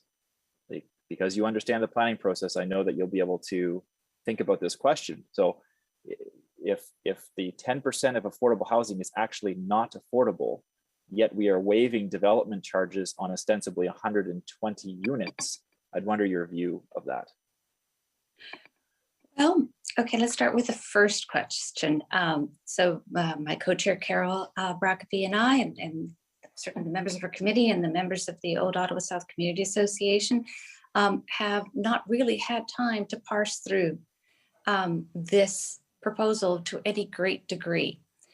But I have said for years that Lansdowne needed more residential dwelling units in order to support what's there. And I believe that to be true. Should they be in this form? I don't know yet. Is a 46-story tower next to the federally designated heritage site that is the Aberdeen Pavilion the appropriate answer? That's something the public needs to discuss. The public hasn't had a chance to discuss that, and it is being approved in principle today and before council in a couple of weeks without that public input. When I first heard that there was going to be additional housing at Lansdowne, but I hadn't seen the plans or anything, I thought, oh, wonderful. And my hope was that at Lansdowne at one point there had been the foresight to include the idea of future housing, and that some of the buildings that are not smack right up against Aberdeen Pavilion have been built with foundations that might actually support greater densities and greater heights. I guess not, although, I don't know that for a fact. So I do believe that there is a need for greater density at Lansdowne in order to support what's there now. Can 1,200 new units support 100,000 square feet of retail? An additional 100,000 square feet? I'm not sure about that one either. Again, that needs public input and public thought. There's a wealth of knowledge in this city. But people in Ottawa are smart. We have people who know a lot about a lot of things, and many of them, are people who are willing to volunteer to give their time and effort to help us. We should be taking advantage of that before we approve anything. As to the other question, the waiving of development charges and the affordability aspect, I think that, and I think that Asta has said this many times, what makes an area a great feasible and a great 15-minute neighborhood is a little bit of everything. So truly affordable housing, if it were included in this project, would help us in that goal and that aim of having a little bit of everything in a neighborhood. If you have families, you support schools. If you have seniors, you support intergenerational interaction and learning. If you have students, you get the vibrancy of that. You need a little bit of everything to make a community successful and a successful 15-minute neighborhood. So yes, there should be a greater emphasis on the affordability piece, and there should be some provision for deeply affordable housing as well. I understand that that is not going to be a popular position within a development in an area next to a stadium where, the condominiums go for millions of dollars. But I think that that is important, the having a little bit of everything. The waiving of development charges is probably not conducive to the process of getting as much as bang for our buck that we can as a city. And that needs to be, again, thoroughly discussed in public, by the public, with everyone, including the people of Ottawa, involved in the process. I mean, I think there's the people are smart, and the people of Ottawa know that there's something innately unbalanced between having 9 or 10 months to work on something and having 9 or 10 days to look at it. Something there, you know, clearly it isn't as it should be. Thank you. Thank you. Okay, our next speaker is Doran Petriou, followed by Ross Curry. Is Doran with us? Doran? Yes, I am. Oh, hello there, sir. You've got 5 minutes. Welcome. Thank you. Thank you, Mayor, and thank you, members of council and members of this committee to, like, you know, at least listen to some input. I don't have any prepared statements, so I'm just going to speak from the heart. Lansdowne 1.0 got me involved in municipal issues. And I remember that what really caught my attention there was the fact that originally there was supposed to be an international design competition, which somehow got hijacked and turned into like a sole sourced relationship between OSEG and the city. And I'm a federal public servant, and I could not wrap my head around how that happened.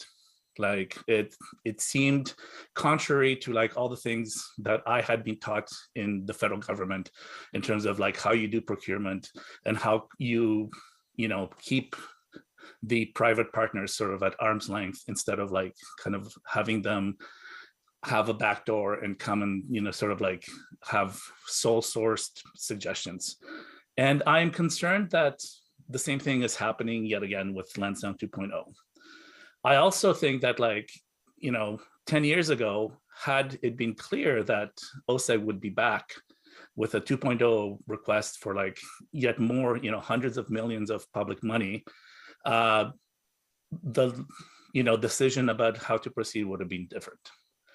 At the end of the day, what I'm here to urge you to do is to listen to the concerned citizens and defer this decision. I think you should take this opportunity to like demonstrate your respect for democracy and let any decision for Lansdowne 2.0 for the next council. This can then become an election issue over the upcoming municipal election. And whoever comes in afterwards, at least they will be a council composed of people who have somehow run on this issue one way or another.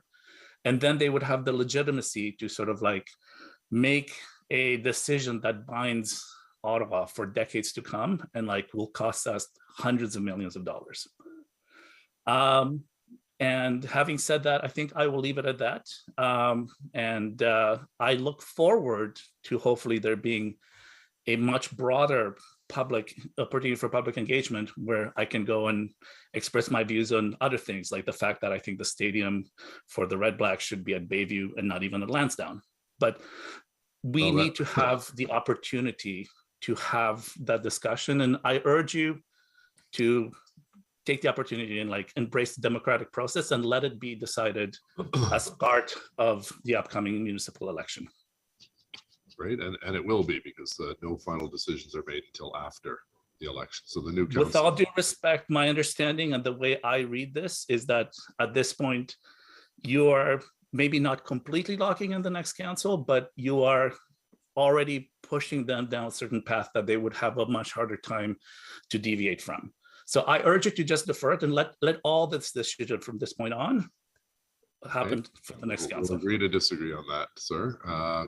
Councillor Menard, I do disagree. For you. Yes, Doran, you actually answered my question in response to the mayor in terms of the lock-in. I think have you read some of the approvals that this is providing to council and the lock-in that it would provide for the next several months before staff come back? including $332 million of upset limit budget authority, approving the business model and financial funding strategy, approving the affordable housing target of 10%, and seeking bids for air rights, and approving the next steps in the redevelopment of the urban park public realm components of Lansdowne Park as described in the report, and approving in principle the concept plan with the event center, new Northside stands, mixed use development, 100,000 square feet of retail and 1,200 new housing units. Thank you. Yes, I'm aware of all those approvals. And in my experience, on the federal government side, that is effectively a way to essentially set a project in motion. I realize that, yes, there will be some more final decision-making, final approvals down the road, but essentially by setting this route, it is clear to me that you've essentially locked in one direction. Yet again, I just urge you to let the democratic process do its thing and just defer any additional decisions to the next council. Let them do it. Thank you. They will have been elected based on this issue. Okay, thank you. Our next speaker is Ross Curry, followed by James Russell. Good afternoon. Thank you, Your Worship. Before I begin, I'd like to provide, if I could, an answer to a question that was asked earlier about building up versus urban sprawl. I think the answer we all know is clear, that we must build up, but we must build up along public transit lines. And that's not something that I just came up with. That's a very sensible plan that the city has already adopted for intensification. So moving on to my own points. My first concern is the shadows that will be cast by the proposed high-rise condos, the effect those will have on our community, and in particular on our rooftop solar power systems. We read the rules that were established in the existing 30-year plan for Lansdowne in terms of height limits, that sort of thing. And we heard the city's declaration of a climate emergency. Based on this, we personally decided to invest a significant amount of money to renovate our Century home to be as close to carbon neutral as possible. The centerpiece of this investment was a large rooftop solar array. Unfortunately, the proposal that we found out about a week ago includes high-rise towers that will definitely be casting shadows across our solar generation systems for 6 months of the year. Aside from the quality of life impacts of this darkness, this will directly cost us money and diminish the value of the investments that we've made in our community. Appropriate structure heights for this site were studied and discussed extensively during round one. It's not clear to me from what I've seen so far in the new report what has changed to make these significantly taller buildings appropriate for this site.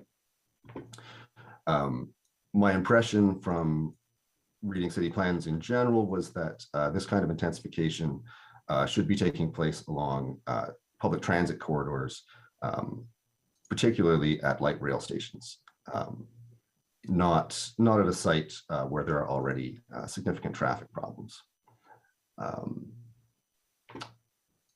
So that's my first point. I've used half my time, perfect. Second point, I'd like to highlight just the irregular process that we've got underway here. Council directed staff to undertake public consultations about a redevelopment of Lansdowne. However, we see in this report that these consultations were not performed. Instead, one private company was consulted, a plan was developed, and public consultations have been pushed to after the decision will be made to accept the concept of the proposed plan. I know it has been stressed that this is not a final approval. It is, however, going to effectively lock in the core concepts of the redevelopment plan. Stadium renewal funded by luxury condo towers, new shopping mall space, and an expansion into the existing green space. Those core concepts, the core concepts of the proposal, are unlikely to change after they've been approved. So I would like to strongly urge the committee to accept this report and authorize staff to begin the public consultation process, but not to approve in principle or in any way this proposal before public has had a chance to look at it properly. 7 days is not. This plan is significant and it deserves a lot more than 7 to 10 days consideration. Thank you. That's all I had to say. Councillor Menard. Thank you very much. And thank you, Ross, for being here. Your point is well taken about public transit and about the clog corridor that exists here when we just have more encouragement of cars. I'm wondering if you're in favor of some development at Lansdowne for residential units, but residential units that would be consulted on and taken into consideration by local community and of course residents across the city. Is it that you're opposed to any residential housing on this site, or just the fact that they've proposed these 3 large towers with almost no notice? Not at all. I'm in favor of development. I'm excited about the possibility of a Lansdowne 2.0 project. I think there's a lot of great things we could do, and I absolutely support additional housing. But the housing needs to be appropriate to the site in terms of traffic and in terms of the character of the neighborhood. There are 2 existing residential towers on the site, and similar residential towers, along other in other similar communities, Main Street communities in Ottawa, that are at a reasonable height to fit into the community. And more development of that kind on site I think, is probably a great idea. But skyscrapers are really not appropriate. And the notion that these 1,200 families that may move into these condos will be riding bicycles exclusively is preposterous. A significant amount of parking would be required. That doesn't seem to appear in this plan in any way. Well, I appreciate your comment. Staff have said there'll be 720, I believe it is 710 or 720 parking spaces that would go in here. I guess I wanted to ask you, are you aware of why, and I really appreciate your answer on the first one, because I think we're on the same page on the first one around transit, but and having housing on the site. Are you aware why the 1,200 units were selected, why staff came up with that number? Well, we can only make a quick estimation of the whys and wherefores for this stuff, because like I said, we've had several days only to review this plan. But my impression is that it is to fund the rest of the project, and it's to rescue OSEG from a financially failing project. Which is an odd decision to make. If the group that did round 1 has failed financially, and they require these new revenue streams to make the project sustainable, why would we jump to sole sourcing the project plan from the same group? Surely we should open it up to other ideas, people who may have better ideas about what to do. I'm, of course, all for public consultation on this. The 1,200 units, as I understand it, have been solely selected, not because of any residential plan, not because of transit, not because of any other consideration of traffic. They have solely been selected because of the accounting methodology they are using to say the taxes from those units would go to the new builds, which I find breathtaking. That's how we're planning the city, is based on that. That's why I have such concerns with the financial model, because the financial model is dictating everything around this development at this point. It has nothing to do with what would fit nicely here, what the transportation plan would be, how those residences work, how car traffic works, what we do in terms of those units to integrate into a site that has been challenged. So just so you're aware and the public is aware, the entire thing has been premised on 90% of the taxes from those new units going towards the rebuild, which is in this case the only way we've ever done. Yes, Mayor. Sorry, go ahead. This is question period to the delegates, not your time to wrap up. So could you ask a question, please, or we'll have to move on to the next. No, fair enough. I just wanted to make sure, because I don't think a lot of residents are aware that the 1,200 units is because of the zany financial model that's been put together, which has only been used for Lansdowne and nothing else in our history of Ottawa. So thank you. Okay, thank you, Mr. Curry. Next is James Russell, then Jimmy Fata. Mr. Russell. There's James. Hello, James. Nice to see you. I think you might be on mute. Yeah, thank you. There we go. The floor is yours. Thank you. I had prepared a bunch of little notes that cover many of the same issues that other people have raised. And woke up this morning, and in my mind was a picture of a meeting that Mr. Putin held with his chiefs of staff just before he invaded Ukraine. And everybody has seen this one. He turns around and says, well, does anybody have any problems with where we're going? And some poor fool stands up and sort of hesitantly says, well, maybe there's a little problem here.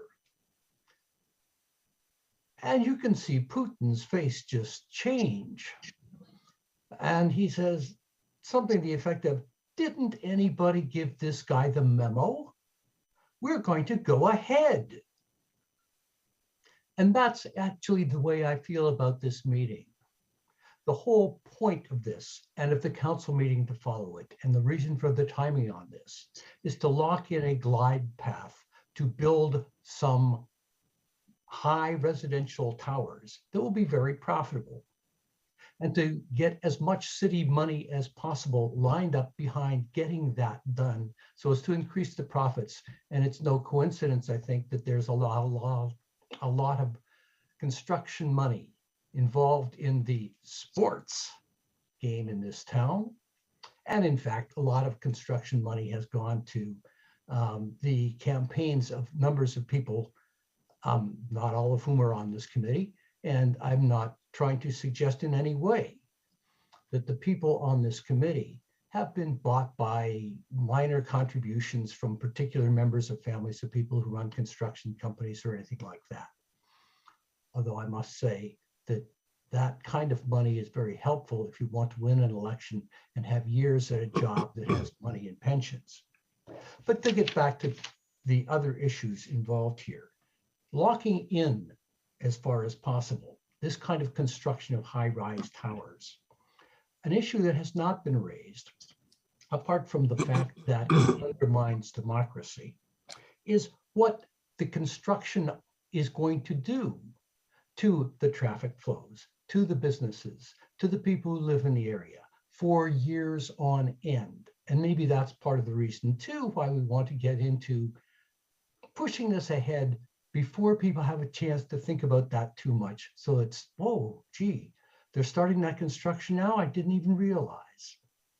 Because there's going to be a lot of construction noise here. And I live in an area where at the south end of Bank Street near Billingsbridge, this same council has decided that they're going to put up a whole bunch of other really tall apartment buildings.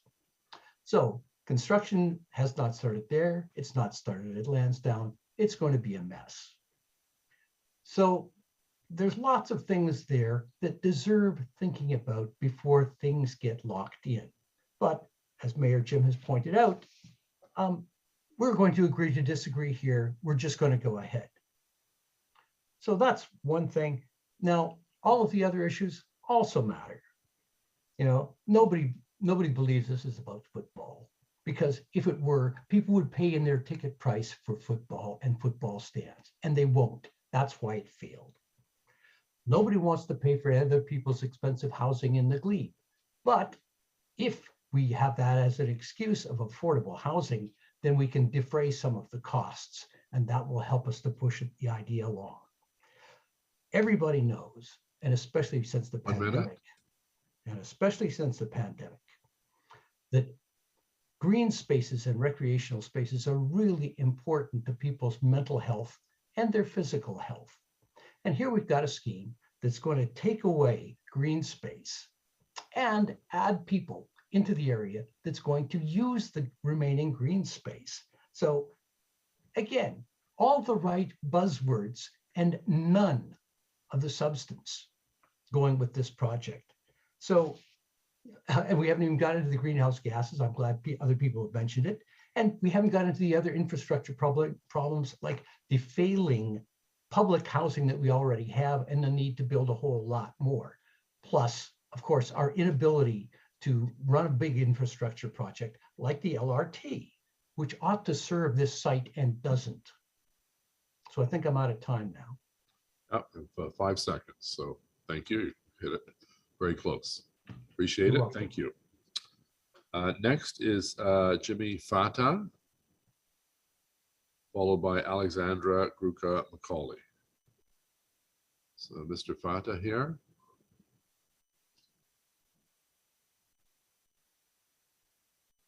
I think I see you there, Mr. Fata. Can you hear me? Can you hear me? I can see you. I don't think he's on mute, Mr. Mayor. He's on mute. I think you're on mute, Mr. Fata. There you go. Sorry, I thought you guys would unmute me. So sorry. You hear me now? Yeah. Okay, perfect. Sorry for the delay. I appreciate you bumping me back on the list because I had to officiate a football game. So I'll keep this simple. I don't know how much time I got, but I'll try to ram through as much as I could. I was born and raised in Ottawa, south end of the city for 56 years. I've been to Lansdowne as a kid with my father, and the buildings were old even then. I don't want to get into the politics of the whole thing. I just want to be kept in the loop. I've lived in the Glebe for now almost 10 years, and I was living in the Glebe before the Lansdowne was transitioned into what it is now. I quickly looked at the plan and I heard both sides here. I mean, I believe it looks pretty good. I'm not in favor of those 2 high rises as well, because parking is an issue. I mean, parking's an issue for me. I live on 4th Avenue and I don't have a laneway, but I live in a house, a 3-story house. So I'm battling for parking spot just as a resident.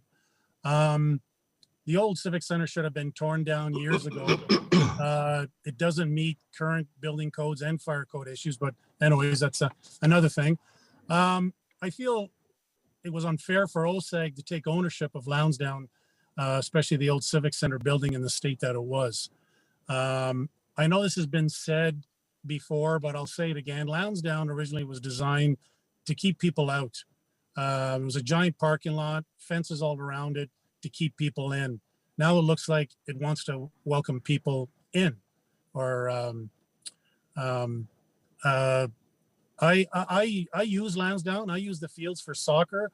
I've rented it for amateur football, but due to the state of the Civic Center, you only have limited access because you can't have 2 events at the same time. So if the 67s are having a game, we can't rent the football field for soccer or any events because of that. So the whole junior hockey hosting is now out of the question due to the lack of having the right venues in Ottawa. I mean, can you imagine us hosting the World Juniors? I agree. People are concerned with traffic, parking, especially with those 2 high rises, you know, whatever it is, 1,200 units. You know, you need 12,000 parking spots. Yes, maybe not everyone will own a car, but they'll have visitors. So, I mean, I know that's going to be taken care of, hopefully, with the public consultation. But you got to keep in mind too, remember, there's 10 or 20 ways of getting to Lansdowne and the Glebe. It's unlike the Canadian Tire Center out west in Canada. There's only one way there, the Queensway. Here, yes, you have the Queensway, you have Bronson, you have Baseline, you have Riverside, you have both parkways, you have transit, you have bikes. There's always shuttles for any well-run event at Lansdowne where people are allowed to park for free at certain other buildings or parking lots. And I mean, the Red Blacks have been doing this for years and have been very successful.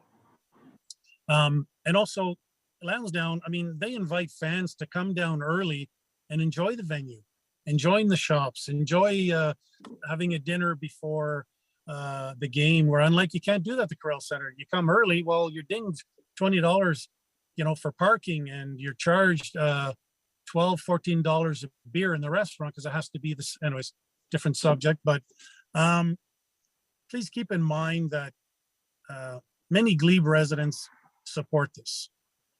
However, you got to remember that the loudest voices are always going to be the people opposing this. The majority of people always think, someone else will step up or someone else will look after it, and they don't. I'm just here to support this plan, and I'm here to assist anybody helping to. I'm not a lobbyist, or I'm just a blue collar worker that happens to be fortunate enough and grateful enough to live in the Glebe. I would like to see this happen. Not only will it make the city of Ottawa a world-class venue, it's going to make the Glebe a world-class venue. But a lot of things got to be in place. Like I said, I'm not a politician. I'm not a person that sits on any Glebe community. So I'm just the guy next door. And I'm just here I mean, I support this, but as long as it goes through the proper channels and the proper public consultation or whatever you want to call it. But Exactly. I'm not a big fan of these two high rises, but that's my piece. Okay, thank you. Councillor Menard has a question for you. Thank you so much, Mayor. Thank you very much, Jimmy, for being here. Nice to see you, and always appreciate the chats. I do think it's important what you said here, and that is that you support the basic concept here, but that there are some feedback you've got to give. And so I just wonder what you feel, if you feel it's necessary for us to make sure that that feedback can be heard and incorporated, or if you feel we should only hold something that we can't really incorporate feedback because the budget's already set, the approvals for everything else is almost already set, and just have an engagement versus an actual consultation. I wonder your views of that, and where we go from here in terms of your input into a process that can be heard and then incorporated. Yeah, good question, and I got to tread carefully.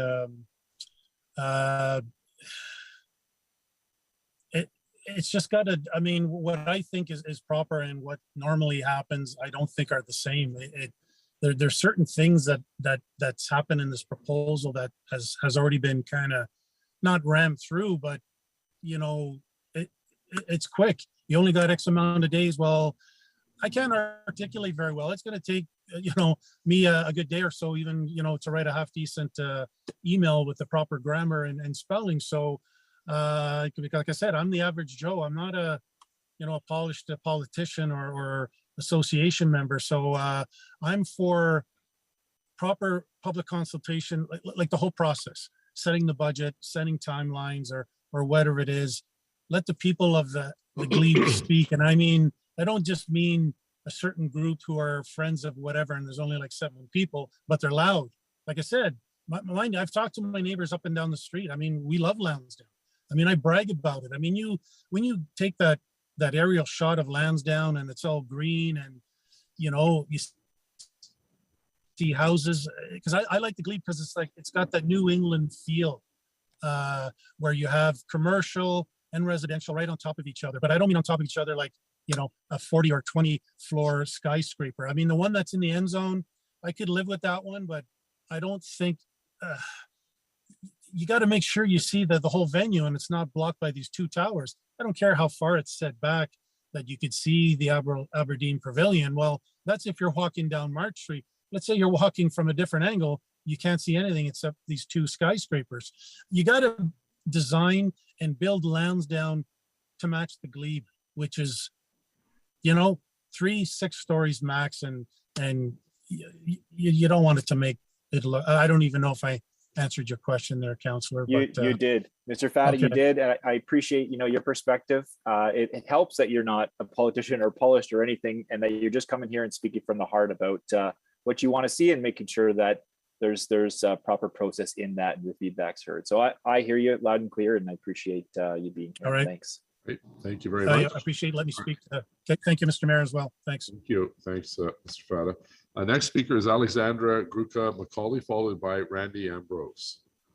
Yes, good afternoon. Thank you. I do have a presentation if that could be put up, please. Yep, we'll do that in a minute. And as that's coming up, I'll just mention that I am the Lansdowne rep for the Old Ottawa East Community Association. The Lansdowne 2.0 report proposes a plan to redevelop the stadium's north stands and build a new event center. The construction costs for this project are estimated to be $332.6 million. And to fund the construction costs, the city would need to take on construction debt of at least $239 million with a 40-year repayment term. A key pillar of the proposed strategy to repay this debt, called property tax uplift in this report, would require the construction of 3 35 46-story residential towers by a private developer along the retail podium. 90% of the property taxes generated by these would be retained for the event center and stadium construction debt repayment.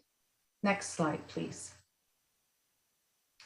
The repayment mechanism, called property tax uplift in the report, is but a component of what's more commonly known as tax increment financing, or TIF. Because TIF involves the cordoning off of property taxes to repay the debt of a specific development project, it is used sparingly. In Ottawa, there is no other place where it has been used. In very special cases, TIF might make very good economic sense, such as where a city has severely depressed value land and where there would be no interest in the private development of this low value land, but for the financial inducement enabled by the city debt for the project that is then repaid by the property taxes of the new development. Next slide, please. In normal TIF frameworks, the construction loan and the property tax repayment stream are linked within the same development project.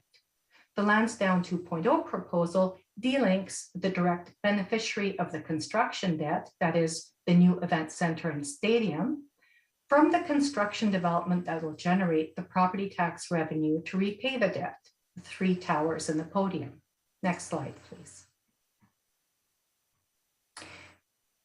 Since TIF development schemes take the property taxes away from funding city services, such as snow removal, policing, social services, and so on, a city typically would have to have a compelling case to justify the use of TIF.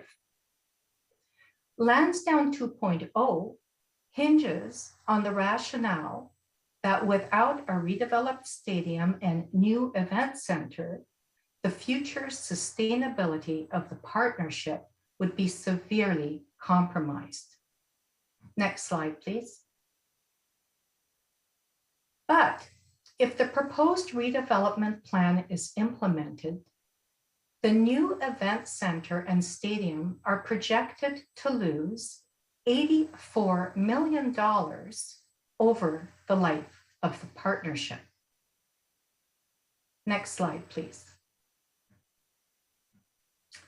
In short, the report anticipates that the new event center and stadium are expected to lose $84 million over the life of the partnership. But the reason given for developing the money-losing event center and stadium, a project that would bind the city to at least $239 million of construction debt, and according to the report's reasoning, would therefore necessitate the construction of 3 massive towers to generate sufficient property taxes to service the repayment 1 minute. debt. The rationale given by the report for constructing these money-losing components in the first place is ostensibly to make the partnership financially viable. The consequences of this very costly project are too far-reaching and long-term to risk a rushed decision. The time to consult is now. Ottawa's residents and their elected officials need time to carefully the long-term impacts that the Lansdowne 2.0 proposal would impose. Okay. Thank you, Mr. Mayor. Thank you very much. You finished almost on time. 12 seconds to spare. Councillor Menard. Thank you very much. And thank you, Alexander, for your presentation. I think you've demystified a lot of some of the financial arguments around this, and have given clarity to the method that would be used here and why it's so concerning and why there needs to be discussion about that. In normal cases, Alexander, is it normal that cities, when they're refurbishing a stadium, take on debt in this case and call it that debt? Or is this financial scheme that you've put in front of us, is this a normal course of action for other cities in terms of refurbishing a stadium or that sort of thing? Thank you, Councillor. So, I mean, from what I have seen, cities, of course, make decisions to refurbish stadiums, to build new stadiums, to tear them down, and typically it requires debt. What's really unusual in this situation is using a structure, a financial structure that really most cities are very, very careful about using to finance a project such as this. Again, I'll just emphasize something like what's called property tax uplift here, or tax increment financing. It can make sense if you're trying to avoid urban blight, for example, in an area. If there's really a piece of essentially, dead real estate that no one is going to be interested in developing unless the city takes on a big chunk of debt and then uses that debt to make grants or other financial incentives to private developers, because those private developers are not interested in these kind of dead pieces of land. In those cases, well, yes, down the road, it might make sense, because although the overall residents of the city forgo that tax revenue for a period of time, that's it's land that like I say, it possibly is urban blight.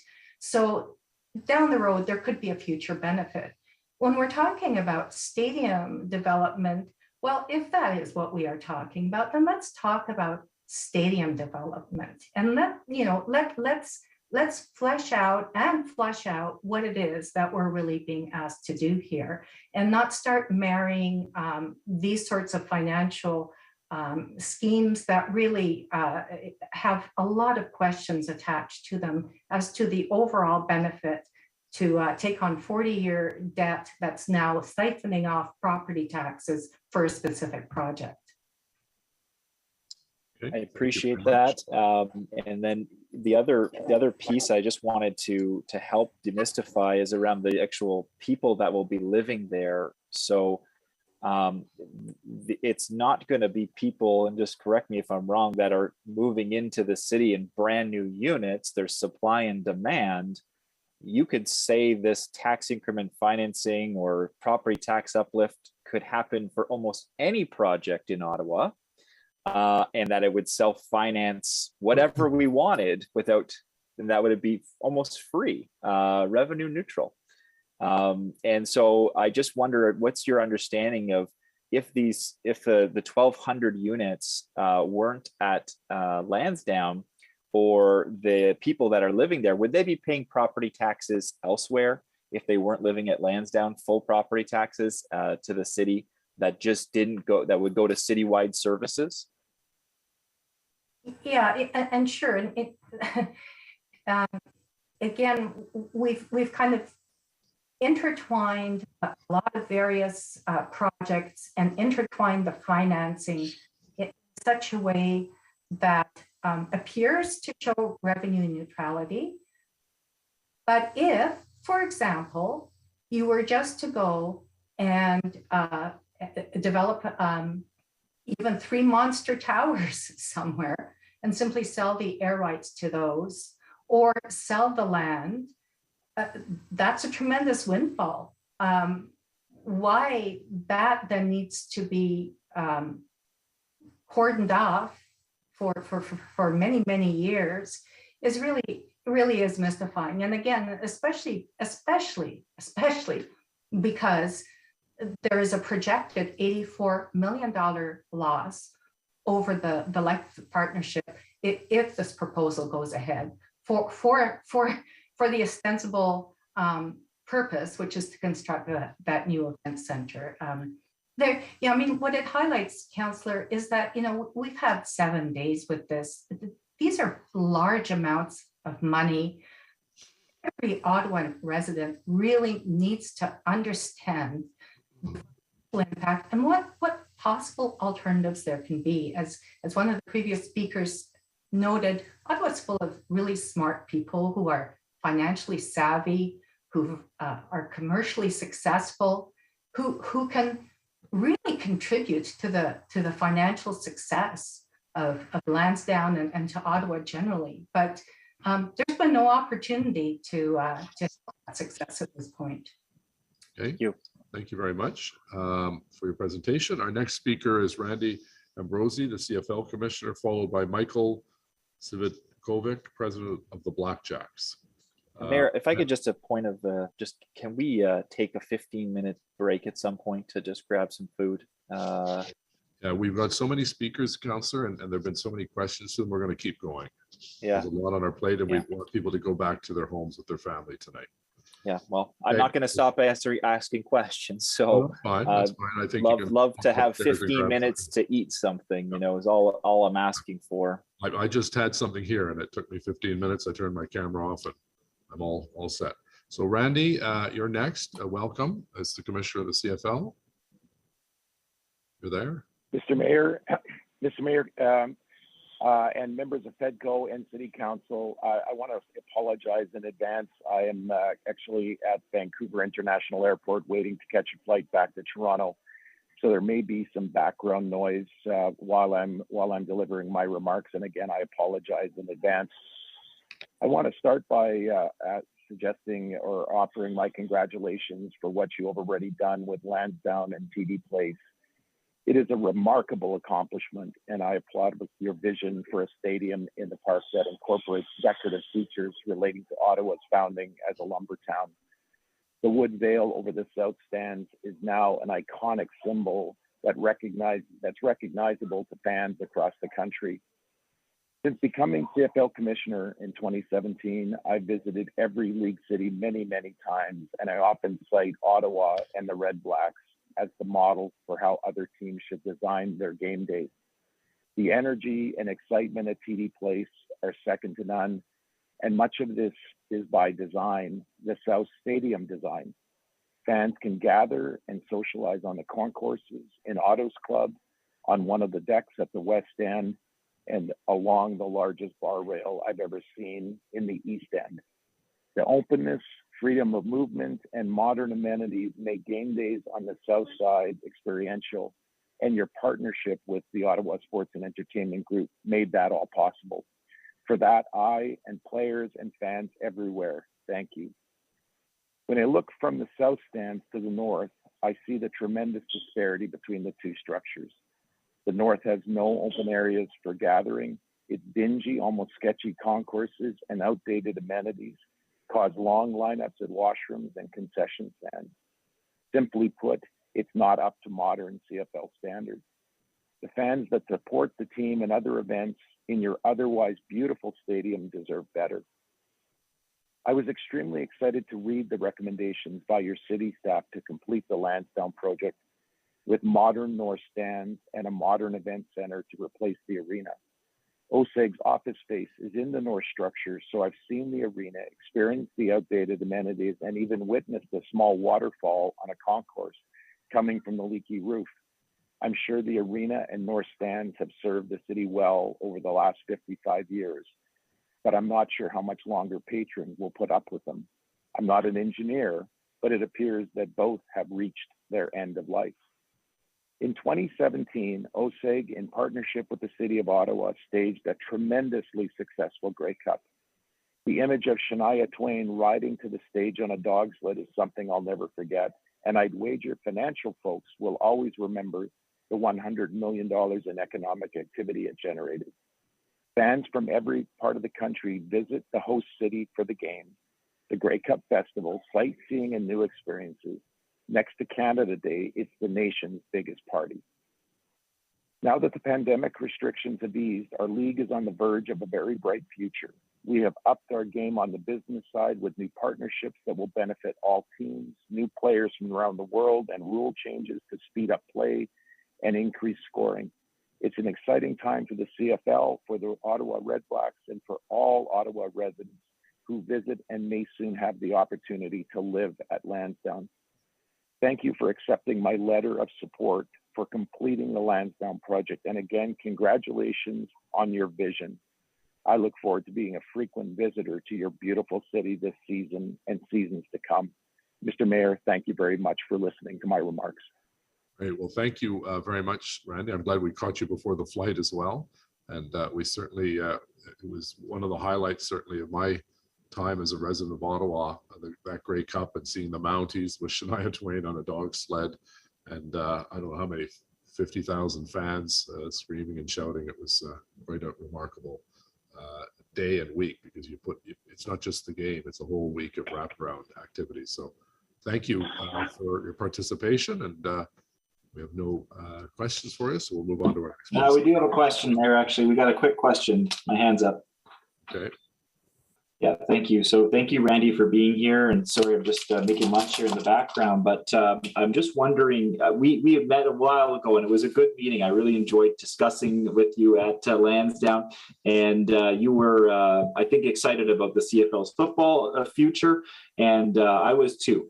And I still am. I wonder what your views are on making sure that fans can have input into this plan, and that it's not locked in terms of what the stadium might look like, what the fan experience might be based on the financial model. I wonder, how do you feel about fans having their say on this plan? Well, as you could probably appreciate, I'm not intimately involved in the project. But what I can speak to is the quality of the Ottawa Sports and Entertainment Group as a partner to the Canadian Football League, and I can speak to my observations about the way they have governed their business as it relates to the Ottawa Redblacks. I have found them to be incredibly consultative in all of the activities that they have undertaken. They've come to every league project where their involvement has been required. They come having done their homework. They come having spoken to important stakeholder groups. And I'm confident that they have a very strong understanding of what fans are want and are looking for. You know, I'm sure they would agree there's always room for more consultation in everything. But again, I would express my absolute confidence that the plan that's being proposed is a plan that has been well thought out, one that would in fact deliver a tremendous experience.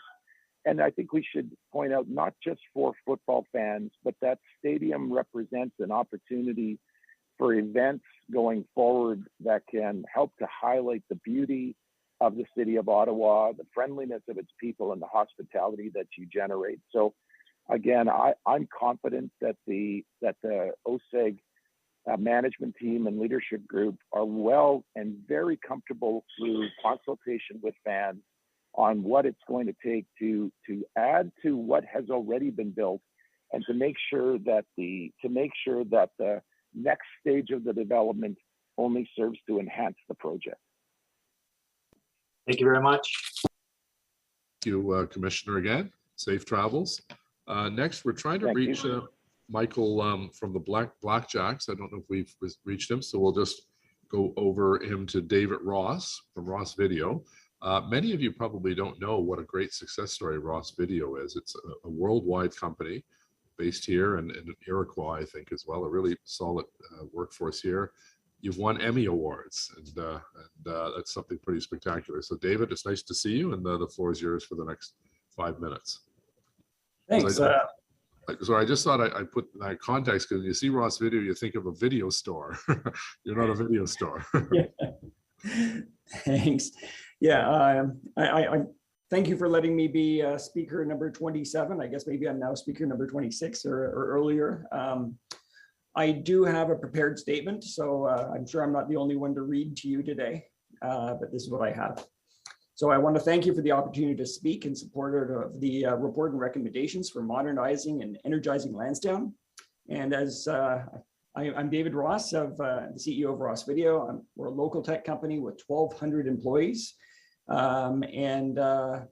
We develop video systems for broadcasters, content creators, and video streamers around the world. Billions of global viewers watch shows that utilize our products and technology every day. And as an example, relevant to today, we created the control room technology behind about 80% of the NFL stadiums across the United States, including the new and massive SoFi Stadium in LA. So from the point of view of a company that knows stadiums and lives the fan experience, we're there. So our connection to Lansdowne is obviously twofold. We supplied TD Place with much of the video gear and software that they need for their scoreboard and audio control rooms in both the stadium and the arena. And we also equipped many of the broadcast trucks that cover sporting events in Lansdowne, including the Red Blacks games. So as a result, we're very familiar with both of the north and south sides of the stadium and the arena, which has control rooms on the former suite level, which is now closed to the public. So forgive me for the colorful reference, but if you were to visit the arena suite level, you'd find a scene that's reminiscent of the TV show The Walking Dead, with a narrow, grimy hallway that snakes its way around the upper reaches of the arena. Half of it's in darkness, with dozens of closed doors hiding empty spaces that were once filled with cheers and laughter.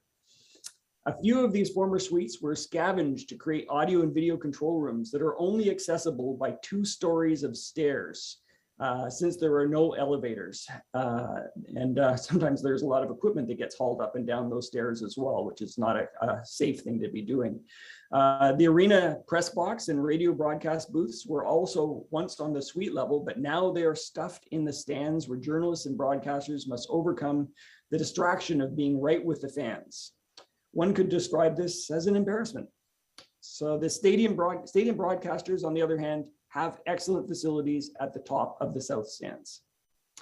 So I've been in arenas and stadia all over the world, and in my opinion, the north stands and arena at Lansdowne are among the worst I and we have ever seen.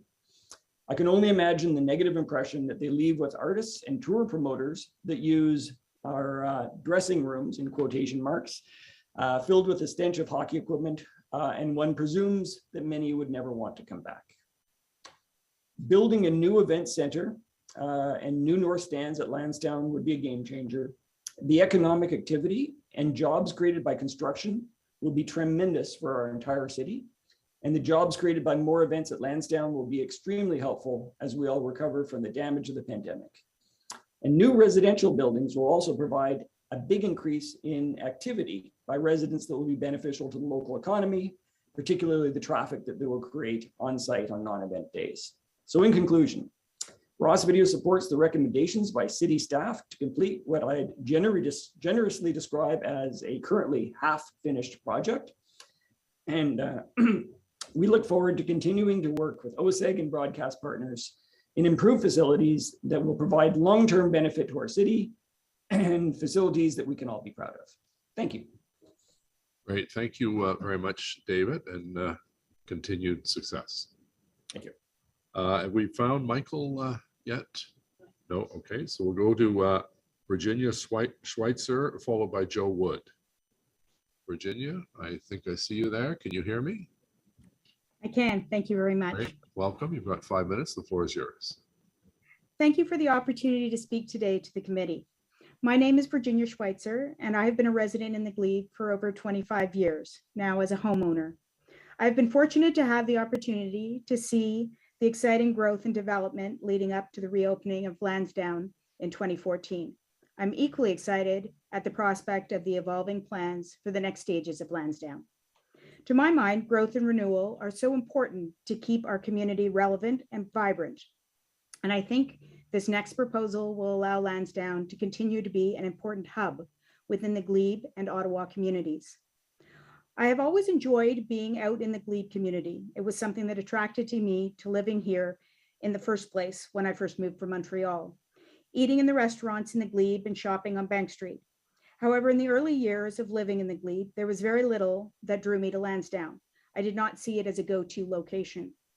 With the redevelopment and opening of Lansdowne in 2014, my view has changed, not only for myself, but also for my family. My daughter, who is 7, and myself spend a lot of time at Lansdowne.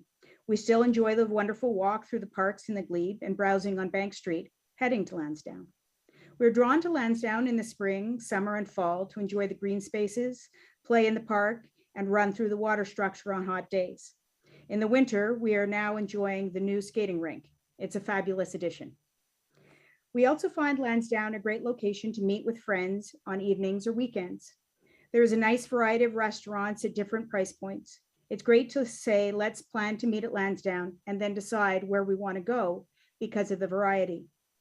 The proposal indicates that these opportunities will be further increased both on the dining and retail fronts, which I think will further enhance our choices. When you have children or when you're getting together with friends, you're always considering what is there to do. It's nice to be able to say, let's see what's happening at Lansdowne. We could go to the farmer's market, see the Christmas tree lighting, see the Stanley Cup, or lots of other things at the Aberdeen Pavilion, or the countless other art shows and international festivals at the Horticultural Building. The proposal speaks to enhancing experiential experiences, which will give us more of these activities. Another great attraction for my family is the Red Blacks. I'm not a season ticket holder, but I have attended many games, bringing clients, bringing my Girl Guides, or attending with my daughter. She has become a big Red Blacks fan. It's a lot of fun to share going to the football games, and walking to the stadium in the neighborhood is such a nice extra bonus. It really makes you want to attend because it's right there. Although I often sit in the renovated south side, I have also sat on the north side stadium stands. I understand why the proposal references functional obsolescence and a substantially diminished experience, because when you're dodging leaks in the ceiling and worrying about the washroom facilities, it certainly takes away from the game experience. It's important that we also have a high quality stadium to attract fans and keep our high quality sports teams. I also believe that additional residential density, when planned appropriately, is a good thing for our community. I also feel affordable housing is important and potentially could be increased component of the proposal, assuming there's adequate funding. Having more people share in our community helps us prosper in the long run. I like the fact that we're seeing these ideas in this proposal and hearing about the possibilities, but this is just the first stage. As I understand the next steps, the city is asking for limited funds to explore this project proposal, and among other things, to conduct wind and shadow surveys, transportation, and other studies to consider the best way to move forward with the proposal, including conducting public consultations. All of these activities will, I think, make the proposal even more successful and suited to our community. I told my daughter I was speaking today and asked her what she would say. She said, most important is Lansdowne is fun all year, a place to play, eat, and watch the Red Blacks, and people can walk so you don't have to use your car, and it's a good thing for the environment. I consider what's important to me, but also what will be important to the next generation. And I clearly see that making Lansdowne more sustainable, accessible, and a hub of a wide variety of activities is something that will keep us both coming back for years to come. Great. Well, thank you very much. Councillor Menard has a question for you. Thank you very much, Mayor. Thank you, Virginia. That was a great presentation. Appreciate you being here. And I'm just wondering if there's anything in the proposal that like you would like to see more of or less of, or any suggestions that you might have for us that we can help with? I think that the proposal as it stands right now is great. I think that as we go through more of the studies and so on, that may bring to light other things that can be changed and considered. I know a number of things have come up even on this call. And so I think that there are opportunities as we move forward. Thank you very much. Thank you, Virginia, and thank your daughter for us as well for her input. Next is Joe Wood, followed by Danica Robertson. Is Joe on? I think I saw Joe. Hello, Joe. How are you? I think you're on mute. There I am. There we go. The floor is yours. Okay. Yes, I'd like to start by acknowledging all the hard work that has gone into producing the report that's before us today, and to say that certainly something has to be done, and the report is a good start, but I feel it is not, excuse me, at the point where any further commitment should be made to starting the process other than consultations. I mean, the motion asked you to approve in principle the whole plan. I see it as good ideas, but maybe not always the best way to fulfill them. It asked you to approve the start of the rezoning process. It asked you to approve a request for expression of interest in the air rights for the 3 towers on the top of the expanded retail. If this motion is approved, as stated, it will seriously overstep what should be done at this stage. The report should be accepted only as a starting point for citywide meaningful consultations to first approve and then start work on rezoning and air rights signals that no other ideas will be seriously entertained. A more open consultation provides opportunities to suggest modifications to the basic plan and fine-tune other parts that remain undeveloped, and to bring up issues that are not even covered. There are so many unanswered questions and perhaps issues that we have not looked at. What is the best approach to adding housing at Lansdowne?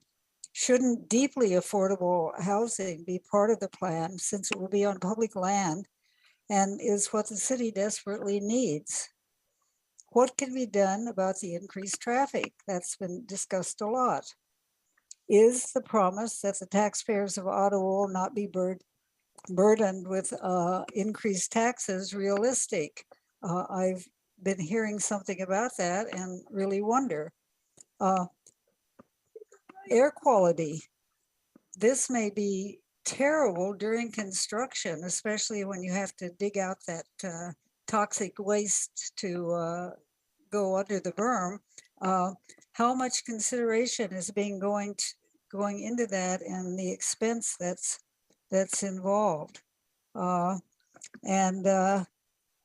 concerned about saving money by making the berm over the new center so that people can't walk on it. I think, first of all, it takes away from the green space, but even more, I have a feeling that there's going to be real problems with enforcing keeping people off of it because people are used to going up there. Anyway, the main thing I would like to say then is, please, let's have that public consultation before we lock ourselves into this plan. And unlike some people, I see no way that proceeding to vote on this motion would not lock us into this plan. Thank you. Thank you very much, Joe. See no questions. We'll move on to. Sorry, I just, this is a quick one. I was late, Mayor, and I'm just eating, but Joe, thank you for being here. Just the one question about the public green space area. One of the provisions we kind of set out early on in this is that if there's going to be a redevelopment here, let's make sure we're not encroaching on the public green space area. Now, what I understand is there's a 50 by 110 meter space that would be completely changed there. The sledding hill that children enjoy, the berm that people watch the games from, and often come to Lansdowne and might do something else there, spend money somewhere else, but watch from the hill. I just wonder your view of that area. What, have you been up there? Are you concerned at all about that public space? I think we're in an area of, what is that, 50,000 square meters? Yeah. That's a lot of green, public, urban, open space right now. We're not talking about very much. So I just wonder what you feel about that. Well, I find that to be a great concern.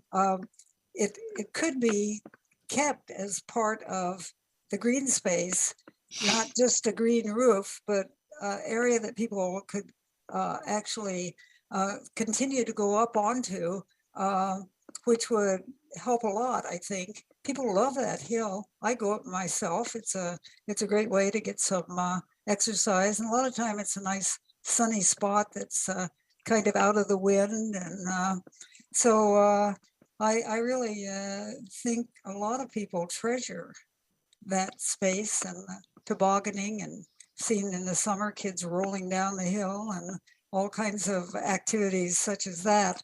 So I would really think it will be maybe one of those situations that is not wise from a cost saving perspective to keep that so people can't go on it. And I tend to think about things like, how do you keep people off it? And wonder if that isn't going to cost us more in the long run. Thank you. Thank you very much. Great comments. Thank you very much, Joe. Next is Danica Robertson, then followed by Steve Ball. Danica, good afternoon. The floor is yours. Hi, good afternoon, council members, Mayor Watson. My name is Danica Robertson. I'm a resident and I live on Homewood Avenue, directly adjacent to the Lansdowne Park development.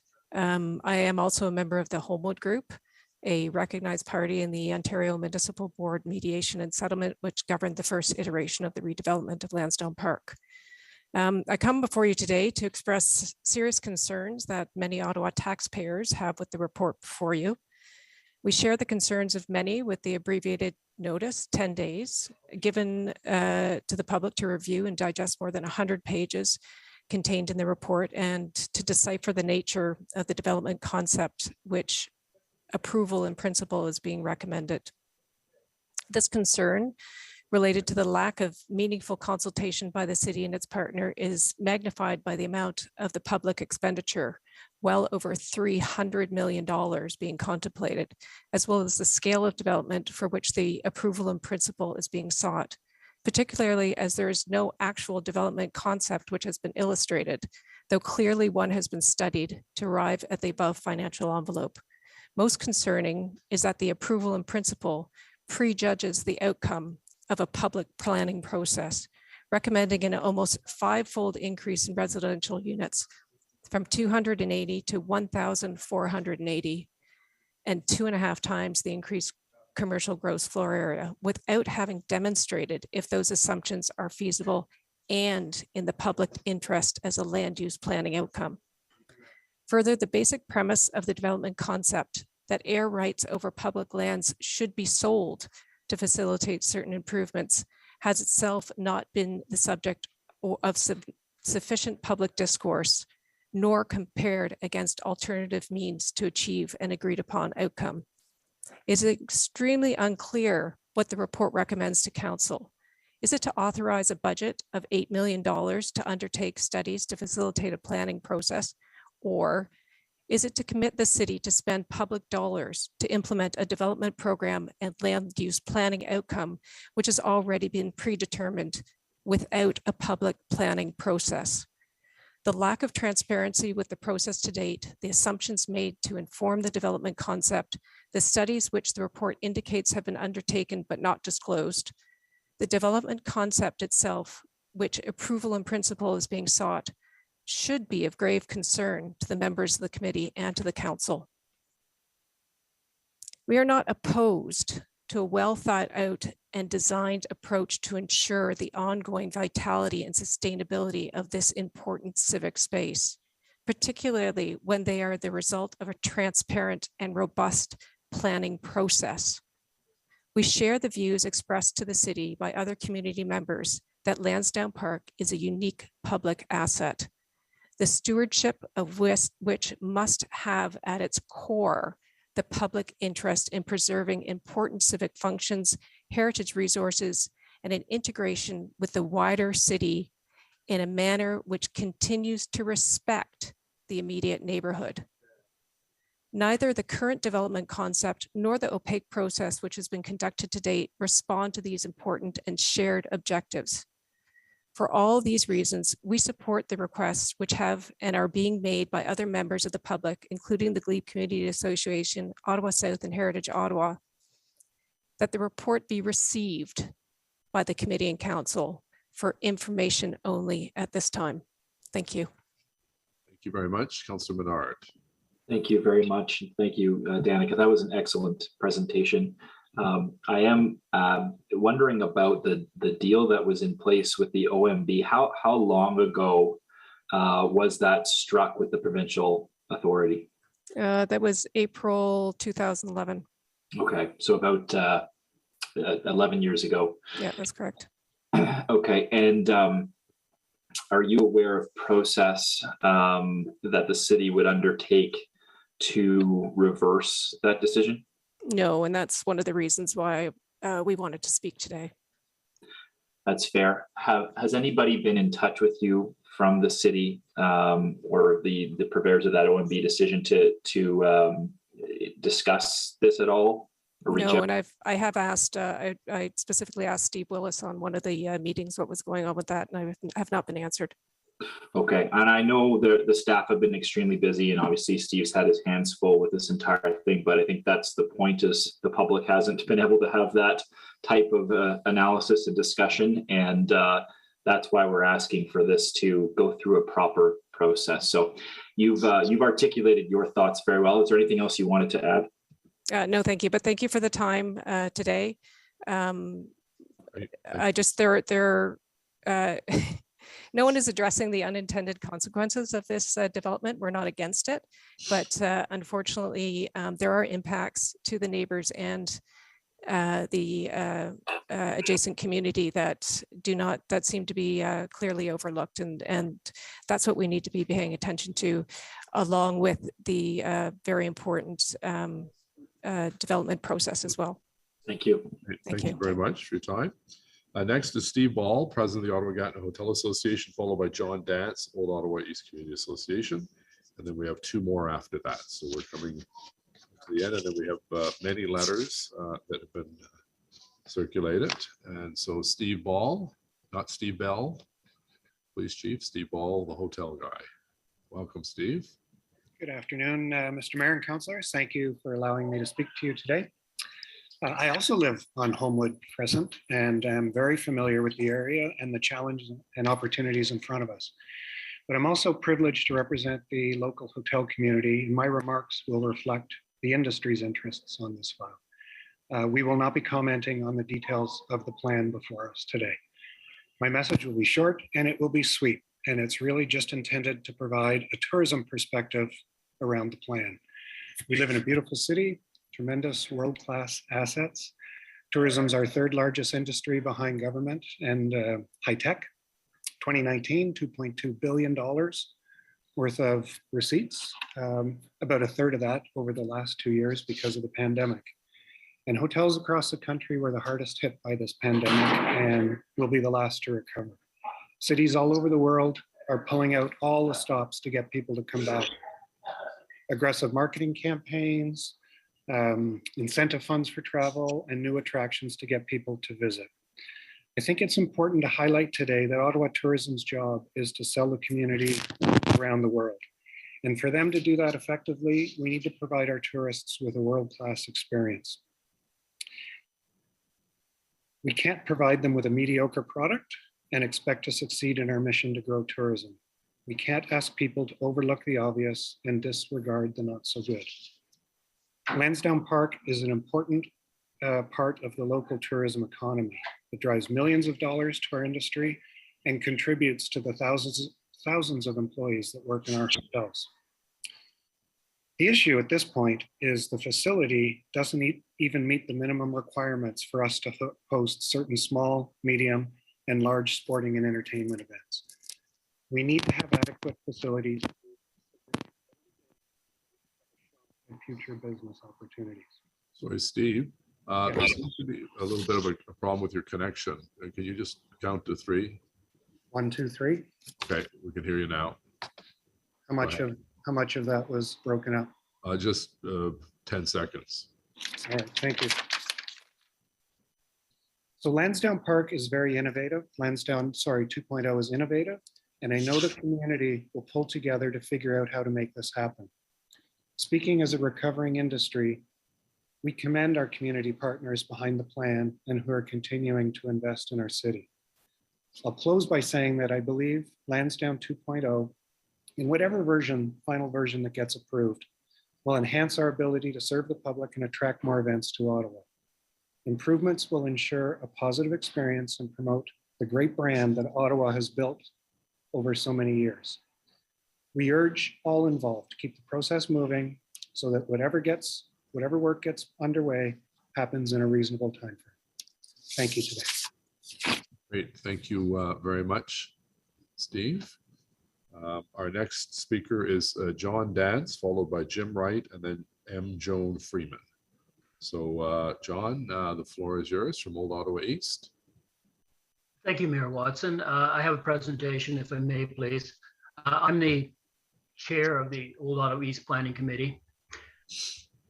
Could I have the presentation, please? Yeah, it's coming.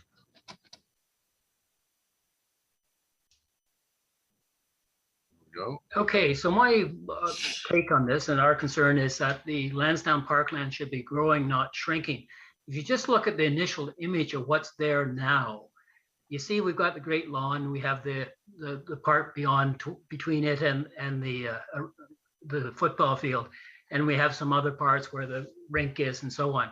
But we don't have a lot of green space. We don't have a lot of parkland left. If I move to the next slide, please. So the two failures of the proposal are, one, the event center encroaches on green space. And secondly, there's no new parkland is required for the 1,200 proposed units, yet none is provided. So what's happening, instead of making Lansdowne more park-like, more parkland is going to be used for buildings. If I may move on to the next slide, please. All right, let's talk about the event center encroachment. Well, you know, you've heard numerous times that the existing berm is being moved 50 meters to the east of the current location. It will occupy about half a football field worth of parkland. You know, a live green roof is proposed, but you must stay off. If you look at the two images, the one on the left is the one that is existing situation. On the right, you can see that oval shape, well, gee, arena shape one just at the eastern end of the field. It's taking up a big piece of what has been green space. And as everybody's heard, we're not going to be allowed to be on the roof. If we may move to the next slide, please. All right, so this really shows what's happening here. The new event space is occupying that red rectangle, and the new berm is being shifted into what currently is the Great Lawn. And you know, these are really important spaces, and you're getting rid of a fair proportion of them. It's just not consistent with what Lansdowne Park should be for all Ottawans. Next slide, please.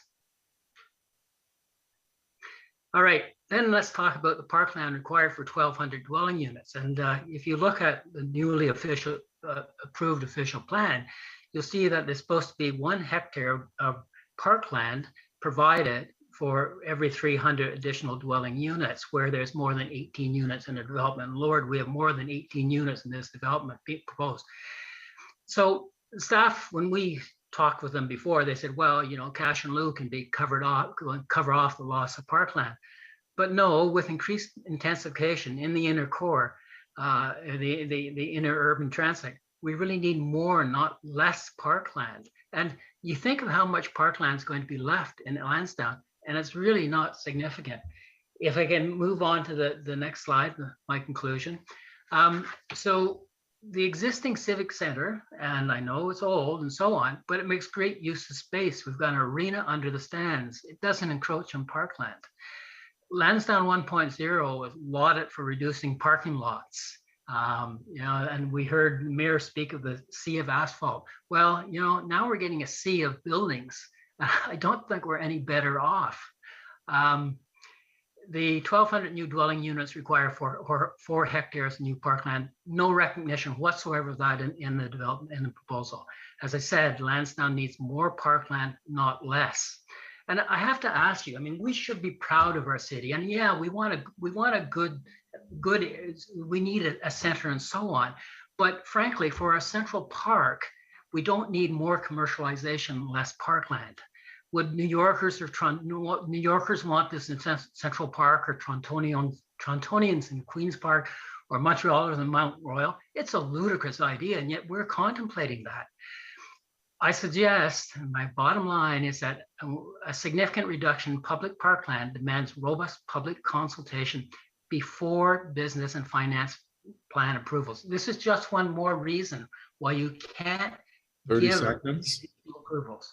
So with that, I conclude my pitch, and I'm looking forward to, after 5 hours, getting back out there. But we all could have avoided this whole this sort of discussion had we had real consultations beforehand. You're responsible for giving something in such short order and not doing the consultation you promised. That's my end. Thank you. Councillor Menard has a question for you. Thank you very much. And John, I appreciate your presentation. Having that slide that shows where the very popular sledding hill is and the take up that would happen there without the ability to have a nice green carpet where people can walk on is very stark, and you've shown it. So thank you for that. I do wonder, John, your opinion about this, because this is related to kind of where the city's been moving lately, which is not having that broad public consultation. We have engagement exercises, or really selling of proposals. I just wonder your view. You've been around a long time. You're a journalist. You're a community association member. You have a lot of experience in the city. I just wonder, your views of the way the city is moving, and really what needs to change as it relates to that in this proposal. Well, yeah, thank you, Councillor. Clearly, what's being done here is not world-class consultation. I don't understand why the city would move forward with such speed without allowing citizens to weigh in with what's being proposed. And the consultation, the $200,000 of consultation that you're seeking to do, it's sort of, as I see it, and as staff have described, it's sort of dealing with site plan or site control plan issues and colors of things and minor things. It's not dealing with the fundamental issues. And I guess I would just make one other point here, is that one of the mayor's significant legacy accomplishments is LRT, and yet this whole proposal we've got before us is not going to contribute to LRT. LRT with the transit-oriented development, that's where we have the 46-story towers, not in the middle of a park. I just don't understand. The mayor pushed so hard on LRT to make it something, and yet he's taking away a key number of people to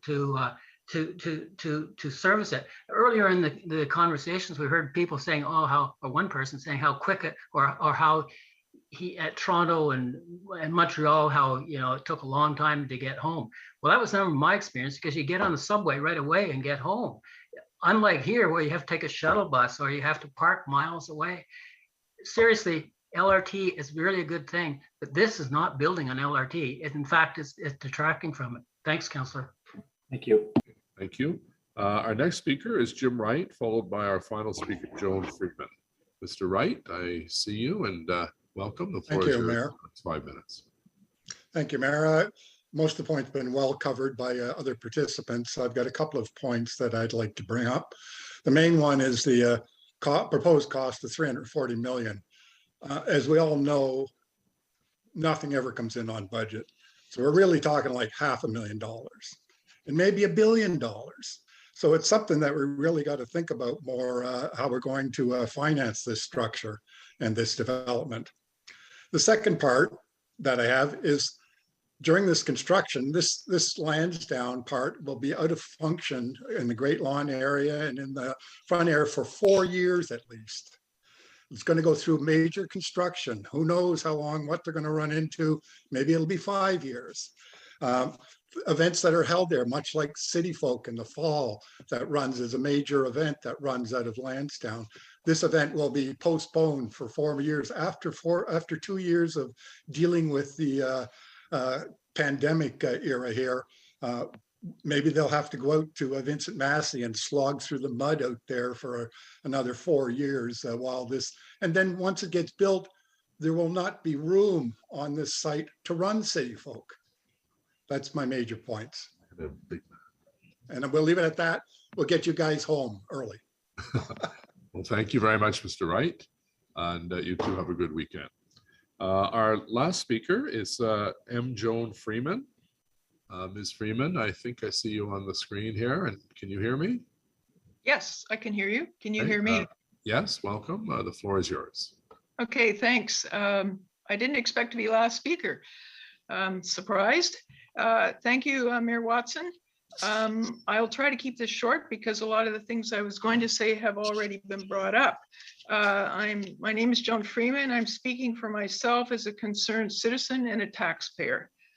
I want Lansdowne to be a successful, vibrant city asset, and I want Phase 2 to contribute to that. And there's so many questions, it's worrisome.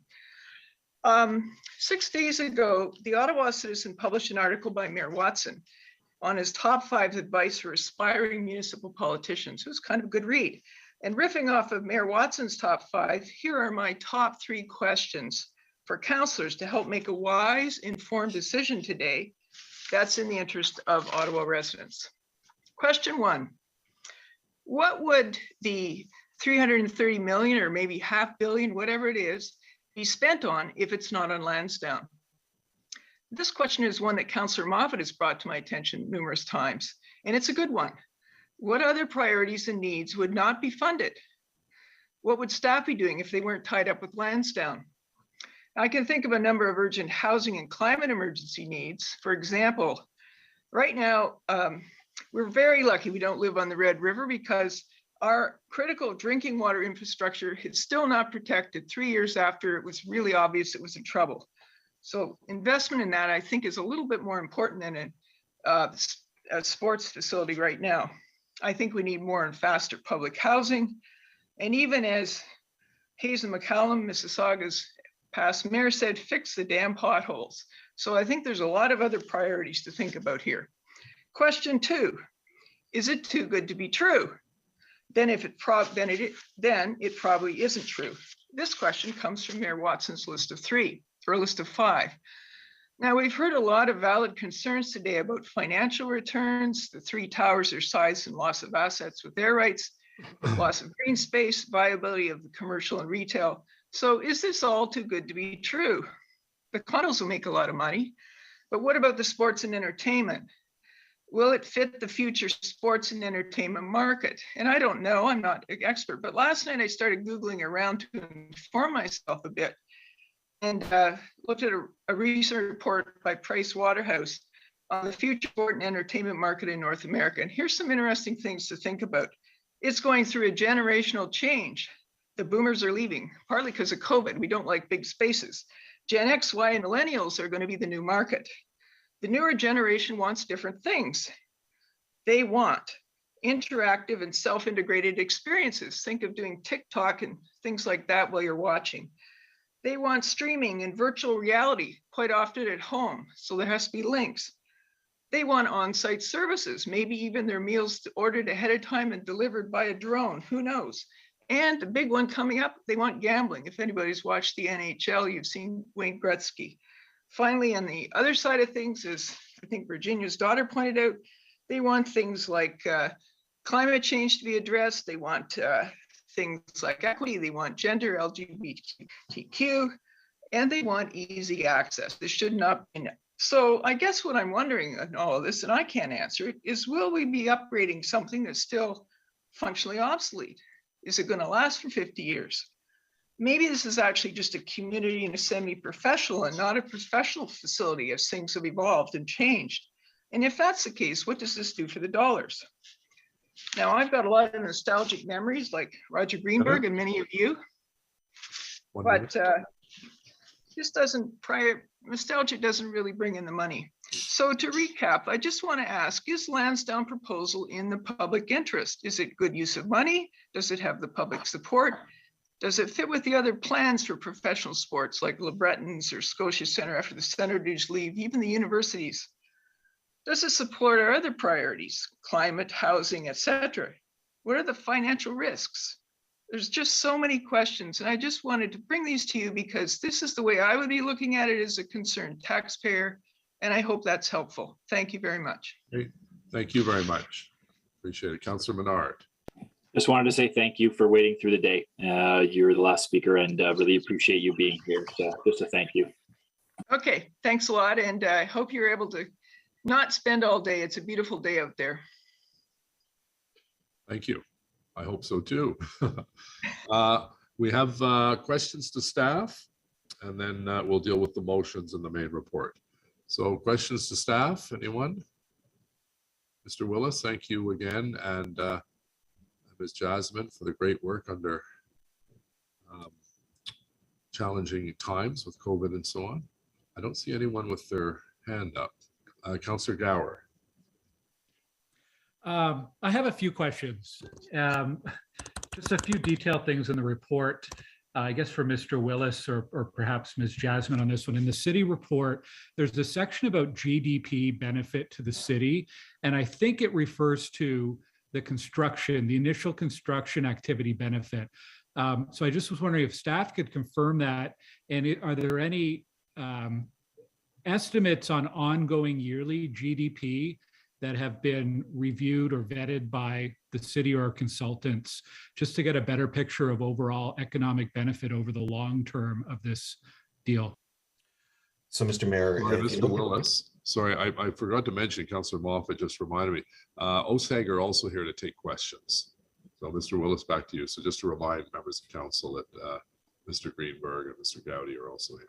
Thank you, Mr. Mayor. If you look in the city staff report, we had an economic impact assessment done by Altus, and that was on the capital construction investment on the property, and it did not really take into account the ongoing operations of OSIG. It made some assumptions about that, but I would not think that it is as comprehensive as you asked. But if you look at OSIG's proposal, they also list economic benefit, and their numbers, and Mr. Gowdy can confirm, do look at that, and that's the difference between their numbers and ours, is that there is a higher ongoing economic benefit from the operations of OSAG.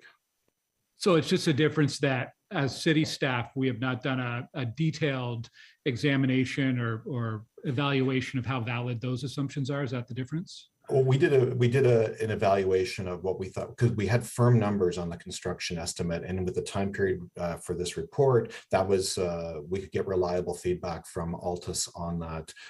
That we didn't have enough time to go into a more fulsome exploration of the ongoing operational costs. But as I said, OSAG had looked at that and their numbers. Okay, I guess related to that, to Mark or Roger, the last delegation brought up the changing sports market. Sports business is evolving, demographics are shifting. Can you maybe address concerns that perhaps a football field or a arena might not be fully meeting the needs, or what kind of risk are we looking at as sports and the demands of audiences may change over the coming decades? Yeah, Councillor, I think that's all been taken into account in our proposal. We started, I've been in this business, on and off for 35 years as well. So I come from a venue and a sports background. We engaged Oakview Group, and Oakview Group, some of you will be familiar with, world experts in stadium management and stadium building. Recently just opened the new arena in Seattle and the new arena out on Long Island as well. So they helped us with kind of a economic review of the market here to figure out what should the right size of a stadium and event center be? And, you know, we started with the premise, should we be replacing the current arena that we have with the 10,000 seat venue? And, you know, it just didn't make sense economically.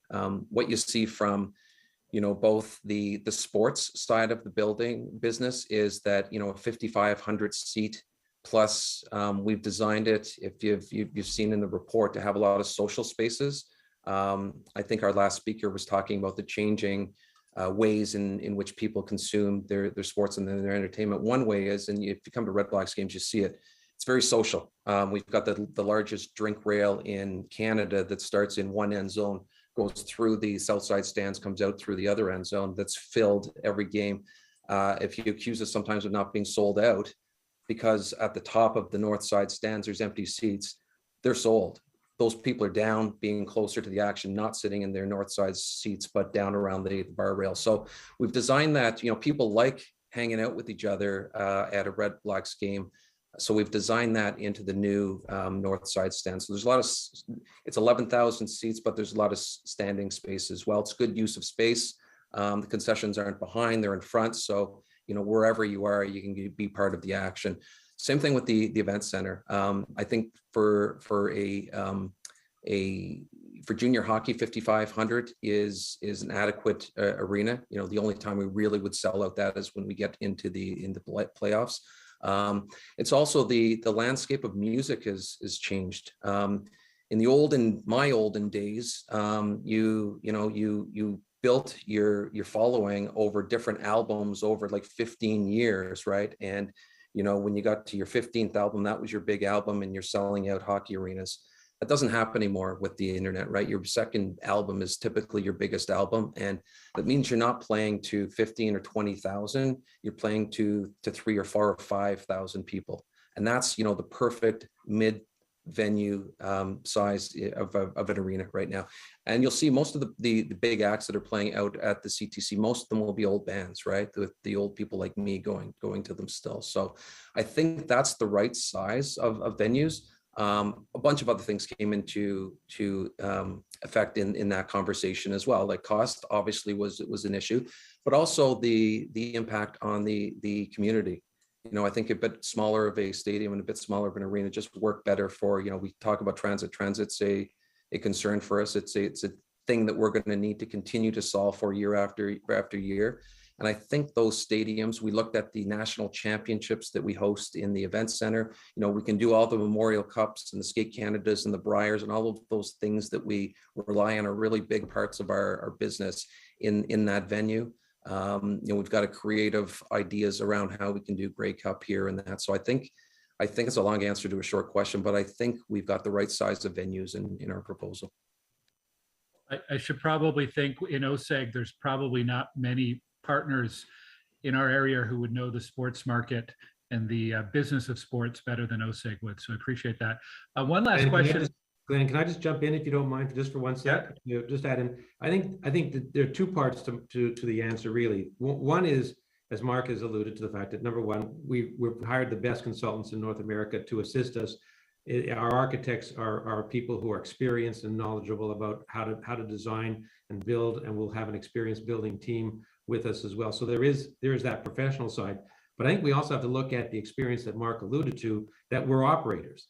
And we're right into the sports business. That's one of the benefits that you have right now. I'm on the board of both the Canadian Football League and the Ontario Hockey League. So I get to see firsthand exactly what's happening, what's changing, what's coming up, Genius Sports, new deal with CFL, betting, you know, how to interact with fans, all of these things that are taking place. This is a knowledge base that we've gleaned over the past 7 or 8 years that we're very much on top of everything that's taking place. And we're taking all of that knowledge, pouring it into the design of what's going to take place. So you really get the experiences of both knowledgeable professionals, but hands-on experience from Mark and his team who've been running events. You heard David Ross make some great comments about comparing, you know, what we have, more importantly, what we don't have.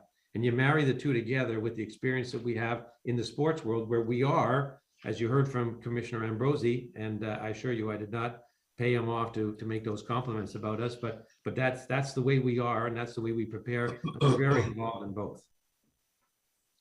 And I have a Councillor, question. I didn't answer your first question, actually. The economic impact, what we've calculated in terms of the construction project itself, economic impact of the city infrastructure, so the event center and the north side stands will be about $600 million, and will generate about 4,000 job years over the life of that project.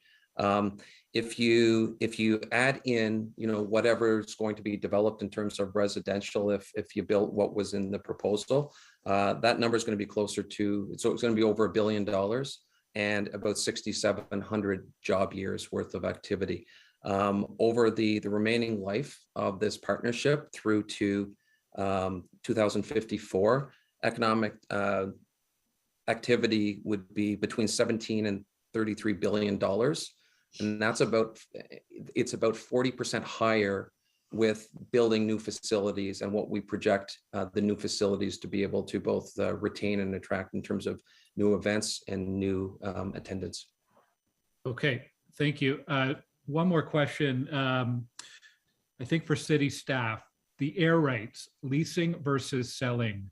Could you give us a bit more context, whether we lease or whether we sell through this agreement? What are the advantages or disadvantages or potential financial implication and risk depending on which way we go there? So, Mr. Mayor, like we did in Lansdowne 1.0, we put both options out to the market to see what they would bid on. We said both were possible.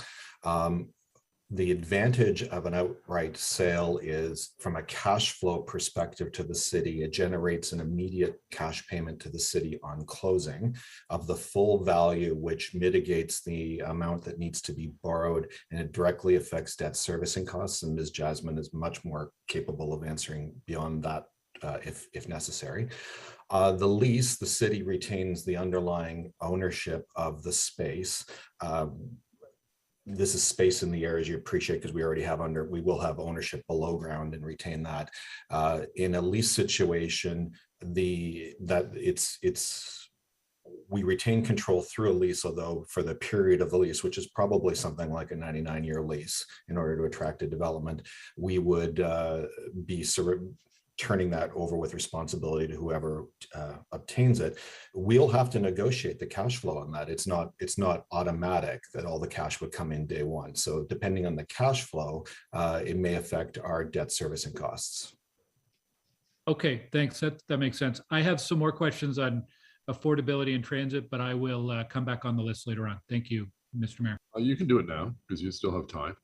Well, I don't want to ask all the questions today. I'm sure our colleagues have finished, so I'll see the floor. Okay, so Councillor Eglai.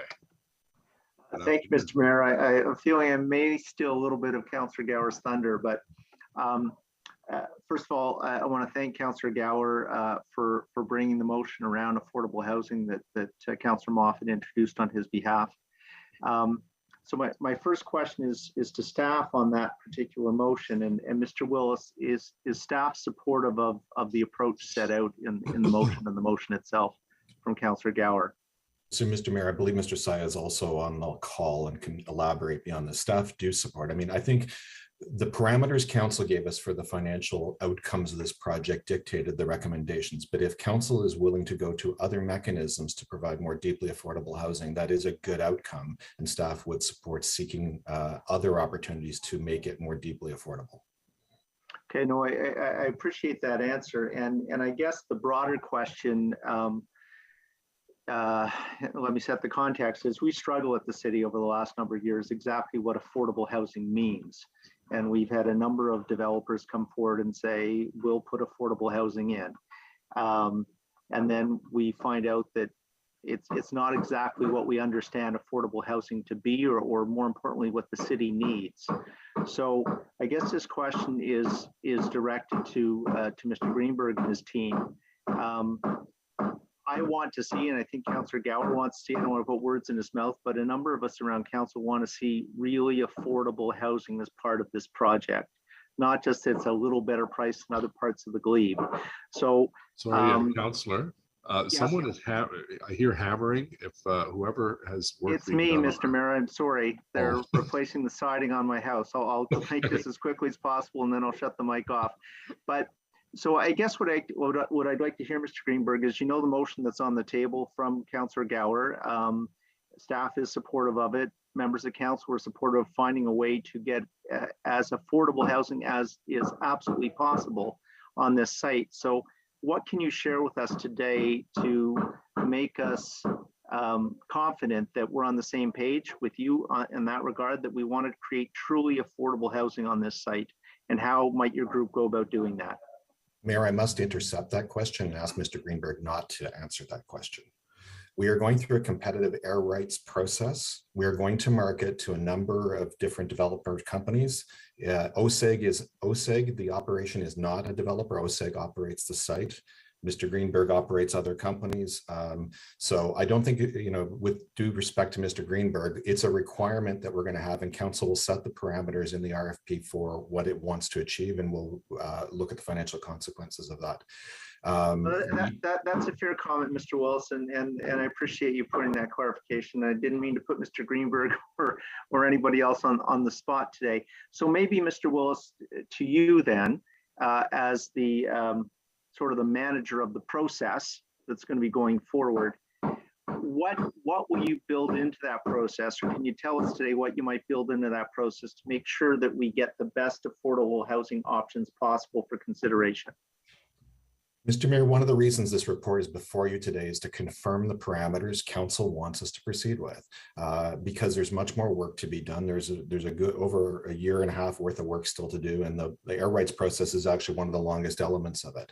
So we do want to know what council wished to do on the air rights parameters. And if council, as I said, our previous direction from last year was to make the project financially self-sustaining, which is what we've done. If council wants to vary that instruction that council gave us last year and seek to go further on this topic, staff can provide options of what the costs would be, options to try to secure it. And Mr. Saya is the resident expert on different programs, other opportunities that are possible. And if council wants to go, that's something we absolutely can execute in the process. And we would bake it right into the RFP process. For that, I can't speak for all of council, and I don't even sit on this committee, but as a single council member, I can tell you that's a road I would definitely like staff to go down, Mr. Willis, and report back to council on. So thank you for that. Great. Thank you very much, Councillor. Our next speaker is Councillor Kavanaugh. Thank you, Mr. Mayor. Questions? Thank you. Yeah, my concern is green space, the loss of green space. We're getting more intensification, of course, around the city, and that always comes up because you're building in places where there's limited green space, and you're asking that more people be there, and they're sharing the green spaces that are there. But in this case, we're losing some. And I want to know how we can make up for that. How can we make up for that loss of green space that is happening? Is it possible to rethink that area so that that space is more usable on top of the roof to make it so that people can use it and walk on it? So, Mr. Mayor, during the initial work, and this is why this process has taken long, is we've evaluated different things and had to refine it to meet the financial parameters set by council. We did look at the possibility of having a publicly accessible roof, and the difference in price is $23 million when we checked it. We can go back and do additional value engineering work to do that. And the reason why it's that expensive, and Mr. Gowdy can confirm my assumptions here, is that you do need different structural support systems for a roof. If you're going to provide it publicly accessible, you also have to install more safety devices to manage people on the roof and the like. And you also have to find a way to make it accessible to people to get actually up on it in different accessibility modes. So that drives the cost. I wish that was something we didn't have to design out of the process, because I do see the value of having it as accessible, but it is a $23 million difference in price. Okay, and it can't be incorporated in. Mr. Mayor, if council, again, it's the same answer I gave on affordable housing. If council wishes to change the parameters of what you told us to do last year, which is make it self-sustaining, there may be ways of exploring that as an opportunity. Thank you. I do appreciate the motions towards affordable housing. One of the big questions we have always, and I've had this in my own area, is we say affordable housing and it's not defined. We do need to make that definition. And I think we're all thinking in terms of deep affordable as well, like that we need to look at that. So I appreciate that movement. The other is transit. I know it's come up a number of times in many of the delegations, and it's not near LRT. They talked about the special buses for games. I've been through that myself and used them, but and the clogging on Bank Street. How can we make sure that there is that transit movement so we don't have people trying to park in all the side streets and the craziness? Mr. Mayor, I'm not sure if Mr. Scrimgeour is on, but I can give you what the conversation I had with him. And if he is on, Mr. Mayor, I will defer. OC Transpo is always willing to work with any event organizer to make a special transit arrangement. It does, I think people have rightly said it's not the main Redblacks games that are causing the issues. We heard a lot of good comments today about how well they are run in terms of the transit operations. It is the mid-size category. So OC Transpo is absolutely willing to work with them, and we're going to have to work with OSEG and those mid-size category events to try to find, to show them the benefit of including very similar packages. It may not necessarily need shuttles, but certainly, your ticket pays for your transit. Those types of strategies are always available to us. And so this is something we absolutely do need to continue to evolve our strategies on. And I believe OC's Transpo and my colleagues there, Ms. Amilcar and others, would be always willing to have that conversation. Thank you. A few of the presentations talked about the financing and the fact that this is very unique to the site. I don't know if there's any other models. Did Pat want to comment now, or I see it popped up? Yeah, Mr. Mayor, can you, if committee will allow, I would like Mr. Scrimgeour to either add to or elaborate on what I said. Hello, Mr. Mayor. I apologize. I only heard part of the question. Lisa, do you want to repeat? Yeah, that? it's related to the handling of large events in terms of the special busing, such as for the football games. What else, because it is an issue, and we've heard this over and over again from the delegates. So what can be done? The current arrangement that we have as determined by council with OSEG or any other event organizer is that that any ticketed event that's happening on that property generates the need for free transit service and supplementary transit service if required. And for events over 5,000 attendees, the event organizer is responsible for paying the city's costs in operating the supplementary service. If there's any wish to change those thresholds or adjust the way the service is provided, we can certainly analyze that. So when they're organizing the event, they get told that they have to pay for some costs towards transit to get so that people can get there. Is that what you're saying? That's right. So in the example, the biggest example, of course, is the football game. All the supplementary service that runs, and in addition, some other shuttle service that's run privately by OSEG. But the service that we run is estimated in advance. OSEG knows that amount, builds it into their budget, builds it into their ticket prices. So they can't turn it down because they want to save money. They have to, that has to be part of the cost of using it, of the space. That's part of the agreement between the city and OSEG. Okay, thank you. No, that's helpful. In terms of the funding formula, this is for Mr. Willis. The fact that we're using property taxes on this property towards the financing. Are there other examples of other cities doing this? Because it is rather unique, and I guess that is a controversy since we all pay property taxes, but it doesn't mean we're getting something built in our neighborhood related directly to it, and only that. So Mayor, I'm going to ask Ms. Jasmine to respond to the financial questions. So we could do some more exploratory work and where it has happened in elsewhere, but it has happened before in Ottawa for Lansdowne 1.0. And we were asked to go away and find a revenue neutral solution. And it's really important to understand the correlation of these. Like, we're not saying 1,200 units anywhere in the city. We're saying 1,200 units that are only possible with redevelopment. And redevelopment is only possible with the 1,200 units. So we're just coming to you with a package that is self-funding in a way, because they are completely tied together. One can't happen without the other. And we're not taking all the property tax. It's 90% at stabilization date, and any future property taxes that come after that, budgetary increases, the additional 10%, all goes to citywide. It's only that initial 6.5 million in 2027 that we need to help fund the debt servicing. Okay, so one of the issues with 1.0 was the fact that some of the retail didn't do so well. So there wasn't the funding that we expected, and that could happen again.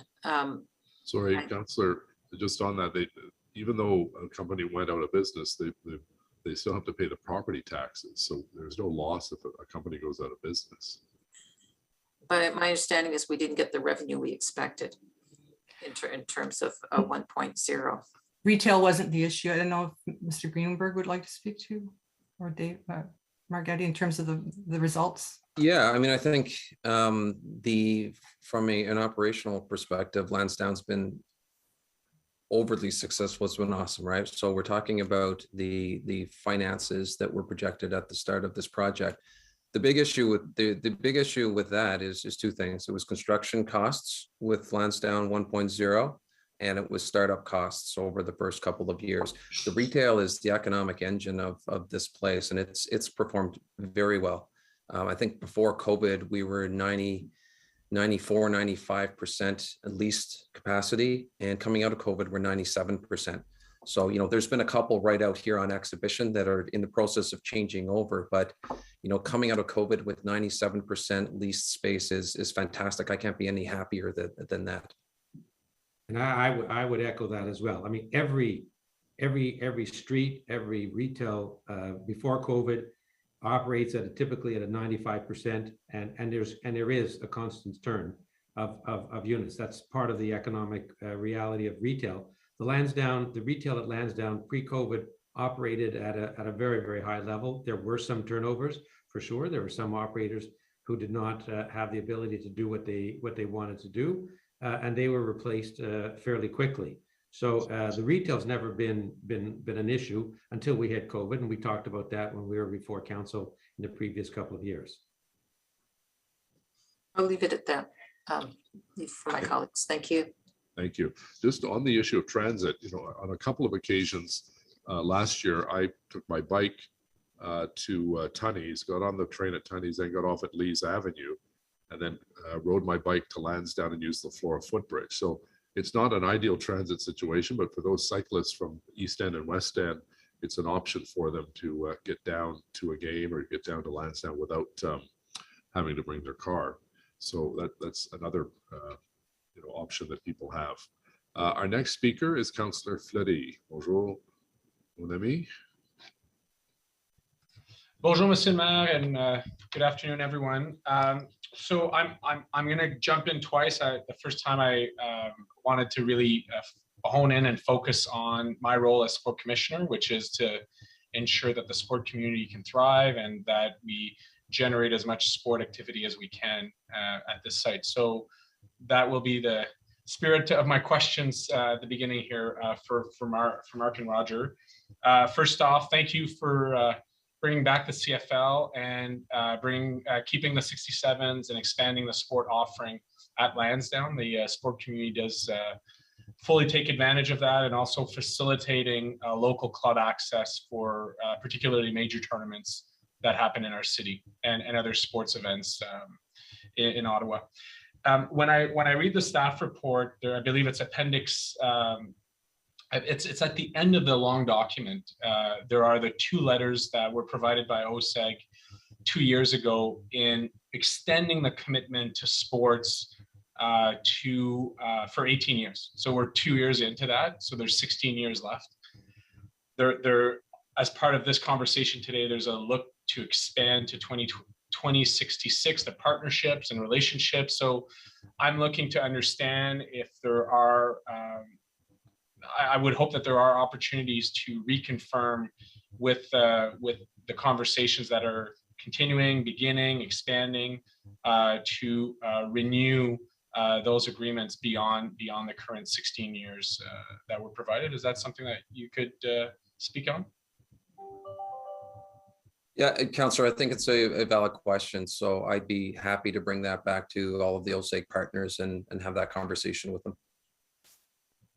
And from your end, when would it be appropriate to bring back? Is that something that we should have in place prior to council for this approval, or is that something that as part of the future gates would be appropriate?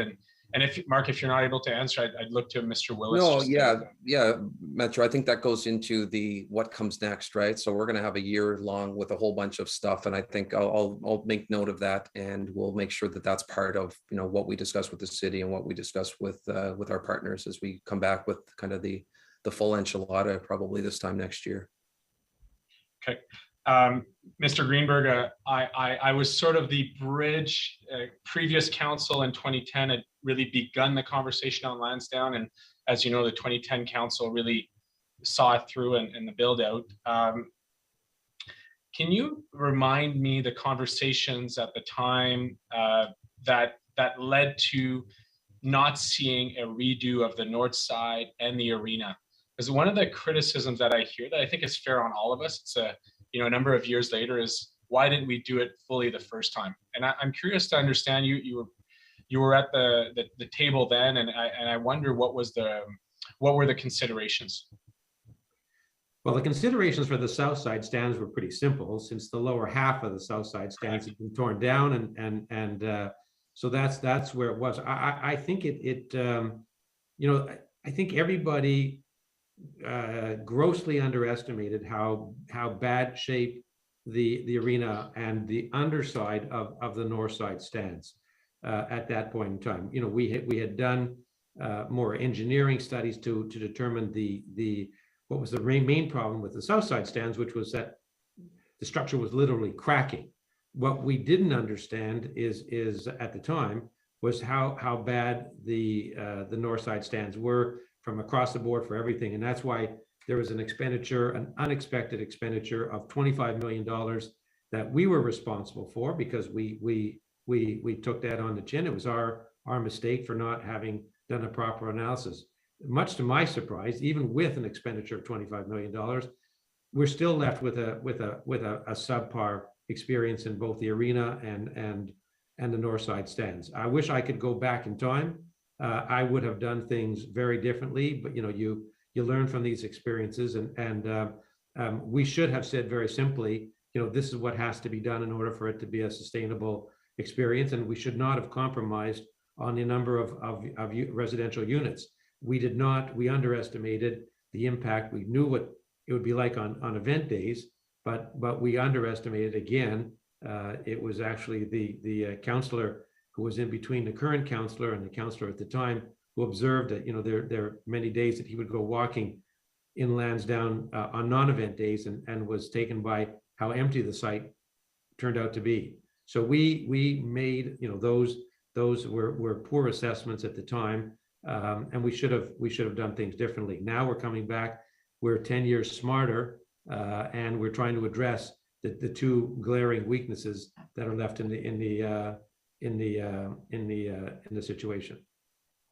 I think that context is important. Right? I think there were not negative intentions at the time. There's just surprises. I mean, one of the delegations spoke to, he was on the north side at the low bowl, didn't want the rain on them. He comes back after the renos. There's a cutback of the roof, and here they are on rain. So I think there were some issues of diligence by all parties at that point that would have, but we are where we are, and I think we have to look at it from that perspective. In the past, I've spoken about, and I use the situation that's evolved in Calgary, but very, very similar, of kind of a number of hybrid models. I go back to what is the purpose of Lansdowne from a public property point of view, and Sean's most familiar with kind of the local access, but I think about it as a public space that has multiple functions for our city, for the sports community, and as one of the trifecta areas that are most identified in Ottawa, including LeBreton Flats, Future, and Byward Market.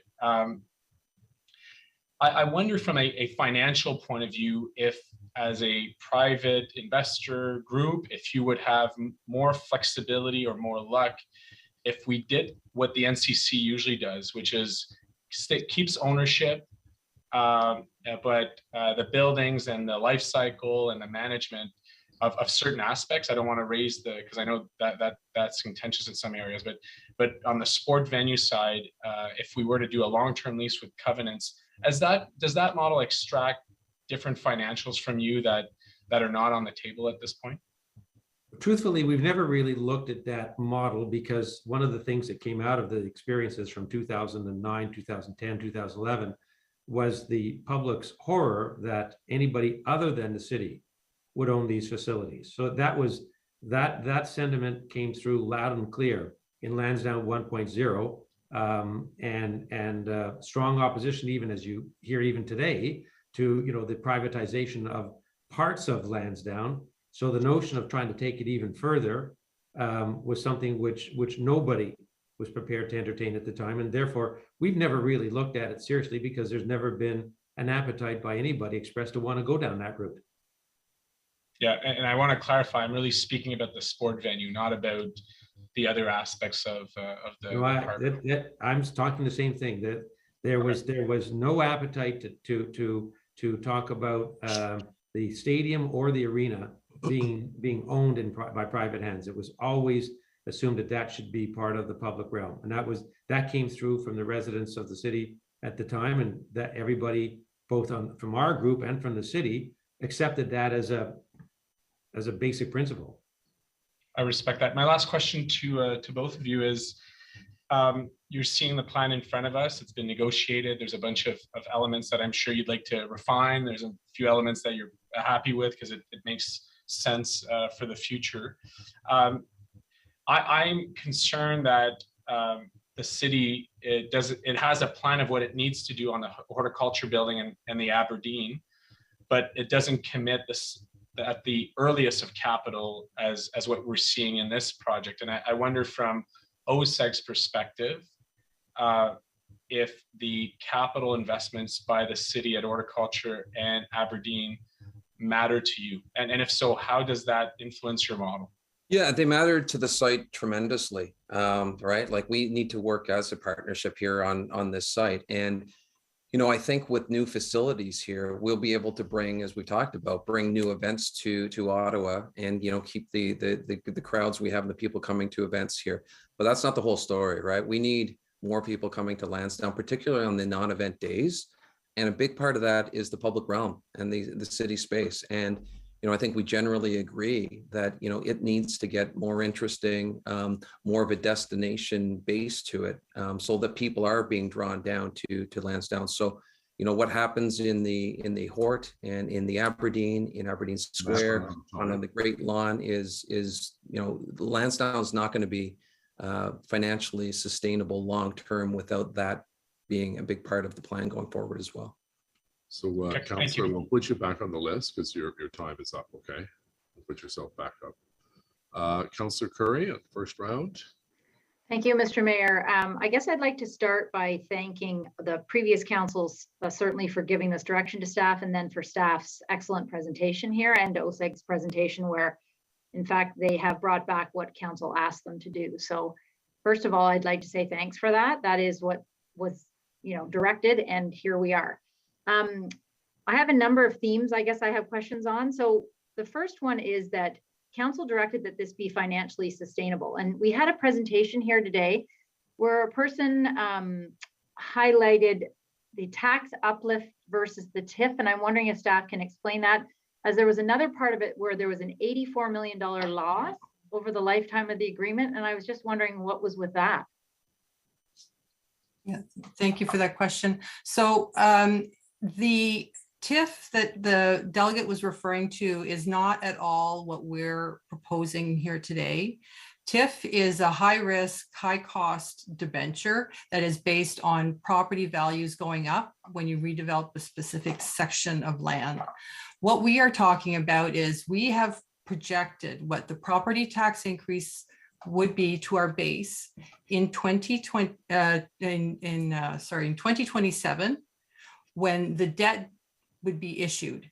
And we're matching the revenue, the additional revenue coming from that property to help to fund that debt servicing. So it's a budgetary matching of sources and costs. And that's all it is. It's not a debenture issued on the basis of increases in property values. The 84 million also confused me a little bit. I went back, I had to go look at the slide, and what was included in there is just the returns, like the revenues and expenditures related to just the stadium and the events. And what we're bringing forward today, and it was mentioned earlier, retail is actually the most profitable part of this. And this comes as a package. You have to look at the entire package. And if you just focus on what we're going to get in revenues from stadium and events, it's not as profitable. And you have to look at the Red Blacks revenues. You have to look at the 67s. The 67s aren't profitable over the time frame either.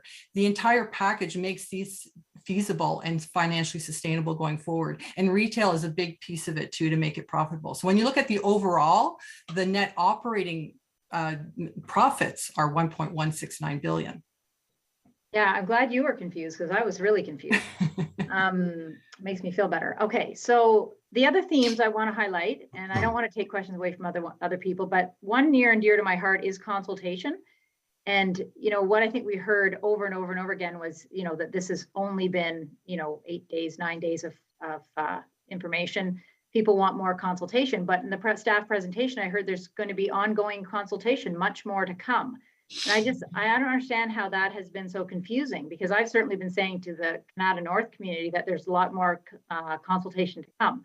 So I just want to, I guess, a staff comment on what the consultation will look like and what, how real it will be, you know, because people criticize, well, we've been consulted, but nobody cared because there was already a pre-planned outcome anyway.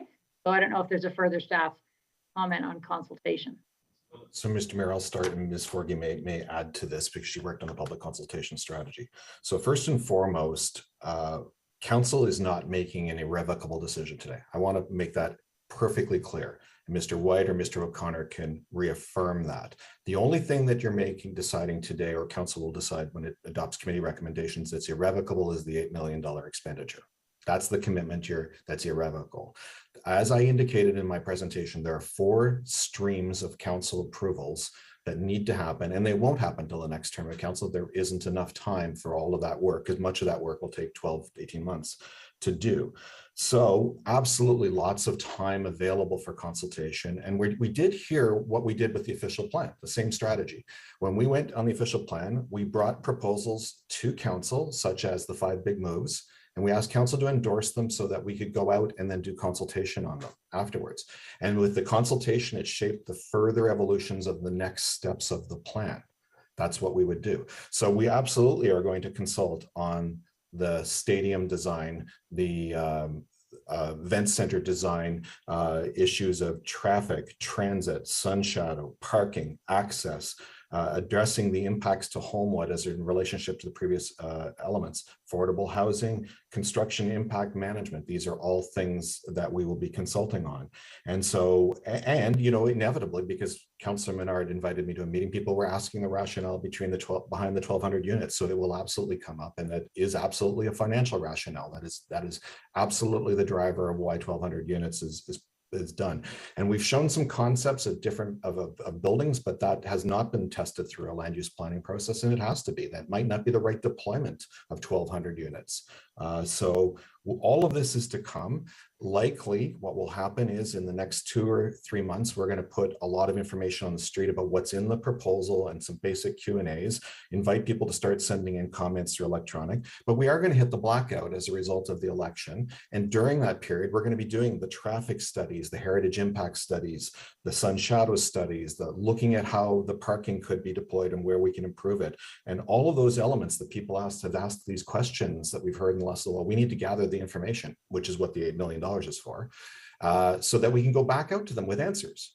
We felt it's important to not talk about generalities. We needed to give them something to chew on and actually show a concept to do the consultation on, and that's what we've done. But as I said, we fully expect the proposal will change, and the next council will make a series of decisions that will shape this.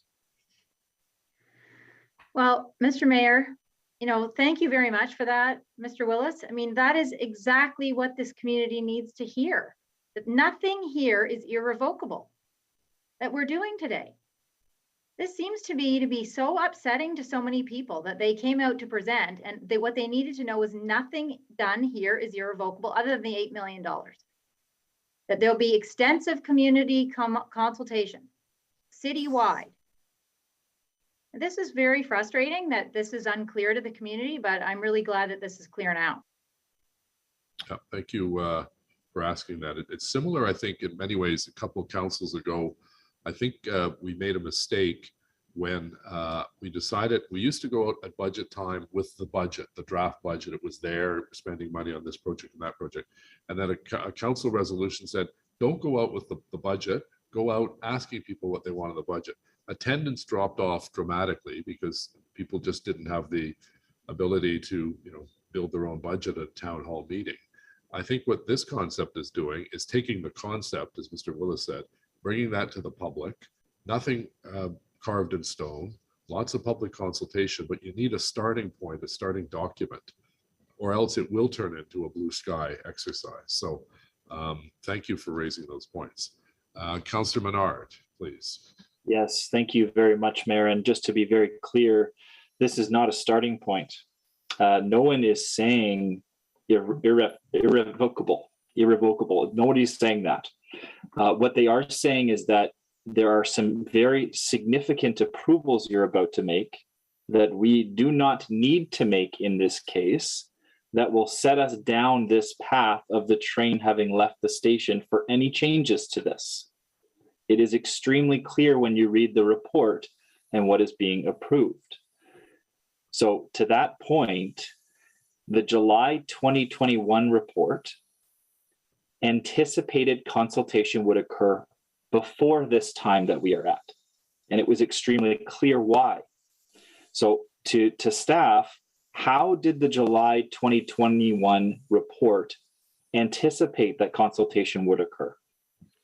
So, Mr. Mayor, when the July 2021 report was written, we anticipated that we would spend between July and December in the negotiations process developing the concepts and come out in the after Christmas period for the consultation. The negotiations took us well into April, and the clock ran out effectively for this term of council. And that's why those consultations because we were also supposed to start the planning process at this point in time, and we have not, because no planning process has started. No land use planning process rezoning has started. The consultation was tied in timing to that. So we have, in a sense, we're behind what we right now in May 2022, what we thought we would be. And so those things are bumped into starting now, taking it back. So the next council will be making those decisions. So we strongly value the opportunity to do consultation. We will deliver that consultation plan that council approved. We felt it necessary because of what this proposal represents that we at least hear what council thinks about it before we go out. And we've heard valuable things today, including direction already that perhaps the affordable housing strategy isn't enough. So we felt it necessary to get council's position on this, so then we can go out and consult and then bring that with the consultation and the refinements, the plans back to the next council. And when would you seek bids to sell the air rights? So, Mr. Mayor, the way the report is structured, it's a very long, that's the longest part of the process in many ways. We would start the request, a non-binding request for expression of interest. In the coming months, we would retain the Fairness Commissioner. It's part of the $8 million budget. That's one line item among many.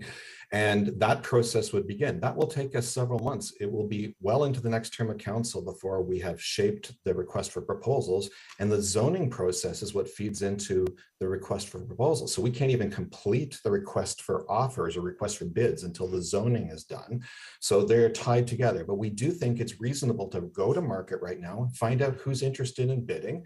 And in the request for offers will say, this is the concept, it may change as a result of the process. So people who put in their qualifications and say they're interested in bidding will know that right up front. Well, this is the concern because the whole zoning around the 1,200 units is based on the financial model. And if we're going to be seeking bids to sell off public space, which is what the sale of air rights is, then we are setting ourselves down the path to sell that off. And the people that are going to bid on that are going to want to have some certainty in it. The other thing the report says is that we're going to be approving the business model and financial funding strategy. That financial funding strategy is what leads us to this entire thing, and it gives the exact budget authority of $332.6 million. So it seems to be locking us into the financial model that's being proposed. Is that not the case? Is it not the case that we would be, as of today and as of council, approving the business model and the financial funding strategy? So, Mr. Mayor, and the treasurer, deputy treasurer can assist me in answering. The 332 is no authority to spend 332. We have to set a project budget in order to make it a capital expense as opposed to an operating expense that would have to be funded through the citywide reserves if we didn't do it that way. The only authority of spend we have is $8 million. That's it. Any further spend authority comes from the next term of council. So the financial model we are bringing back as a check-in to you as council now to say, is this what you thought when you told us a year ago you wanted us to make it self-financing? And if so, if you're satisfied that it's enough to keep going, go out and get some consultation on and see how people feel about it, we will keep on going. If council says that's not what we said a year ago, then stop. That's a very valuable point in time right now to say don't. But Mr. Mayor, we did what council asked us to do in terms of bringing a self-contained project forward for approval. In no doubt, the proposal will change. We've heard ideas. We've heard people say they wish certain things will change, and we're going to have to report back to next council what the financial implications of those would be and provide a financial strategy if council wants to do some things differently. Yeah, I think Mayor, if I can jump in just to clarify one point that was just made. The air rights that we're talking about selling are actually air rights that the OSEG owns. We're, as part of this financial model that we're talking about, OSEG is foregoing it's the balance of its lease ownership rights for those air rights that the city will be selling. It's part of the transaction, part of what we've given up to help make this whole deal move forward. Well, that's very interesting. It's in the report. It's in the report, makes that comment that we have foregone the air rights that we currently own over Block J. And Mr. Mayor, may I, with respect to Mr. Greenberg, just tweak that answer. The air rights that we would have to sell are under lease to OSEG.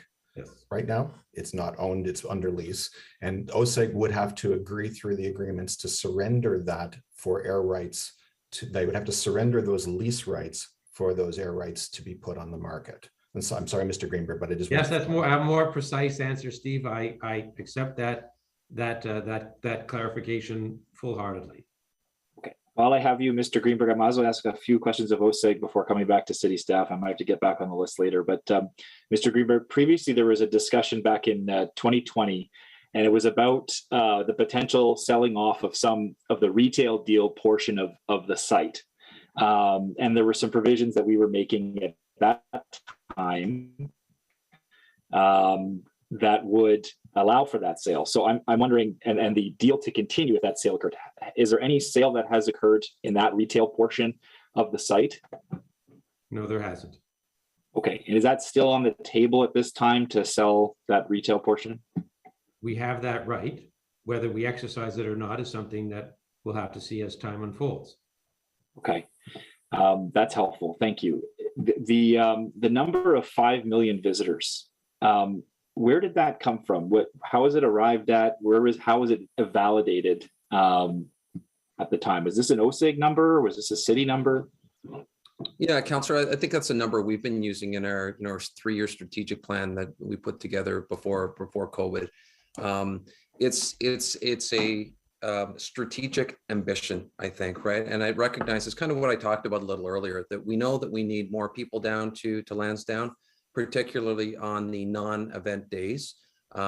We were doing about 4 million people at the time, and that was more.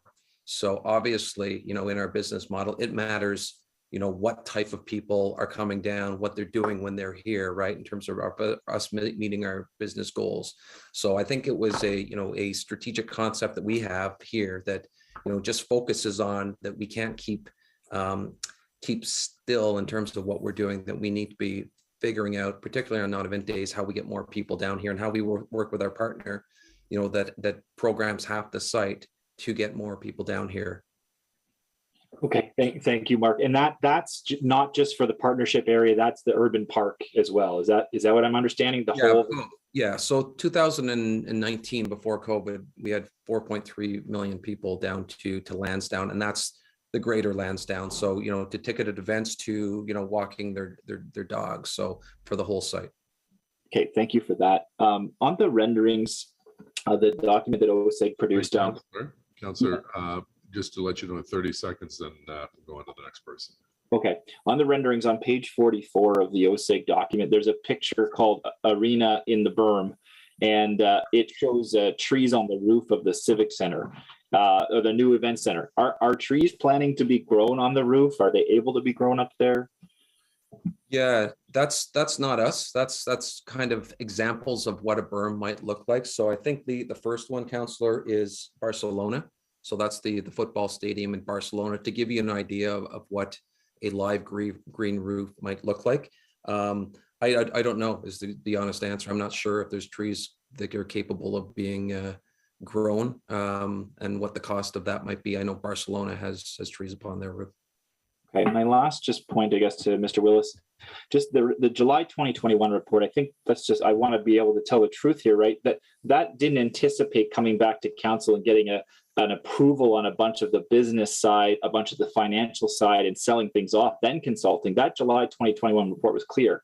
You were to consult in addition to those matters. It wasn't supposed to be this way. So, but it ended up coming back anyway, instead of consultation. So we didn't do what we said we were going to do in that report.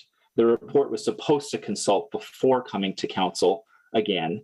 And I understand the reasoning you're saying as coming back, but it's more than a check-in, and that is the concern. I think you'd agree with me on that.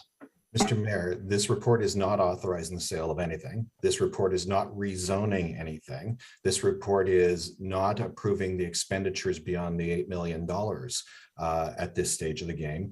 Those elements still to come, and the consultation will occur before those approvals are back to before council. And as I said, it's a function of the time of the process.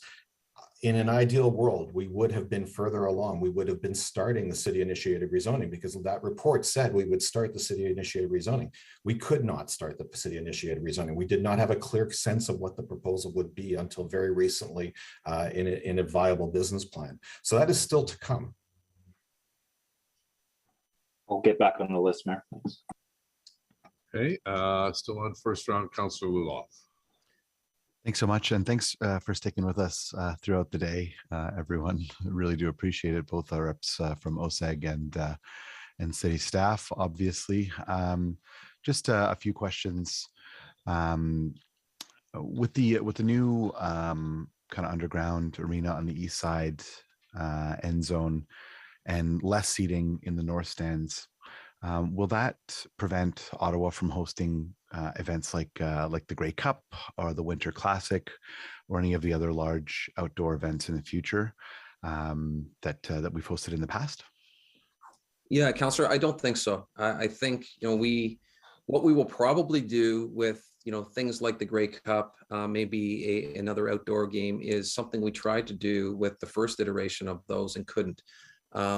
We could have sold 10,000 seats for the Grey Cup inside the arena. And I think we talked about it last year, and somebody else brought it up here. We can't have events both in the arena, the stadium at the same time. So, what I think you'll see, and when we come to Grey Cup time again, is that we will do the same thing we did the first round. We will have temporary seating that is supplemented in the west end zone, and we can probably put about 4,000 seats in there. And we'll bring our event center into production as well. So you'll have people that can come and not have to potentially bear 32 below degree kind of day. And we can probably put about 6,500 people, including the floor as part of that. So that'll be part of the whole Grey Cup bid package, and I think it'll work quite well. So what I'm hearing is not only will we be able to host the Grey Cup, but our team will actually be in it as well. That's wonderful. Why wouldn't it be? That's right. If you choose to sit inside, you can wear your short sleeve shirt just like me. Wonderful. Thank you.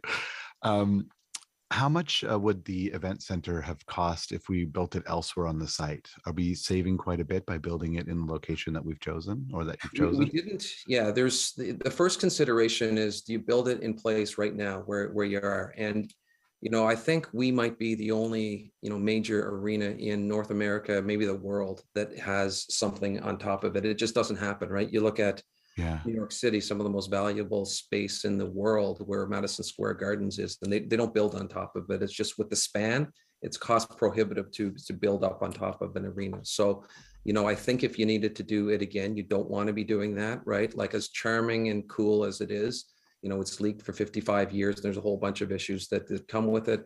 We can only use one of the facilities at a time. So I felt pretty strongly that this needs to be a standalone event center. And I think logically and from a simplicity perspective, linking the north side stadium stands to the south side stadium stands so that you're able at the service level to get right through the whole facility, having it in the east end zone, pushed as far towards the football as we can, built as small as it makes sense for a mid-sized venue in this market, in this neighborhood. That kind of is where it worked best. So we didn't explore other than try to recreate what we have, and the proposal that you see, we didn't explore other alternatives. No, that's fair. Thank you for that.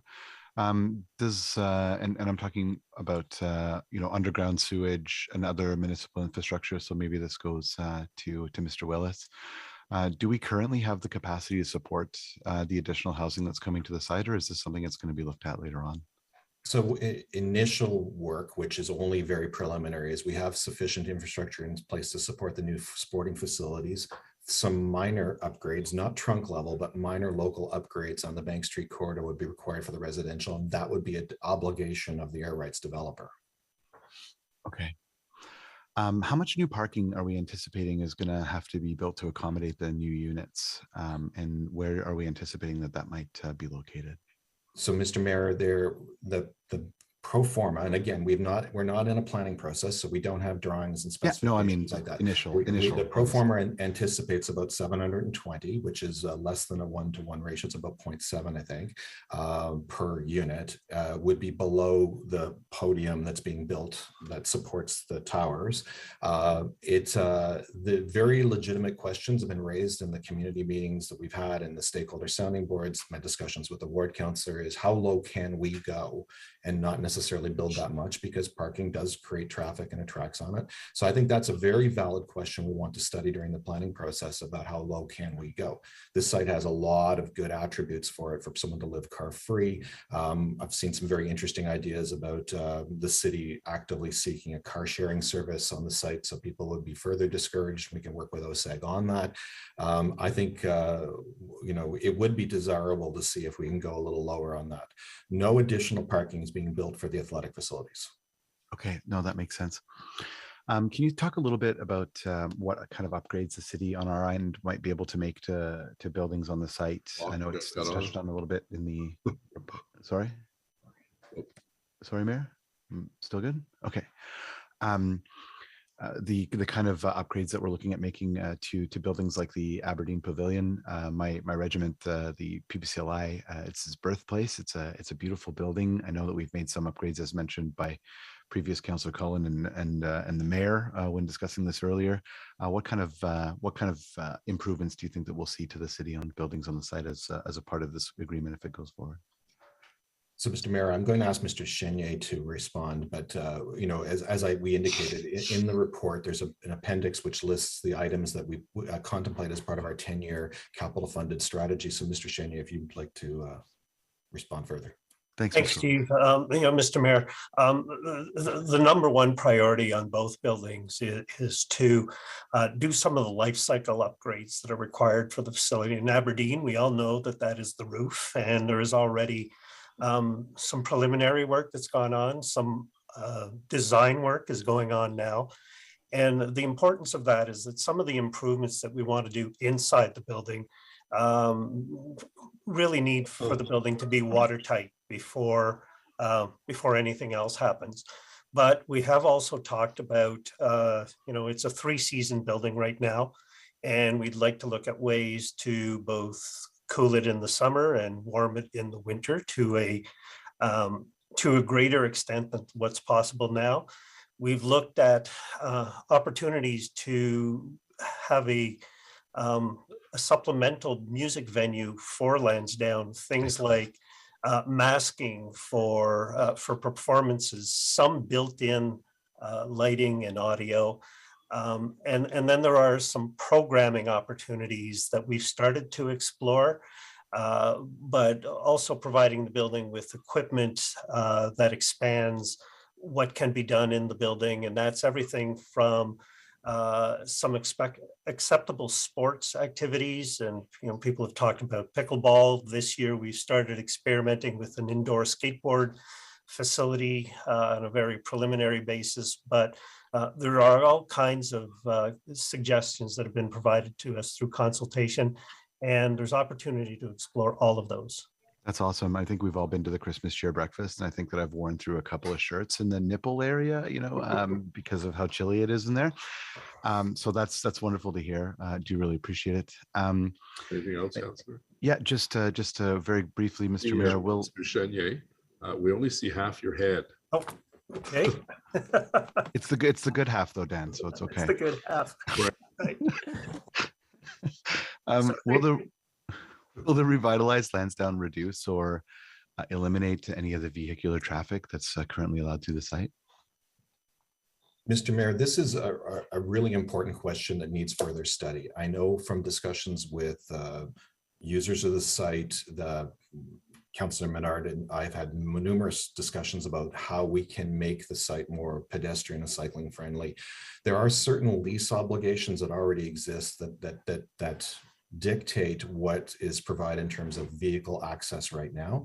We see the trajectory of this as being experimenting more and more with temporary shutdowns, working with the tenants to show them it's not the end of the world. And then when those leases come up for renewal, perhaps renegotiating what the requirements are on the site. The site will always require servicing. There's businesses need deliveries and the like, but so 100% all the time, no vehicles is probably not realistic, but there certainly can be an evolution of the space. And I think that's something we'd like to see. I fully acknowledge that people might want us to go faster than I'm suggesting. I agree. I fully acknowledge that the answer I'm giving is not satisfactory to some people, but OSEG has contractual obligations that will dictate how fast we can go, but it's certainly, we should have a plan to evolve. And that's part of the next step of work. Great. And one very last question, Mr. Mayor, sorry. Do we have a plan to address some of the existing sterile corporate, like the corporate looking buildings in the interior of the site that really don't help to attract visitors outside of the large events? Are we looking at things like facades or public art or that sort of thing that might be able to kind of spruce it up a little bit? Lansdowne 1.0, you know, there was a promise of charming and unique village atmosphere. I'm just wondering how we might be able to achieve that through this plan as well. And that's my last question, Mr. Mayor. I just offer a comment on that because I'm working with the diplomatic community. We had one embassy, I believe it was, Mark, was it Chile? It was Holland, wasn't it, Mr. Mayor? I don't think so, no. anyways, I apologize for forgetting, but they commissioned a painting, and it's on the side of one of those gray buildings. And Mark has agreed to work with us to encourage other ambassadors to do public art, because one of the benefits of being the nation's capital is we have 130 embassies and high commissions here, and I think they want to boast about their artists. So, you know, this didn't cost us anything, Mark, if I'm not mistaken. They paid for the painting and it was installed, and there's a explanatory plaque. So that's one thing that we can do. I envision seeing these all throughout the Lansdowne site over the course of the next couple of years, and it will almost become a competition between the ambassadors who has the best painting and the most appropriate one. So I didn't know that. That's neat. Mr. Mayor, it was Belgium, so I believe I was closer to you. The ambassador was actually heading the next day to take up his ambassadorship in Chile the next. That's right. Mr. Mayor, if I may also just jump in for a sec, I've heard a few comments today that I have to bite my tongue at the time, but even with now, I would remind members of council that the shape of the retail buildings is one that was dictated to us by the Lansdowne Design Review Panel. It's not something that we would have chosen on our own, but it was a process that was involved, an extensive review process by parties, including the city and outside consultants that they had that determined the shape and many features that are now found in the retail spaces that we have. Oh, I didn't mean to put you on the defensive. It was just, no, what can we do with the facade, you know? Yeah. Yeah, no, fair enough. Thank you very much. Appreciate it. Thank you. Councillor McKenzie, please. First round. Yes, thanks. Thank you, Mr. Mayor. I listened in for most of the day, and while there is some, decent components to what we're looking at today, certainly, I think that, disingenuous of us to think that with the approval of this report that we are not approving steps to move forward on the business and financial plan, and certainly the air rights and affordable housing. It's right here. I could read it out loud, but I won't use up my 5 minutes. But you say yes today, and we say yes at council. That's where we're going. We are down a path. So I want to come back to, because others have considered other components, but I want to come back to the affordable housing. And I wonder if housing staff are available to answer some questions. I have some.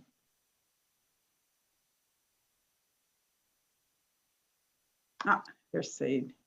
So Said, I'm looking at the motion that's in front of us. So obviously the report itself doesn't provide for any affordable housing. It's market rent, a little bit below, a little bit above, and we know that average market rent, especially area average market rent, is unaffordable. Doesn't come anywhere to being deeply affordable, doesn't even come close to being affordable. It's actually at this rate, nobody would ever move out of, say, Ottawa community housing into one of these units. But I'm looking at the motion in front of us on affordable housing, and one of the whereases says that the housing provider would have the option to engage CMHC to access National Housing Strategy program funding to assist with making these units more affordable. Now, I know the NHS kind of inside out, and I cannot determine how the National Housing Strategy, as it is currently, as it stands currently in terms of its program funding and project funding, how it would make these units more affordable. Okay, through you, Mr. Mayor. I think what we're trying to explain there, Councillor, is that this initial proposal in the report sets the baseline for affordable housing, and then staff will work with the proponent and through the RFP process to bring that down. So it's hard to say what programs we'd be able to access in the future. Currently, the National Co-Investment Fund we're pretty sure it's being redesigned by the federal government, given some of the constraints of the pandemic and increasing interest rates. So, but it's our experience that, our first step is to establish that baseline level of affordability and then work down from there. And what I mean by down is to bring the rents down even further. But it's hard for us to to give you a specific rent at this time. I think there has been discussion about setting a higher goal, meaning a more affordable rent in the proposal. So that's something we can aim for, but it's very difficult for us to tell you right now exactly what those rents would be in the project. Okay, so I just want to, so the motion then, the whereas, is that staff explore all funding opportunities to increase the level of affordability, looking at our own LRFP for, sure, waiving development charges, building fee permits, but that does not get us affordability. I'm really worried here that what we have in this report is unaffordable housing, and this motion really just kind of makes people feel better about it. But because we know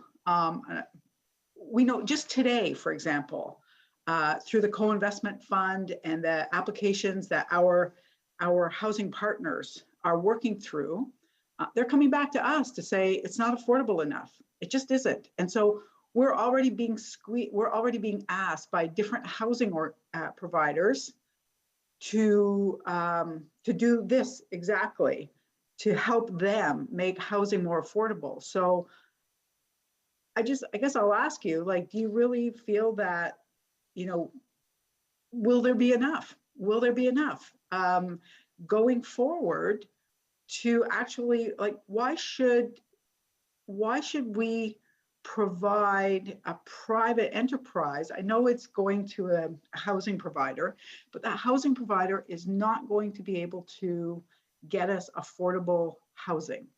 And this report doesn't do it, and this motion certainly doesn't do it. It's just there to make you feel better, but it does not get us affordable housing. We've got housing providers today who are squeezed, who cannot, they've got their co-investment funding in place. And so you can confirm this, they do. And they're coming to us because it's not affordable. It's market rent, just below market rent. So I guess, could you confirm, Saeed, that we actually have today other housing providers asking us to do the exact same thing that we're being asked to do here? Through you, Mr. Mayor. Some of the providers that are coming to us now, Councillor, they're trying to make their projects more affordable because of the increased construction costs that they're being faced with. So that's why they're coming to us requesting additional funds. I think when we discuss affordability, we are looking at a baseline using the average market rent. And let's say the average market rent for a 2-bedroom is around $1,500, $1,550 right now in the city of Ottawa. And I know that some of the affordable housing proponents would argue that's not affordable. But the average market rent for a new 2-bedroom is pushing $2,500, maybe even $2,700 in some locations. It's considerably higher. So we have to look at driving down the rent from the market cost, or even just looking at the actual cost to build and finance the unit. And we have that same struggle with OCH as well. So we need to get that rent down as low as we can from what we will call the break-even rent. And that's the baseline we're working with right now to get to the average market rent, or do better if we can. And then even do better still, depending on what funding and financing we could access, as the process moves along. But in the end, they're competing with our nonprofit housing sector today. This partnership is competing with the nonprofit sector today for those dollars, the co-investment dollars. I just had a meeting with a member of parliament. The frustration around the National Housing Strategy is growing. And it's not just construction costs. The National Housing Strategy has never provided anything that is even close to being affordable or deeply affordable. We actually have to go out and find our own housing allowances to make anything deeply affordable. Is that correct, Saeed? Yes, for deeply affordable, yes, we have to go out and find housing allowance or rent supplements or some type of operating funding to bridge that gap, because it is very hard to get units to be at rents that are that low. Yep. So poor people who are at the 60th percentile, who need housing that is at 30% of their income, will never live here, correct? Councillor, I think some households at the 60th income percentile for renter households, which is the lower pool of households when we look at the census statistics, some of them would be able to afford to live here theoretically. But again, it's early to tell, but some of them could afford a $1,500 a month rent. I think if we think back to Herringate and some of the other discussions we were having, some households were paying $1,500 a rent a month in rent for housing. I mean, these units, I'm guessing they'll probably be 1 bedrooms and 2 bedroom units, probably not many 3 bedrooms in this location, if any.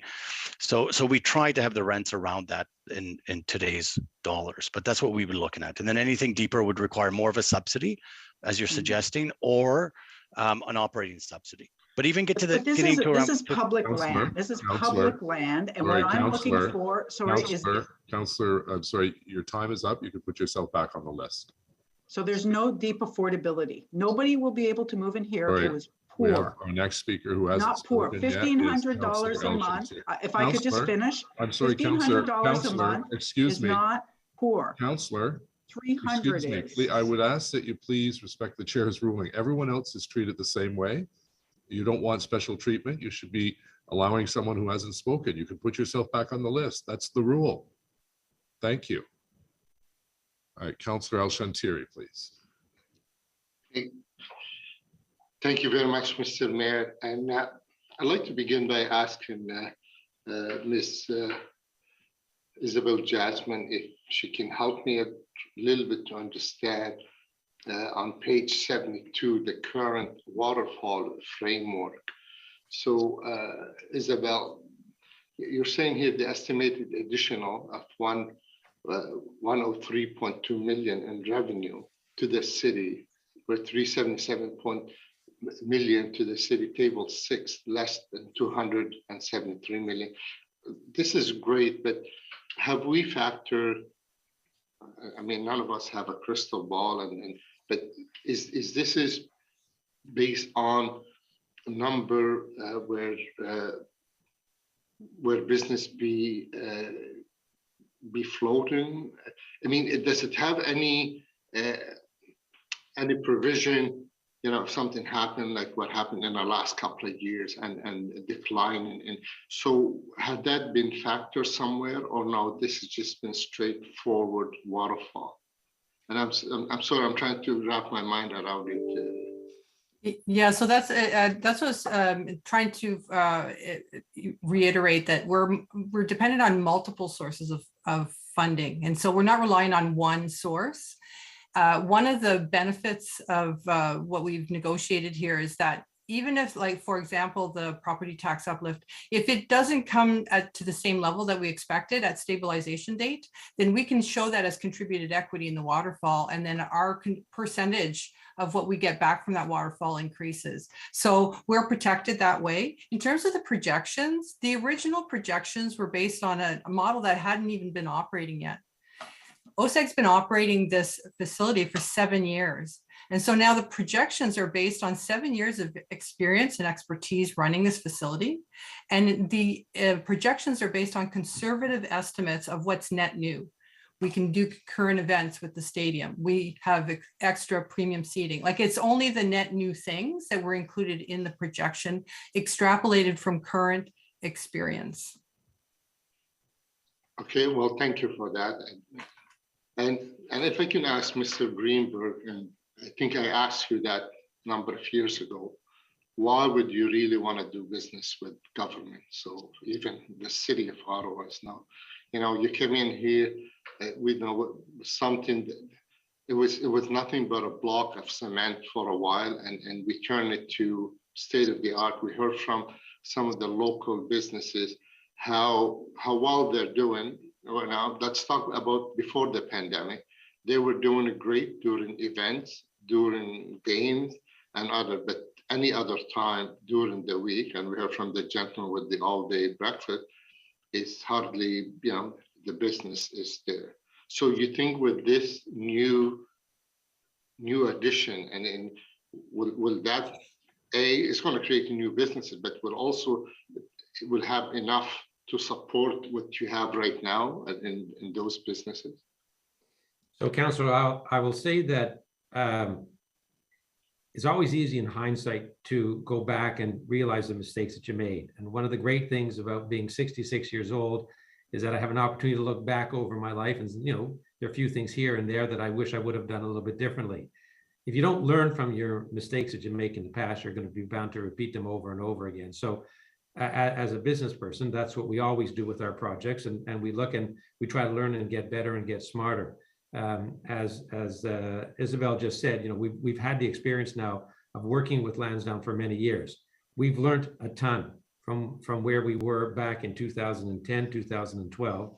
I believe that the plan that you have in front of you, which meets the guidelines that the city established for us a year or so ago, is one that will work and will work for the city and will work for OSEG. And I have a high degree of confidence in it. I understand one of the members of the delegations talked about construction costs spiraling, and that certainly is a concern, but we've allowed for a significant contingency in the plans, far more than we would have in previous years. So do I believe that this is a viable plan? Yes, we wouldn't have participated and agreed to its submission with the city manager and Mr. Willis if we didn't think it was going to solve the problems that we have. I can't guarantee that it's going to get us a Grey Cup, but we've got a new general manager, and he's promised me that he's going to do a bang-up job for us, and we'll be back and have a competitive team. But just a bit of humor at the end of a long day. But I believe that the plan that we have is you've heard it said time and time. I know that some people are taking this as a threat, and it's not meant to be. It's not the way that Mr. Willis is putting it. This plan is a carefully crafted series of puts and takes by all parties.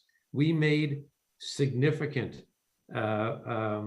concessions to make this plan work. There were not concessions that we would have made, I would have thought we would have made a year ago, but in the spirit of trying to be a community builder, I understand where Lansdowne fits within everything that we're trying to do as a city. This is my home city. This is where I was born. It's where I was raised. And for those of you who heard me earlier in the week when I talked about the new civic hospital, I mean, that's why I'm spending so much time on that as well, to do this. So story, I think this is a good plan, and it'll be good for the city. It'll be good for OSEG, for sustainability, for Lansdowne Park, for years to come. Thank you, Mr. Greenberg. My other question, let's talk a little bit. Well, it's been 7 years now. You had 5 years before the pandemic. So obviously the business was completely different. But those first 5 years, Roger, how you would describe them? Like, were they a good success for the plan we have in mind, for the businesses we established, or the business they established themselves, not we did, they did.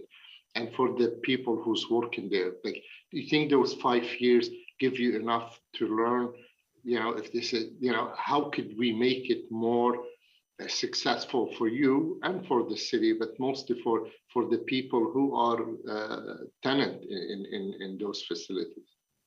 So, Councillor, I would answer it as follows. It was almost a tale of two cities. So on the one hand, we had amazing success. Our soccer team went to the final. Our football team went to the Grey Cup, won the Grey Cup. We had the first Grey Cup parade in 40 years that I was able to walk down the street. Everybody seemed to know the mayor. Nobody seemed to know me, but that's another story. But so on to many people, the retail was full. I mean, to many people, it had the air of being a tremendous success. But as we demonstrated every year when we came back to the city, it's not like all of a sudden we had a problem and nobody knew about it. We had a meeting with the city manager, and we made financial reports, and we highlighted to the city for a number of years our growing concern with the fact that the north side stands and the arena underneath were becoming more and more functionally obsolete. We poured a ton of money into it. It didn't work. It just, ultimately you have a facility that's probably the oldest it's the oldest junior hockey rink in all of Canada. And you heard from somebody who's not part of OSEG, with David Ross talking about how old the facilities are and how anybody coming here, they don't want to come back. We installed air conditioning. We did a lot of things that we tried to make things as good as possible. But at the end of the day, you have a facility that's, coming up to 60 years old, and we've been highlighting this. Then along comes the pandemic, and it just whacked the crap out of everything. So it just accentuated the difficulties that we're having. But we well knew, that there was a problem with the I'll call them the city-owned facilities, number one, and number two, as Councillor Chenishenko observed on a number of occasions, that there weren't enough people on site during non-event days. And non-event days means roughly 2/3, because there's about, Mark, I would say we have about 110 events, 120 events a year, roughly. Yeah, about 110 in the event center and about 25 in the stadium. Okay, so there are too many non-event days, and we should have put a lot more density back in 2012. Those are the two things that we had been talking with the city manager for a number of years, and it crystallized with the pandemic to sort of say, well, we can't keep doing this. We can't keep going at this. And that's why we had the meetings that we had with the city. Anything else, That's all my Councillor? question, Mr. Mayor. No, thank you, Roger, Mark, and our staff for this. Thank you. Thank you. Councillor Deans. Oh, I wasn't expecting to be next, but thank you for that. We're doing people who just haven't had a chance to ask first round, and then we'll go to the second round. Okay, I see. I just wanted to understand what the rush is. I mean, I know that we're being told that the north side stands are functionally obsolete, but they're not dangerous. They've been, as Roger just said, becoming functionally obsolete over a number of years. And it's we've also been told that they're structurally sound. They don't present any risk. I was at the FIFA World Cup. I was sitting in those stands. I felt that I was safe to do so. So what's being presented here today is really taking a meaningful, timely public consultation out of the equation. And I guess I don't understand what the rush is that we couldn't have that consultation, hear from the public before council sets a direction, because charting this course, starting a zoning process, going out for expressions of interest, securing the $332 million, those are big directions. That's casting the die in a certain direction. And we haven't, the public deserves to be heard in a meaningful way. So what's the rush? Mr. Mayor, I agree with the council. The public deserves to be heard, and they will. That is the plan. And I don't want to be argumentative, Mr. Mayor. And I have explained before, last year's direction is we were supposed to bring a viable business plan to council and initiate the planning process, which is what we were told to do. And we were also told to report back before the end of this term of council. All three of those were not possible. It couldn't be done. The length of the negotiations and our efforts to make this an affordable project had delayed this. So we did not start the land use planning process. And consequently, we have not started the public consultation process because we wanted to know if council felt that what we've done so far reflects what council asked us to do last year. In effect, today's report is actually a new step that we didn't even contemplate last year, because we felt it was meaningful to go get feedback from council before we went out to the public. And as I said, that's not unprecedented in the city that we've think about the Airbnb, not Airbnb, but the short-term rentals. We went and got council's direction before we went to the public to say, is this generally what we want to do? So we've done, and I gave the other example of the official plan process. So absolutely want to roll up our sleeves, have the conversations with the public. We want to talk about how 1,200 units could be deployed. If 1,200 units is not feasible in the planning process, we'll have to come back and tell council we'll have to revise the business strategy. But we do have to address many of the technical questions we've been raised so far. We have to do the technical work. We have to do the traffic impact assessment, the visual impact assessment, heritage impact assessment. So we need to do it.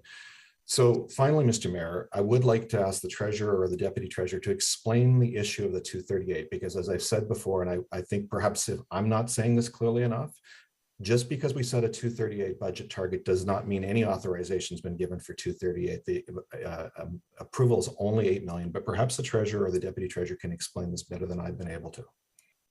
Sure, I can start and Isabel can jump in for sure. And thank you for the opportunity to speak to it. What we are asking for, we're just setting the overall financial bucket in terms of what this is going to cost based on the work that's been done.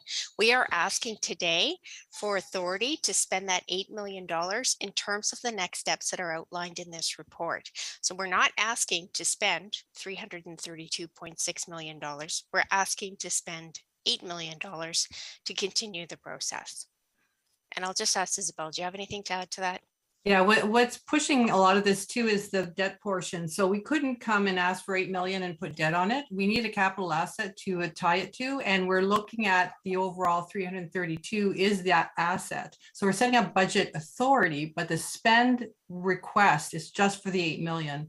And it says in the report that if for some reason the next term of council turns this around, that budget authority then disappears, and that 8 million then comes from capital envelope, the city's capital envelope. So that is what's at risk, is that 8 million, but just the 8 million.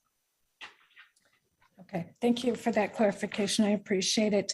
Mr. Willis, I just reading page 16 of the report, it says, this really jumped off the page at me. It says, these proposed changes as an integrated package make the funding strategy achievable. If any one component is removed or fundamentally changed, the feasibility of this strategy would be compromised.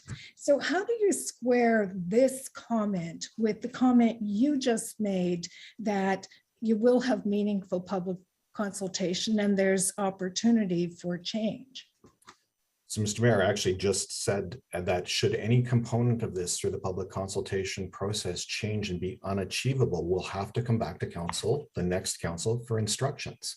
Because operating under the instructions this council has given us to develop a self-sustaining project created this intertwined list of initiatives. So if at any point in the next steps, say, for example, we find the project costs go considerably higher through the detailed design process, or say we find the 1,200 units unfeasible for some reason, we'll have to come back to council and get new instructions. Okay. I think this question's to Isabel, and it's about lessons learned from the first Lansdowne 1.0, I guess. I didn't realize when we did 1.0 there was a 2.0 at the time, but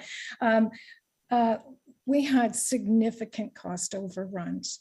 So presuming this were the envelope, this is the estimated cost, how would significant cost overruns be dealt with? Are you talking operating or the construction or capital? Construction, capital. So there was cost overruns on the, so the city's investment in capital was just the portion related to the 135.8. Like we were capped at that amount. So there was no more investment from us. It was OSEG that contributed to that. And if they're in this turnaround, if the construction costs go up, that impacts our financial strategy. If there is cost overruns on the operating side, OSEG continues to cover year-over-year deficits. So how would it impact on the construction side our contributions? It would increase our contributed equity in the waterfall. So the waterfall is based on the actual construction costs. And so, well, some of it is funded by property tax uplift. 53% is being funded by the waterfall distributions. And so the waterfall and the contributed equity is based on actual cost of construction, actual property tax uplift, actual air rights being revenue being achieved. Okay, so it really is. Thanks. Like it's the city, it's the taxpayers that ultimately will pay for the cost overruns. No, it will come from the waterfall. There is $103 million extra to manage that buffer. but we're 50% partners in the Waterfall. There's 53% of the debt servicing is coming from the Waterfall distributions. 47% is coming from the property tax uplift, which has nothing to do with the Waterfall. Okay. Wanted to talk about that property tax uplift because I thought we heard a really interesting public delegation today that was talking about when it's appropriate to use that kind of strategy. And she proffered that really the only time a municipality should use that is when there is a piece of land that is basically undevelopable. I don't think anybody would put Lansdowne Park in that kind of a category. And so I was listening what she said because that makes a lot of sense to me, that this is not a tool that's sustainable and it should be used only in the most extenuating of circumstances. So why would finance staff recommend this strategy that is so unsustainable? So we're not recommending tax increment financing. Tax increment financing is used on an unusable portion of land. You're issuing a debenture that is high cost, high risk to investors that are relying on property values going up on that site. What we're recommending is that we're going to have additional property taxes coming in 2027. We can estimate what that number is. It's going to go to our base budget as a revenue line item. And then we have the debt servicing coming as a cost on our base budget as a line item that offset each other. It's not issuing a debenture based on property values going up. Okay, and is that what she was alluding to? I mean, I'm not a Yes. finance person. So you're Yes. not doing what she was suggesting? Not at all. Okay. Not at all. Okay. Any other- Those are all my questions for now. Thank you. Mr. Mayor, may I just clarify one thing, Mr. Mayor? Yeah, go ahead, Roger. There were no cost overruns for the city with respect to the public facilities that OSEG oversaw in Lansdowne 1.0. So I appreciate that Councillor Deans made reference to cost overruns on the city's part. There are none that I can recall that were Well, involved with. Roger, the initial amount of money that the taxpayers were told we would have to contribute was not the final number that we contributed by a long shot. All I can say is that the parts of that we were responsible for in terms of the south side stands and the underground parking, it was a fixed price contract to the city and there were no cost overruns on that component. I don't know what the city spent on the urban park and on other areas that the city was solely responsible for. I can't comment on that, but the part that we were responsible for, there were no cost overruns to the city. It was 135 million for the stadium, and that's how much we paid. The urban park, we ended up paying 45 million for, and that was a bit of an overrun on that one. Okay, anyone else? I mean, is my time up, Mr. Mayor? No, but you said you'd finished. Well, I had, but then they kept talking. Go ahead. You know, I'm going to have to go back and read the initial reports that came, but it seems to me that 135 million was where we ended up, but it wasn't the first number that council was given. Anyways, maybe you can check that with the treasurer, but. Yeah, okay, we'll take that offline. Thank you. Does anyone who hasn't spoken or asked questions would like to do so now before we go to the second round? Anyone? No? Okay, so the second round, Councillor Menard, please. Yeah, thank you very much. I have a lot of questions, so I imagine I may be third and fourth round. We'll see. I don't want to take too much time, but this is a big important thing. In the old deal, we had anticipated funding from the original Waterfall to contribute to the city's debt. We had baked that in. We're doing the same thing this time. But just to Isabel Jasmine, if you can just confirm, we didn't actually get the anticipated Waterfall from the original deal. And we're saying that the city's debt was covered by the property tax uplift of the building that was put, the condo building on Lansdowne. Is that correct? more than made up for it, and the cost avoidance. The original requirement that the original estimate was we were going to get 152 million. I think that was also mentioned earlier. That includes the 58 million that was to go to life cycle, and that was actually increased to 66 million. So it's the only portion that we were not recovering was the 30 and the 60 from the residual and the deemed equity. No, understood. But I think the point I'm trying to make is we anticipated money from the original waterfall we didn't get quite a lot, right? We anticipated over 100 million and we didn't get it. So in this deal, if we don't get the anticipated waterfall funding, what are we saying is going to cover that portion of the new debt? So that was described in the financial risks section of the report. It describes there are financial risks associated with it. Now that we have a balanced sharing of distributions in the waterfall, we have a balanced sharing of risks. And so if the projections are lower, we still have that $103 million extra of room. And then over and above that, we think that the worst case scenario, we would be on the hook for an additional $4 million potentially. And that could be funded through the debt servicing budget, just being increased by less than 0.05%. Yeah, and I saw that 0.05%. It's just that the property tax uplift you're talking about is such a rare financial strategy that we're only using to say that this is revenue neutral.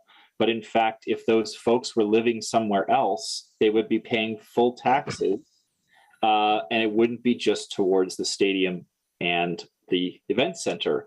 It would be full taxes. So they'll still be paying full taxes, but we'll be putting it towards that. And the only reason you're saying that is to say that it's revenue neutral, but it is a very odd and rare thing for the city to do.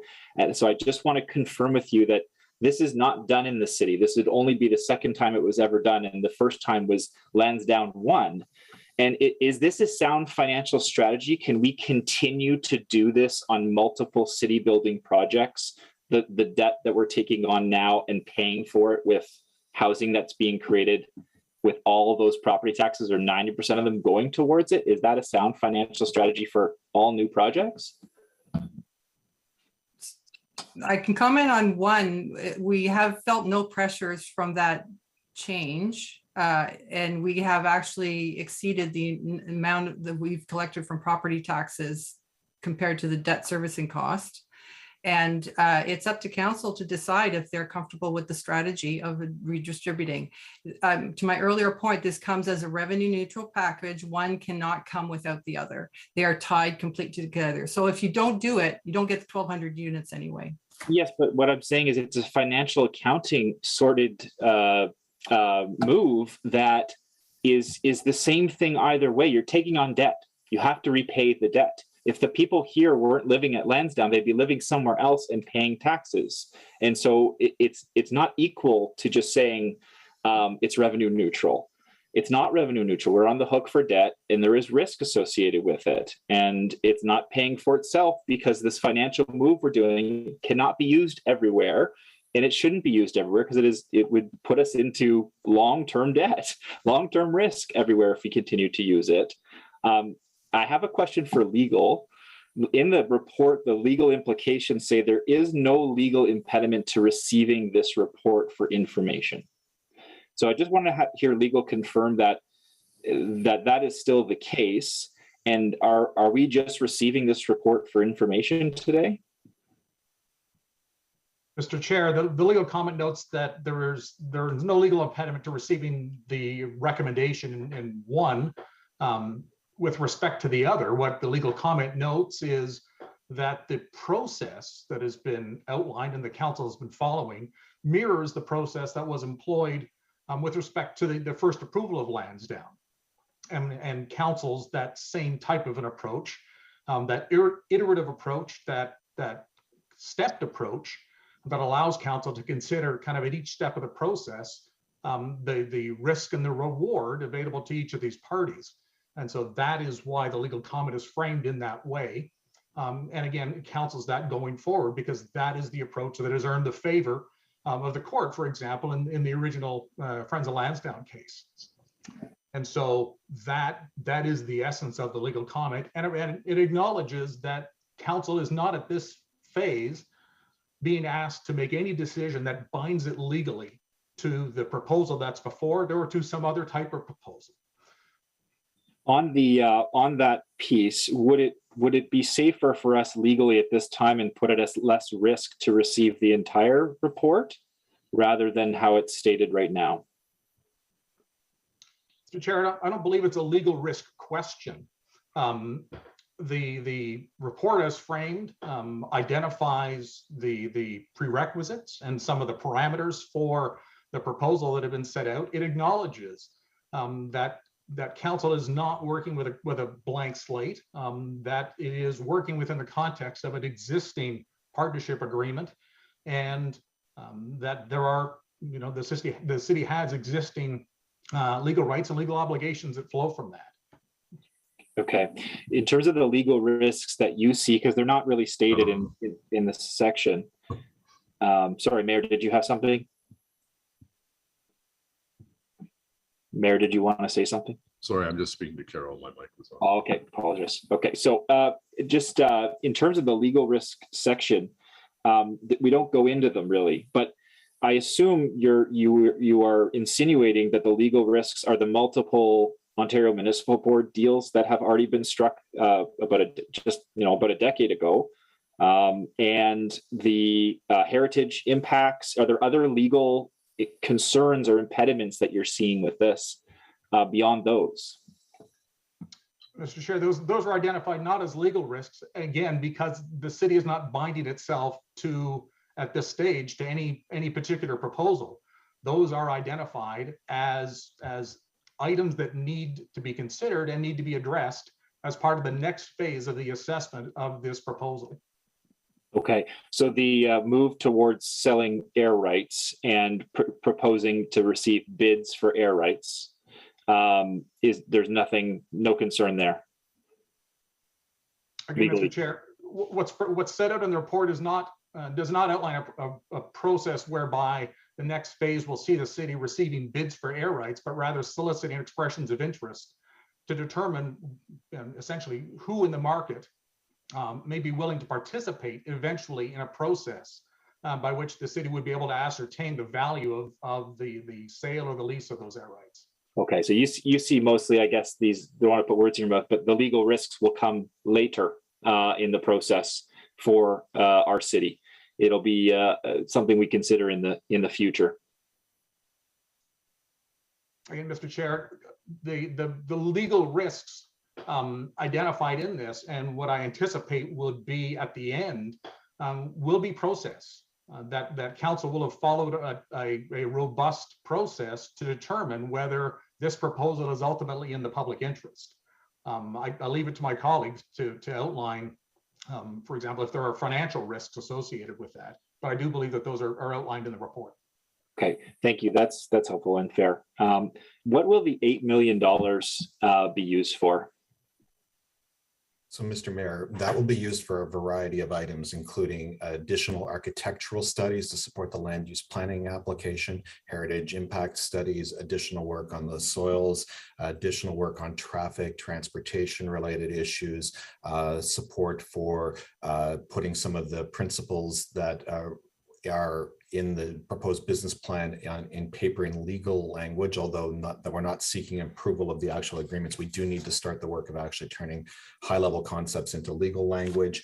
We are also, excuse me, Mr. Mayor, trying to find my notes on this. There are a number of technical items to answer the questions that the public is asking us, and we need to do work to actually get that information together. The other thing is the fairness monitor is also part of that. We need to engage the fairness monitor early as we start the request for expressions of interest. So they're all related to the 4 concurrent processes that are going on and their support information. Okay, thank you for that. In the old Waterfall that was arranged, OSIG was on the hook for operational losses, for which there had been many. In the new Waterfall, how will potential losses be handled? Exactly the same. They will continue to cover year-over-year deficits. Okay. And in terms of the spaces that we lease right now to them, we lease those for $1 a year, right? On the retail side, it's $1 a year. The stadium's $1 a year. The civic center's $1 a year. The new event center that would be created and the new stands, would those still be proposed to be leased for $1 a year? And I don't know if Mark wants to chime in on this one, but if we charge them more than $1 a year, that cost would just go as part of the closed financial system as an operating cost. Like it would just reduce the amount of net profits, I believe.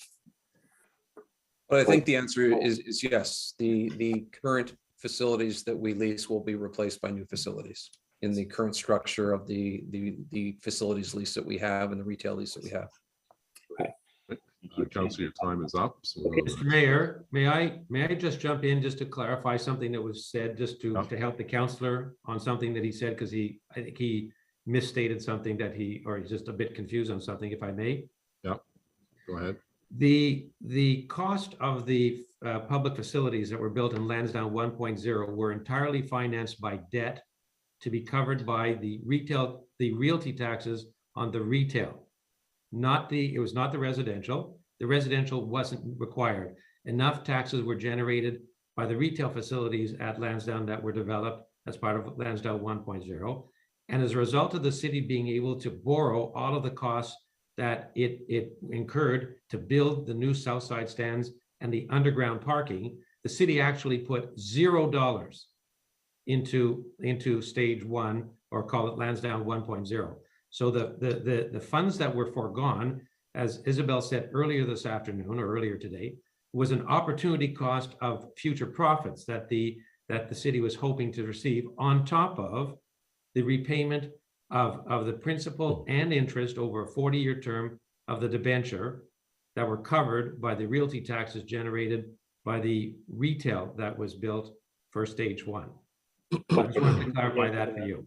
Just to get clarity then, Mayor, just to Isabel, so we didn't rely on any property tax uplift from any of the housing on the site? In stage 1. Due to the fact that we were getting lower returns from the waterfall, there is more reliance than we originally, not 100%, more reliance on some of the residential, but not all of it. As I said, there's 11 million more extra coming in than what it's costing us. Okay, thank you for clarifying that. Conseiller Fleury, s'il vous plaît. Merci, Monsieur le Maire. Je vais essayer d'être bref. Quelques questions. Thank you, Mr. Mayor. I'll just to be brief here, a few questions for Isabel and Mr. Lipton. Isabel, how about I start with you, if you don't mind?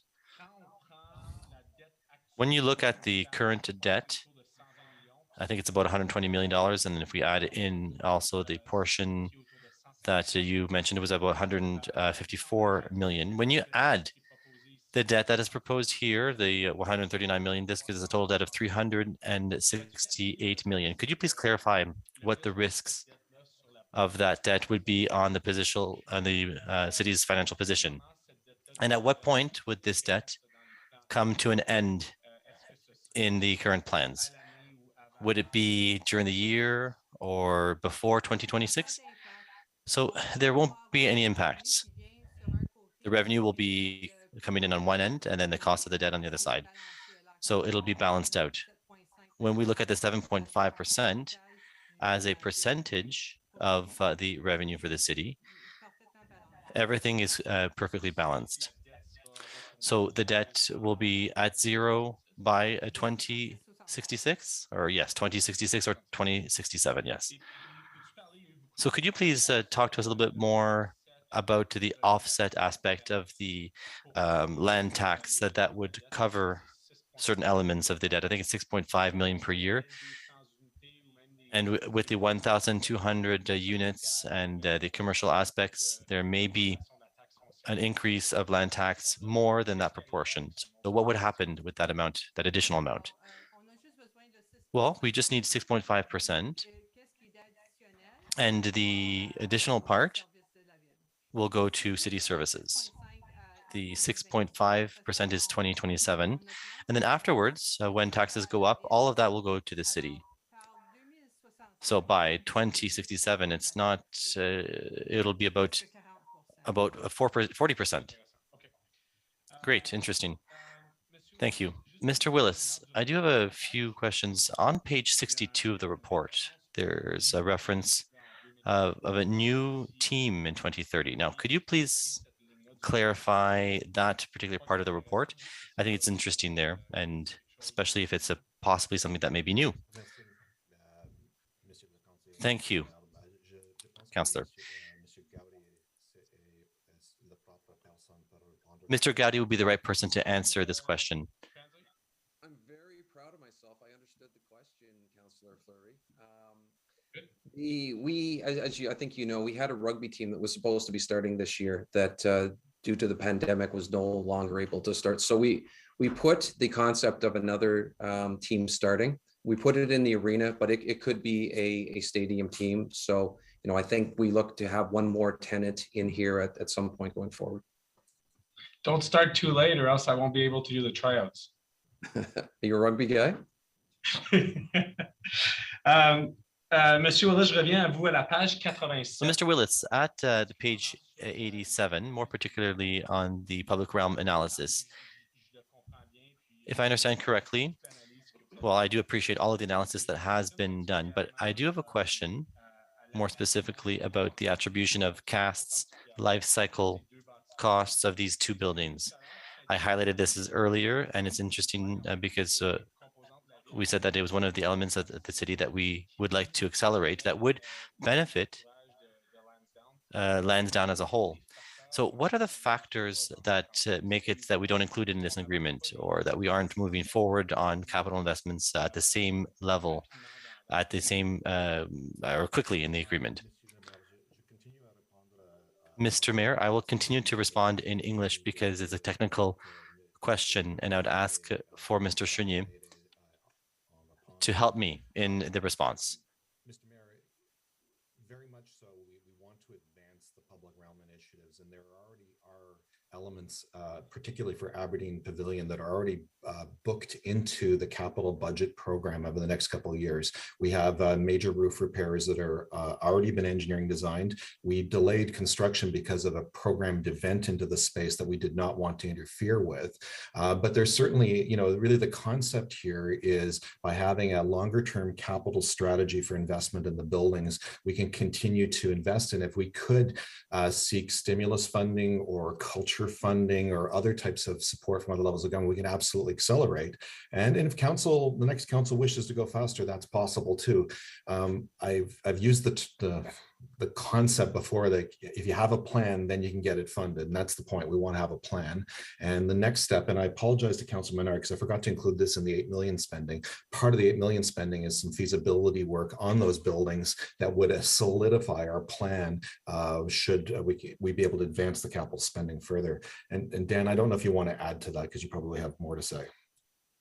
Sure. Thank you, Stephen. Thank you, Mr. Mayor. Certainly the plan that's been laid out and with very preliminary costing has deep roots in the consultations that we've been doing over the last 3 years, often in consultation with OSEG. A good portion of it certainly related to how we can improve and soften the landscape across the park. And the investments that are there, I think are a reasonable ask against the city's capital budgets for the coming years. But as Steve mentioned, there is also great opportunity for partnerships, perhaps some with OSEG. That's been a big part of the discussion over the last 2 years. But we also know that there are multiple sources for us to look at. And we will now have a solid plan that covers the entirety of the park, both indoor spaces and outdoor spaces. So I think it positions us well to get this work done over the next few years. Thank you. Merci, merci Dan. Thank you very much. My last question here is on affordable housing. So to me, there are 3 principles in affordability. There is it rental? Is it folks that are currently on the city's waiting list? And is it planned for a duration, so length of time, and preferably in contexts like Ottawa community housing, it's a forever environment. So technically, I'm very supportive of the motion that I believe Councillor Moffat brought forward, but I do want to better understand the environment from when we define affordable housing. As you know, there's a wide range, but I think to me those three principles simplify the environment. So I wonder, I see Saeed's on, I wonder if we can get clarity on that for this report. So if I may start and then Saeed will finish, because I think there are two of the questions I'll answer and Saeed will answer the third. So on the issue of duration, whoever is a successful air rights proponent has to turn over those units to a recognized affordable housing provider. So OCH, CCOC, somebody like that. And there are others that could be. So it will be perpetual in that will be the requirement. It'll go from the air rights provider to them to go. On rental versus owned, I think we haven't gone deep on that yet. In almost all instances I've seen in the city where affordable housing has been provided, it's been rental, but Saeed can add, and I'm going to ask Saeed to talk about, elaborate what I've said and specifically talk to the question of the waiting list. Okay, thank you, Steve. Yeah, with respect to rental or home ownership, our preference, of course, is rental, and especially if it's owned by the not-for-profit sector. And again, the report does reference the Affordable Housing Long-Range Financial Plan. So this, we would expect this to fall within, similar types of housing that we're funding now, with OCH and with CCOC. In terms of, sorry, was the last question was the centralized wait list. That's right. So yes, we would want to draw households from the centralized wait list. That's a requirement in all of our agreements. And but it's important to know we have different lists that are managed with the social housing registry. We have a below market rent list. We have the centralized wait list for RGI housing. They're different things, but ideally, well, actually in all cases, we do use the centralized wait or the social housing registry to select tenants. Okay, and just so that we fully present this, so what is the total amount for the 1,200 units? We estimate what number? So 120 of the units will be a designated affordable housing and a requirement of the air rights proposal process. What is our estimation for the air rights revenue for the city? Total, not just affordable. Ask Isabel to answer that question, please. Are you talking for the 120? Sorry, for the 1,200? Yeah, it's 43.5 million. And then out of the 120, so that's a loss, right? When we define a particular group, what is that delta? 10%. Right, but that is so the amount's at 4.3 million. Would that be fair? Is that would be a loss of 4.3 million potentially? Correct. Estimated. So I just want to present that to council because I think it's important, Mr. Mayor.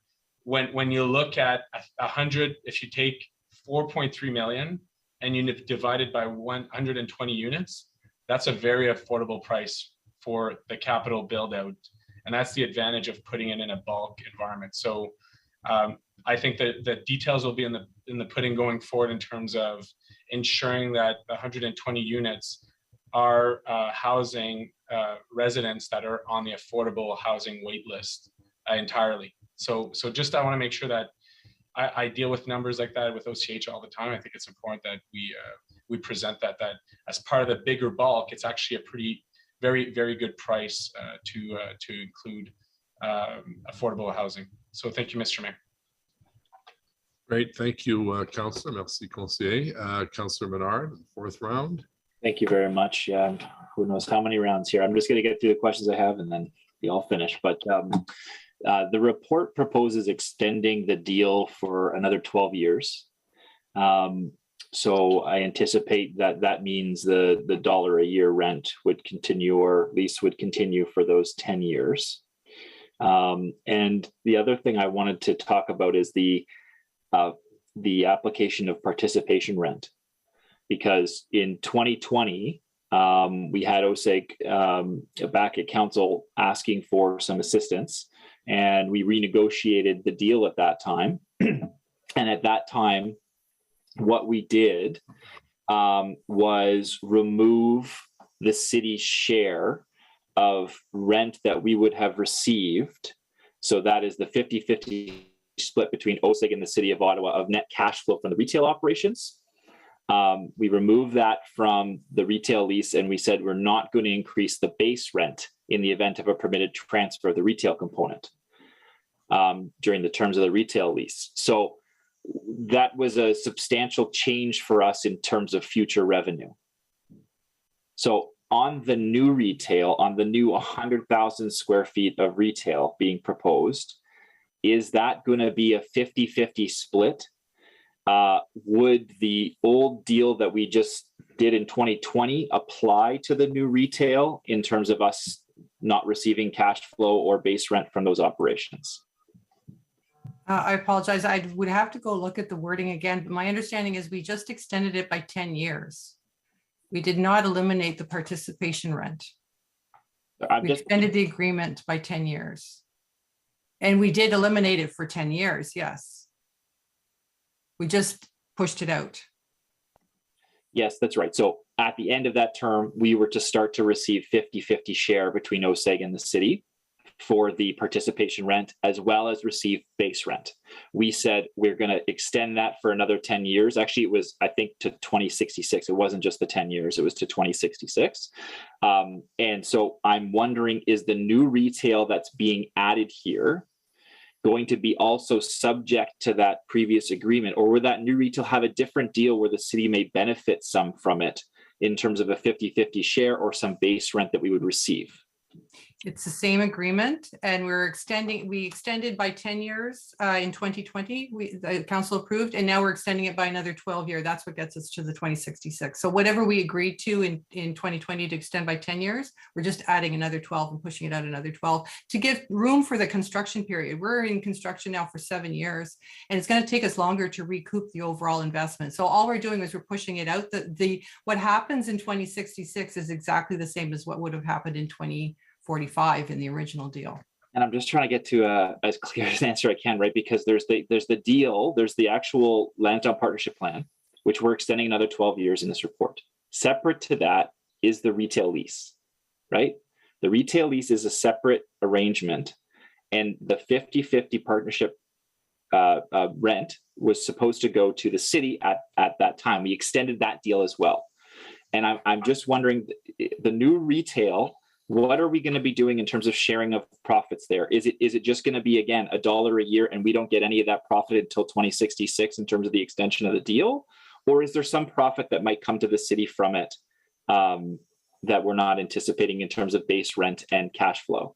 So what we're now getting is contributions from the retail is part of those contributions from the waterfall. Like the waterfall contributions, most of them are coming from retail. And so we're sharing in that now in our portion of the equity right from the day one now. And we're going 50-50 once everything's paid back. Okay. I will follow up some more on that one because I just want to be sure. It's a complicated one, but it's an important. It is very complicated. Thank you.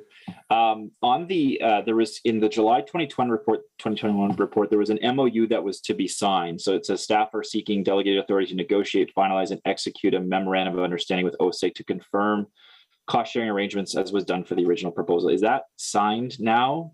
Or no, Mr. Mayor, it was not signed. That agreement was never concluded, mainly because we didn't advance further into the next stage, and we now have to do that. And that's part of this report, is to ask for that agreement to be signed in terms of the cost sharing on the next stages of work. Okay, thank you. On the heritage aspect, we talked about respecting that 30-meter buffer area. I know there's a lot of work to do in this area.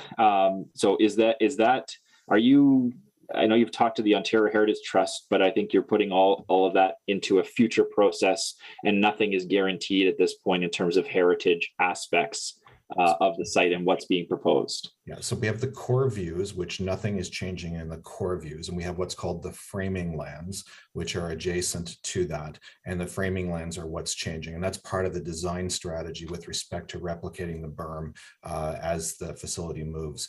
And the towers are not in the framing lands as the diagram I showed earlier indicated. So we absolutely have to have further discussions. We need, part of the next step of the process is a heritage impact assessment. As I said, we're not in a planning process yet, so that hasn't been triggered, but we would get a heritage impact assessment, look at these things, figure out what we need to do in terms of mitigation strategies to protect our obligations under the heritage easement. And we would have to get concurrence from the Ontario Heritage Trust if anything affects the agreement we already have.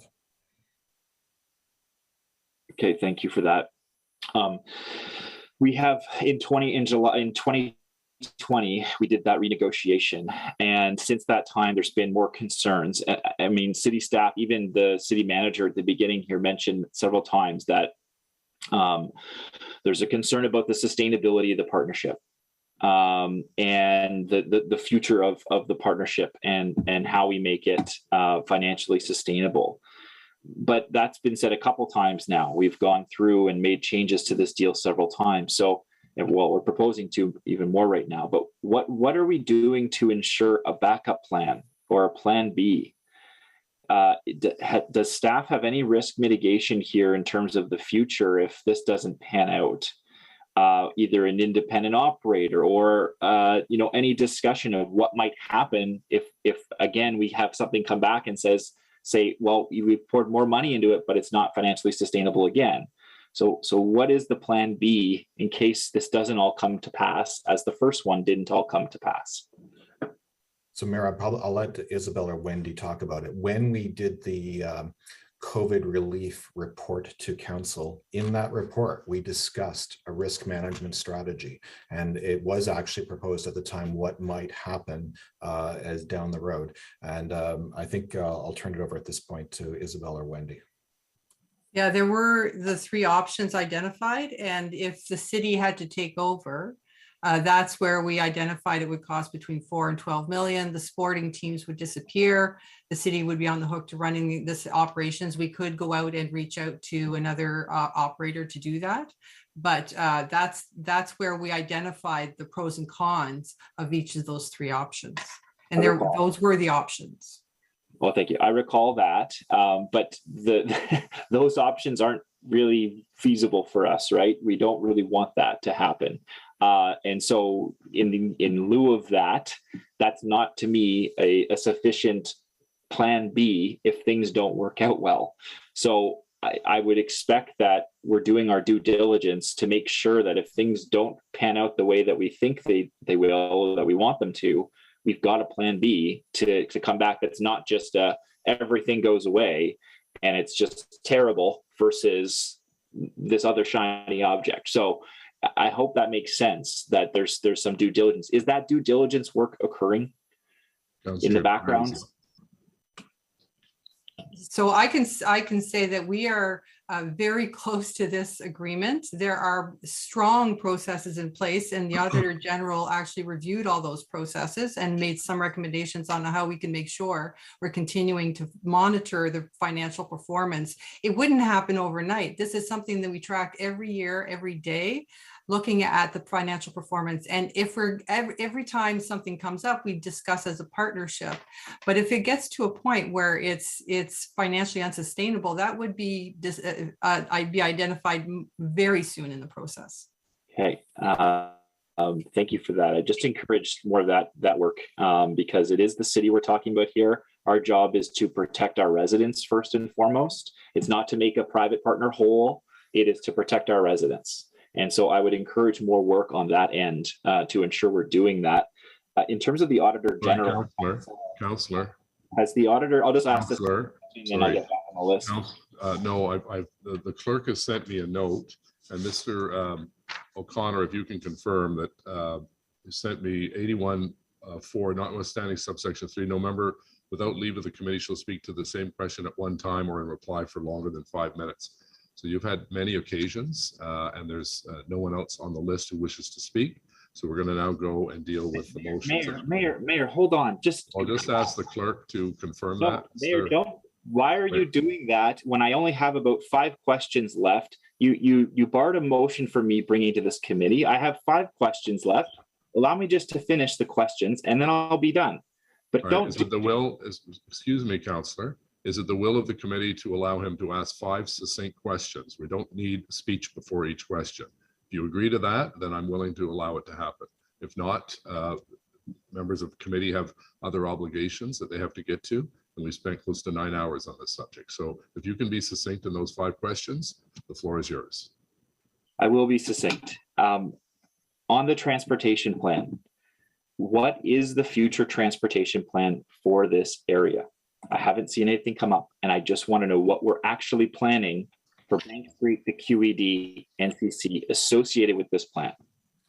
So, Mr. Mayor, as I said, we're not in a planning process yet. We will be starting a planning process and transportation considerations. We heard loud and clear at the community meeting Councillor Menard called. It's one of the most significant concerns. We heard it today. So I've taken many notes from that consultation, what we've heard today about factors we need to look at in the transportation impact assessment, and we'll take that back and commission that as part of the work to be done.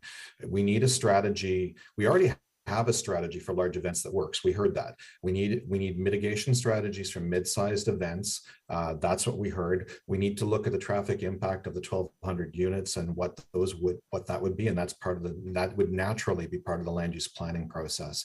And we also continue to seek opportunities to refine the uses of the site on a day-to-day basis and reduce conflicts. And that's a continuing effort that we will do. And that's part of both the planning work and the ongoing work post as part of the public realm plan that we suggested.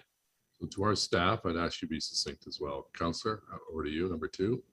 So on the towers, Mayor, you had made a comment about Capital Ward not keeping up with some other communities, but I can tell you the last couple of years, Bank and Riverside, King's Daughters and Sun Extension, 275 Carling coming up, Bank and 5th, Monk. We've had the Bank Street height and character study, significant height added in multiple spots with densification coming in the last couple of years. So just to flag that on your opening comments, that's changing.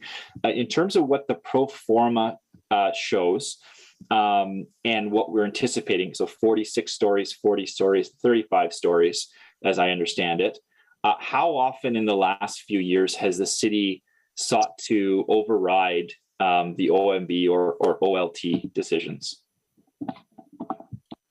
Mayor, the city has made numerous decisions that, every new council that comes does revisit things, and as time passes, we consider it. I mean, to answer the councillor's question a little bit differently, we have a brand new official plan that sets a 60% intensification target. That's brand new and it's aggressive. And to accomplish the plan that council sets, things like this have to be on the table.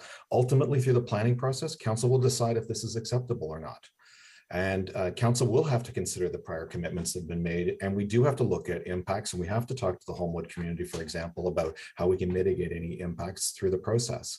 But, I'm sorry, Mr. Mayor, I'm trying to be succinct, but basically that will be before council in the land use planning process. Okay. We are saying that we want affordable housing in here, but obviously what's been put in front of us is not affordable. We are also saying that we are going to waive the development charges for those unaffordable units. What are the development charges worth for 120 units in this area? Mr. Mayor, it's the city's practice, and waive is actually probably the wrong word. And if we put that in the report, I apologize, because what the city has a program that when the city is involved in an affordable housing project, the city pays the affordable housing project development charges for the project. So where the city's involved, we do this all over the place. We've done it in a number of other projects, and Mr. Saya can confirm that. So that has been traditional city practice. So what do we think? The question was, what ballpark are we looking at in terms of amount of money to waive for a developer for housing that is not currently slated to be actually affordable? I'll ask Said or Isabel to answer that question, Mayor. I don't have it at the top of my. Thank you. Through you, Mr. Mayor. I think what you're asking, Councillor, is would there be development charge exemptions for the other units? And I can't answer that. Maybe Isabel can, but for the 120 units, those exemptions would benefit the the not-for-profit housing provider that would own the units. So the reason that we do that is to help buy down the rent so we could have more affordable rents in the project. And that's why we would do it here. Okay, but we are saying we're going to waive the development charges. So what will the rents be then that is currently proposed? I'm just trying to get at what are the development charges worth that we would not be receiving from a developer? I don't have the calculation in front of me, but I'm guessing between $3 and $4 million for the 120 units would be the amount of development charges. But that's a guess because I haven't calculated those. But again, that's to draw down the cost of the units, and it's worked into our formula for affordable housing projects that we always fund. I don't understand how we can approve the sale of public land and public air rights and not have either OCH in there or a 30-30-30 plan where 30% of units are affordable, 30% lowest income, 30% where they don't spend more than their 30% of gross income. I don't know how we can do this and say there's only going to be 10% affordable housing and not have a more concrete plan to have the affordable housing here. So I see the motion, but the report itself is not good enough. And I think the reason why, Mayor, is because the report is only a financial report to try to make the debt financing work. It has nothing to do with affordable housing. That was a throw-in. And that's what's wrong, right? We're not planning this from what would work on the site for transit and for other things. We're planning on what's going to help pay down the debt of these facilities. And that's everything that why the report looks like it does. And that's wrong. It should be the other way around. My last question is around the public space. So my rough estimate is we'd be eliminating 58,000 square feet of public open space without the green roof. And I just want to get confirmation on that. We've got a 50 by 109 meter space. Is that about 58,000 feet? Sorry, Mayor, I'm gonna ask Tara, she has the calculations in front of her and I can't put my hand on it. We can bring that to council if you don't have it at your hand. Counselor, can you just repeat the question, please? Thanks, Tara. It's just so we have a 50 by 109 meter area. So my calculations are that's about 58,000 square feet. That is currently open public space that would no longer be there on the park side. That's correct. The event center straddles the end zone and the berm area. So that square footage that you just quoted or is loss at the berm area in the public park. Okay, well, thank you. I want to thank staff. This has been difficult because there's so many good things that I think we can work on together. And there's things that are very difficult because I also know that residents deserve more of a say in this before we approve this stage. And so I just wanted, but separate to that feeling of difficulty, I want to thank staff because we have worked closely together. There's a lot of good potential in the future, even though there's difficult there, but I know that they've put a lot of work in this, and I appreciate that work, and coming out on the Monday for a full discussion with, over 200 residents of mine and residents across the city that have significant concerns and want to see us do the right thing on this. So thank you for the motion as well. I will bring that motion to council, Mayor, because I understand staff can work with it and it would still allow them to continue to do this work, but it wouldn't bind us on some of these other areas. It would allow for the election to occur. So thank you for allowing me those last 5 questions. Okay, thank you. So we have a motion by Councillor Moffat with respect to removing comments in the councillor section of the report. Carried. Carried. Next is by Councillor Gower with respect to affordable housing initiatives. Carried. Carried. And on the main staff report as amended. Carried. Carried. Thank you, everyone, very much. Have a very pleasant and safe weekend. I look forward to seeing some of you out at different farmers markets that are starting to open up all over the city. So take care, and meeting adjourned. Thank you to our staff and our partners. Thank you. Thank you, everybody.